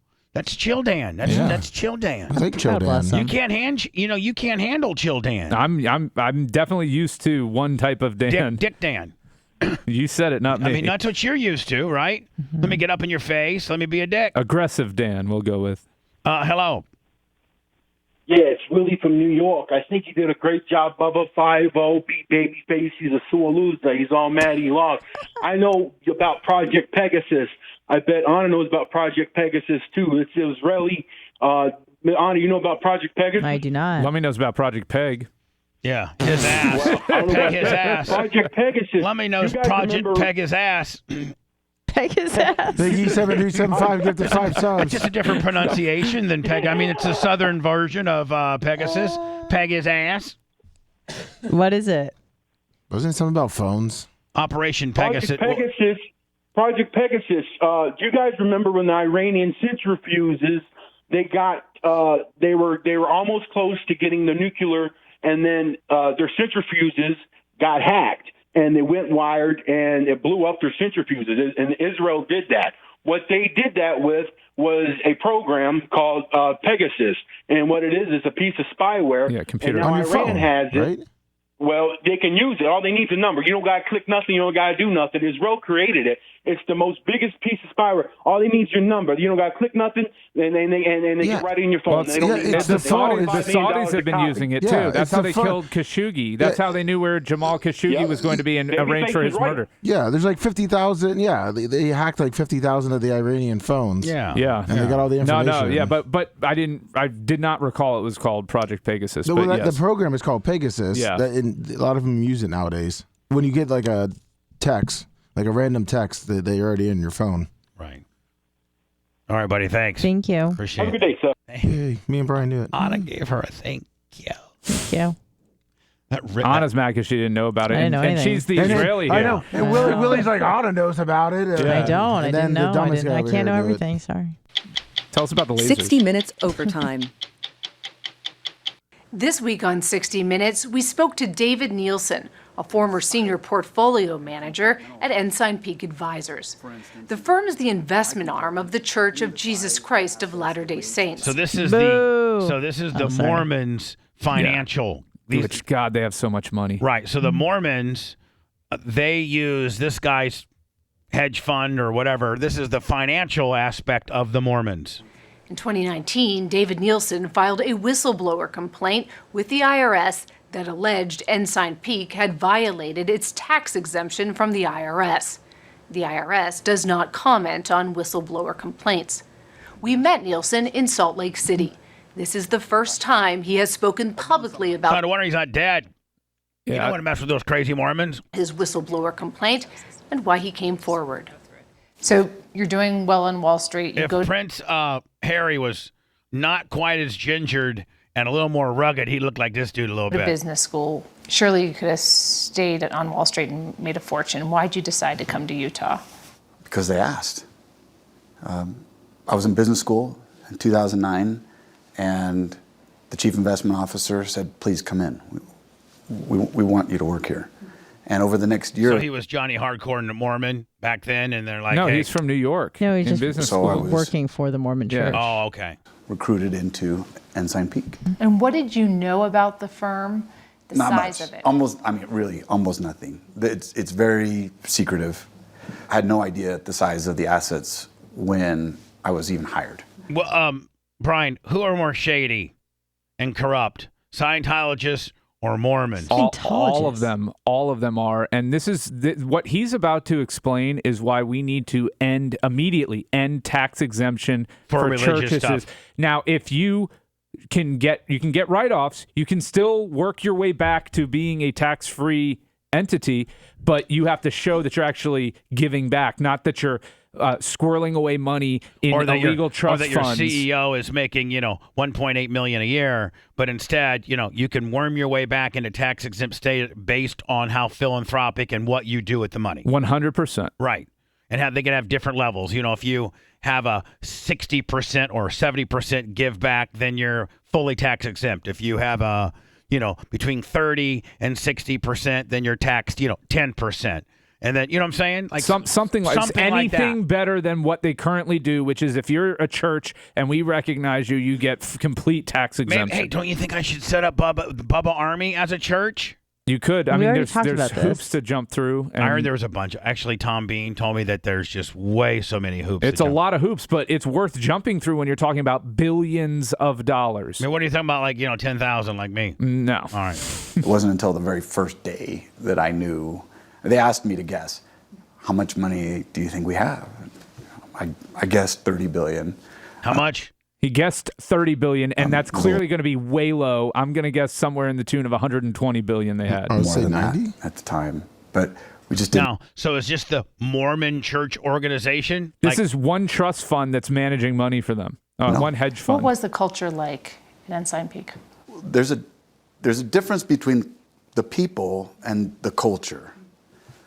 Some of the people there are the best people I've ever known, really, and I love a lot of them, and I know this is hard for them, but the culture grew into something that was unhealthy. What do you mean unhealthy?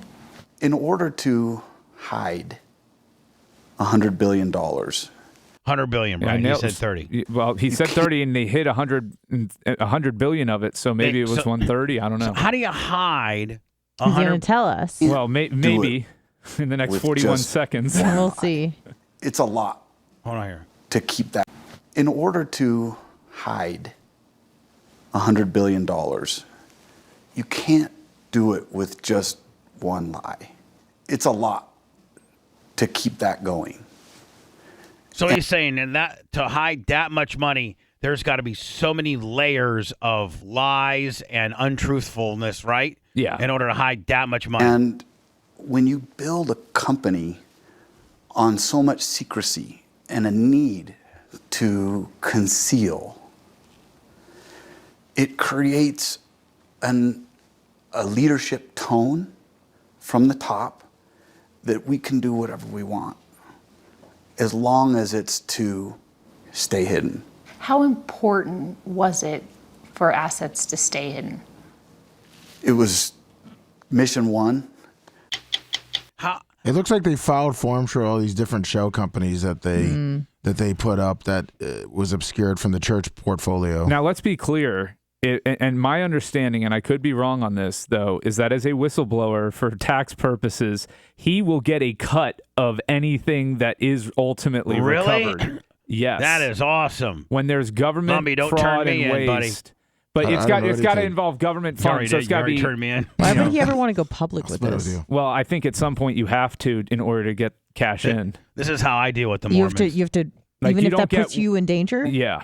I think they Like, already settled the charges, so he came out. Oh, that's And probably because it came out. Here, I got paid. Inside and Peak paid $5 million in penalties. That's it? Yeah, that's what it on says. hundreds of billions of dollars? Says Inside Peak agreed to pay $4 million in penalties, while the church itself agreed to pay $1 million in penalties. That's it. That's what it says right here. That's it. That's the big How do they story. make all their money? The Mormons. This is how I Oh, deal. their members? Their members are very rich. I'll tell They you. tithe huge. And they're- they knock on people's doors Well, at Sunday during football. They control an entire state. I mean, Right. let's be clear on that. They control the state They of have Utah. more money than Scientologists? Yes. Yeah. Really? I didn't know Anna, that. Or I thought it Anna, was- you could be hanging out on Sunday, baking your bacon and doing your Some meal more prep, bacon, yeah. and you get something like this on your door. What's up, guys? Why you guys keep coming by here? Well, the main reason why we're coming by today is because we know that somebody else came by before, and we're here to let So you I'm living with my sister at this Right, time. but how profitable is that? Listen, No. I'm I'll living- tell you what All right. this model creates for them. All right, but hold Gotcha. on. All I'm right. living with my sister because my wife, I just got divorced, and she has 30 days to move out of the house. So while those 30 days, I cannot live there, Mm-hmm. and so I'm living with You're my. not in the mood for visitors. Yeah, and so Sunday, and Tyler's living with me too. Packers were on. And I think the There's a Packers. game on. So it's I got no money. Friday at. I'm sorry. It's Sunday at it's the 4:35 game. My wife. I'm going through a divorce. I'm living with my sisters. Got my son there. Not feeling like quite the best dad in the world. Johnny Success here. Living with. Hey, sorry, son. We got to live with my sister.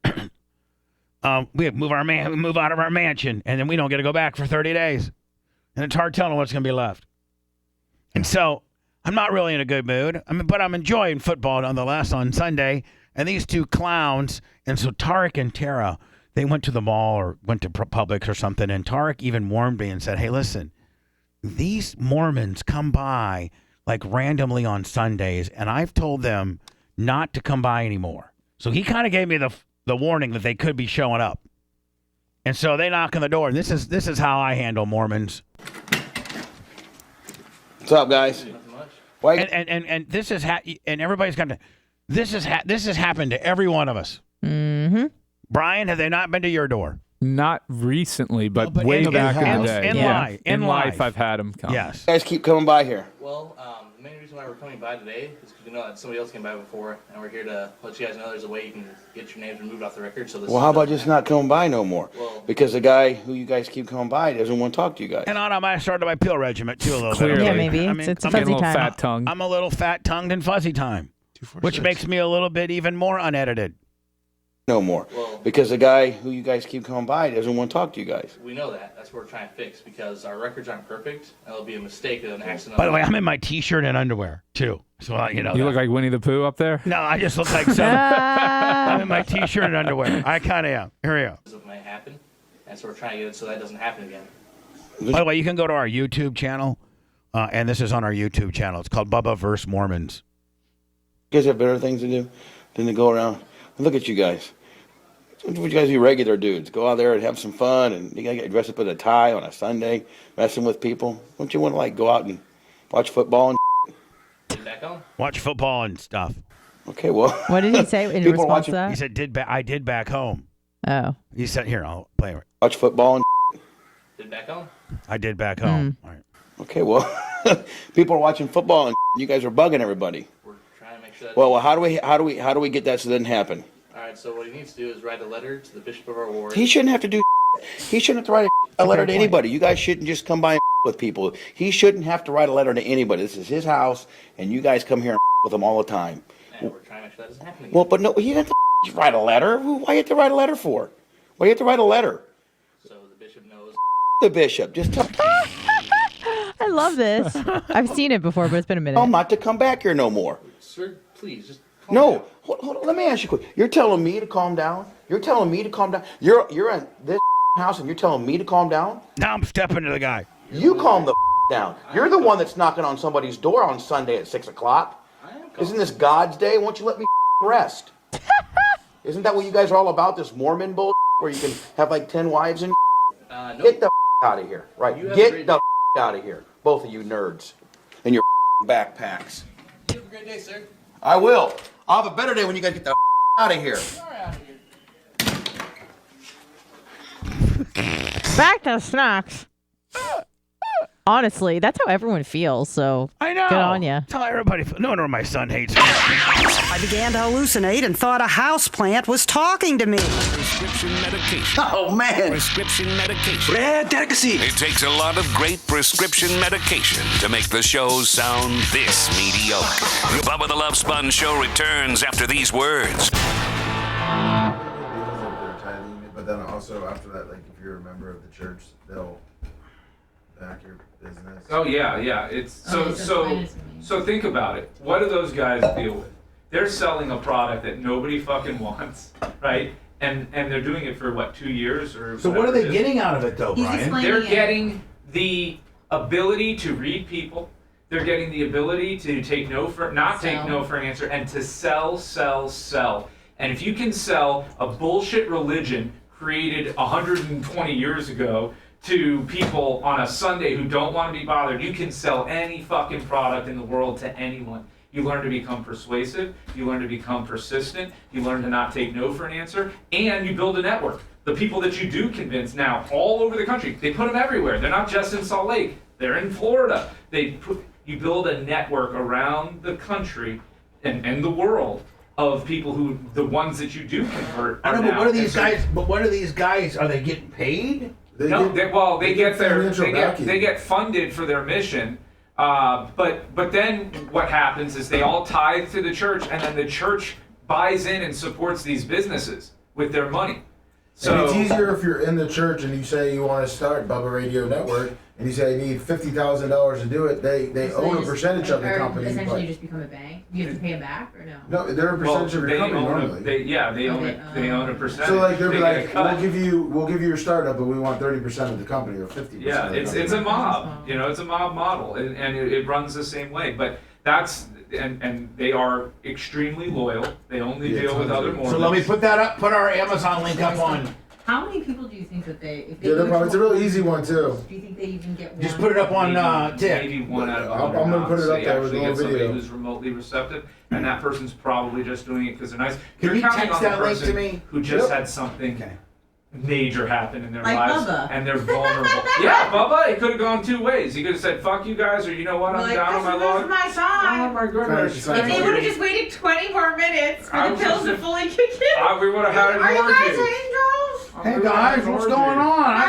Come on in, watch the game. I need The some- Packers are winning by 7.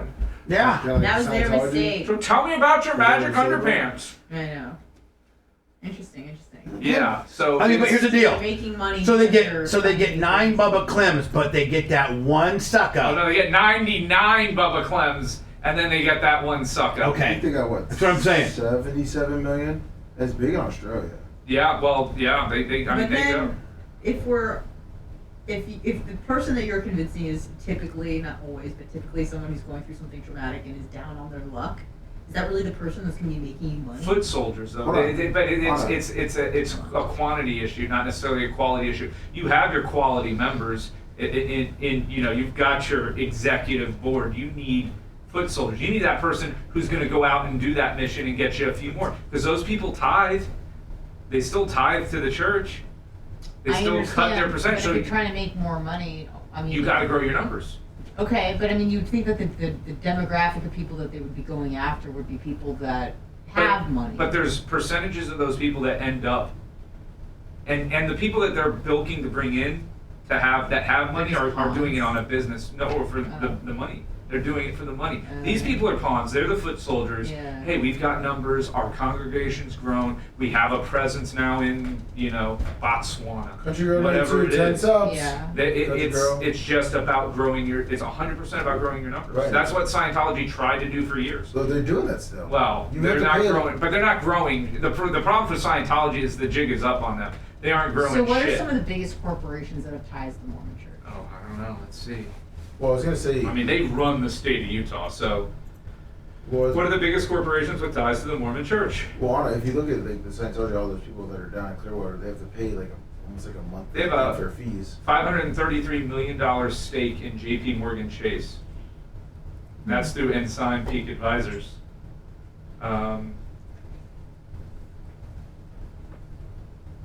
JetBlue is owned by the. So the Black and Deseret Decker. Management Corporation is a global operating company managing for-profit entities affiliated with the Church of the LDS. It was established in '66 by David O. McKay and already held church assets. Well, you got JetBlue, Black and Decker, SkyWest, Marriott Hotels.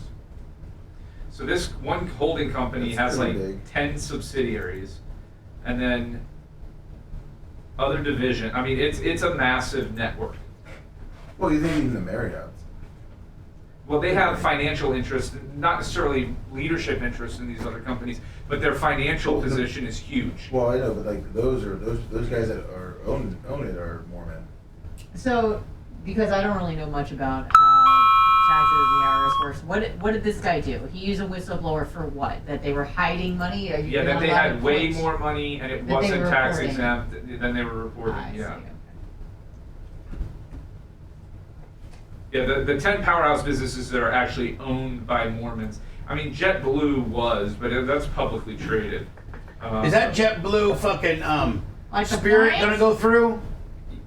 Maybe by next year, we'll see. Because I bought a bunch of Spirit because you said that. I mean, you're not going to lose your ass on it, so you have a chance to make get a 33% return, or get out fucked. pretty even. Or get fucked. They own a lot Or of get stock. fucked. Or get fucked. Or get fucked. They own a lot of stock. I don't like getting fucked. Got fucked. Yeah, the church is. The church is invested at pretty hard. 460 million stake in Phillips Oil. 449 million in Meta.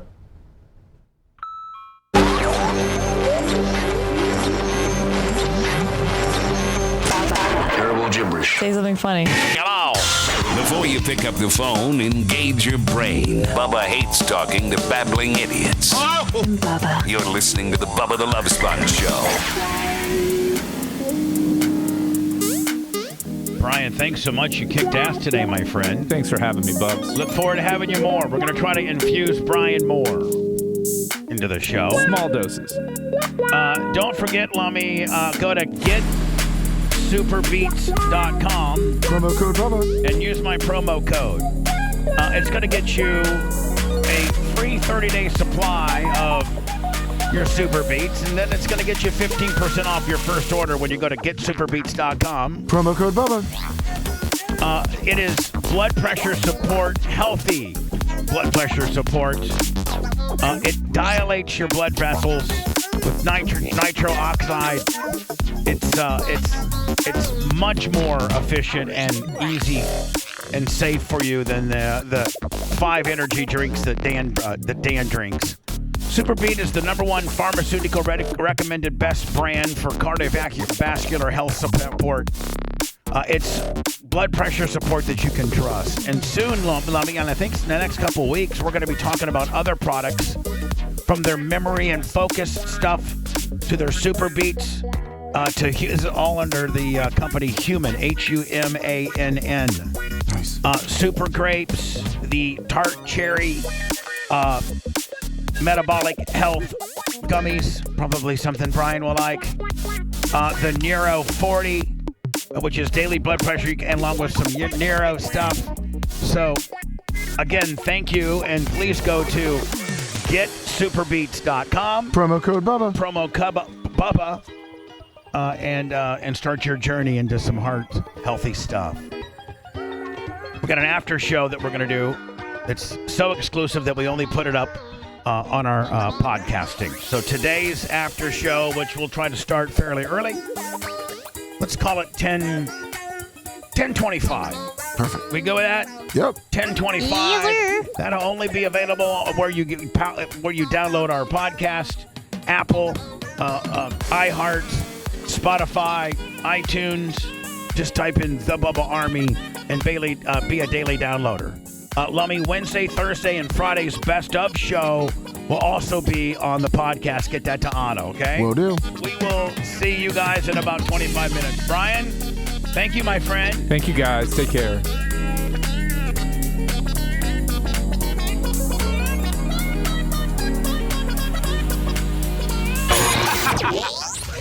Thanks for letting me finish. You've been listening to the Bubba the Love Sponge Show, starring me, Bubba the Love Sponge. Co-host and show historian, Lummox. Co-host, Anna Hummel. Co-host, Dr. Dan Diaco, Esquire, of Council. Co-host, J. Diaco, Esquire, the Spitting Cobra, of Council. Brett, the Filthy Ginger, video editor. Yeah, back here wiring up. It's Mini Macho. The BRN agent, Thomas Buttoned Up B. And for everything else, go to thebubbaarmy.com. Now, time for the legal disclaimer. Exactly. The Bubba the Love Sponge Show is intended solely for the enjoyment of our listening audience. Any rebroadcast, retransmission, or other use of this show without express written consent of the Bubba Radio Network is prohibited. We must dissuade him of this delusion. Until next time, always remember. I'll repeat hello.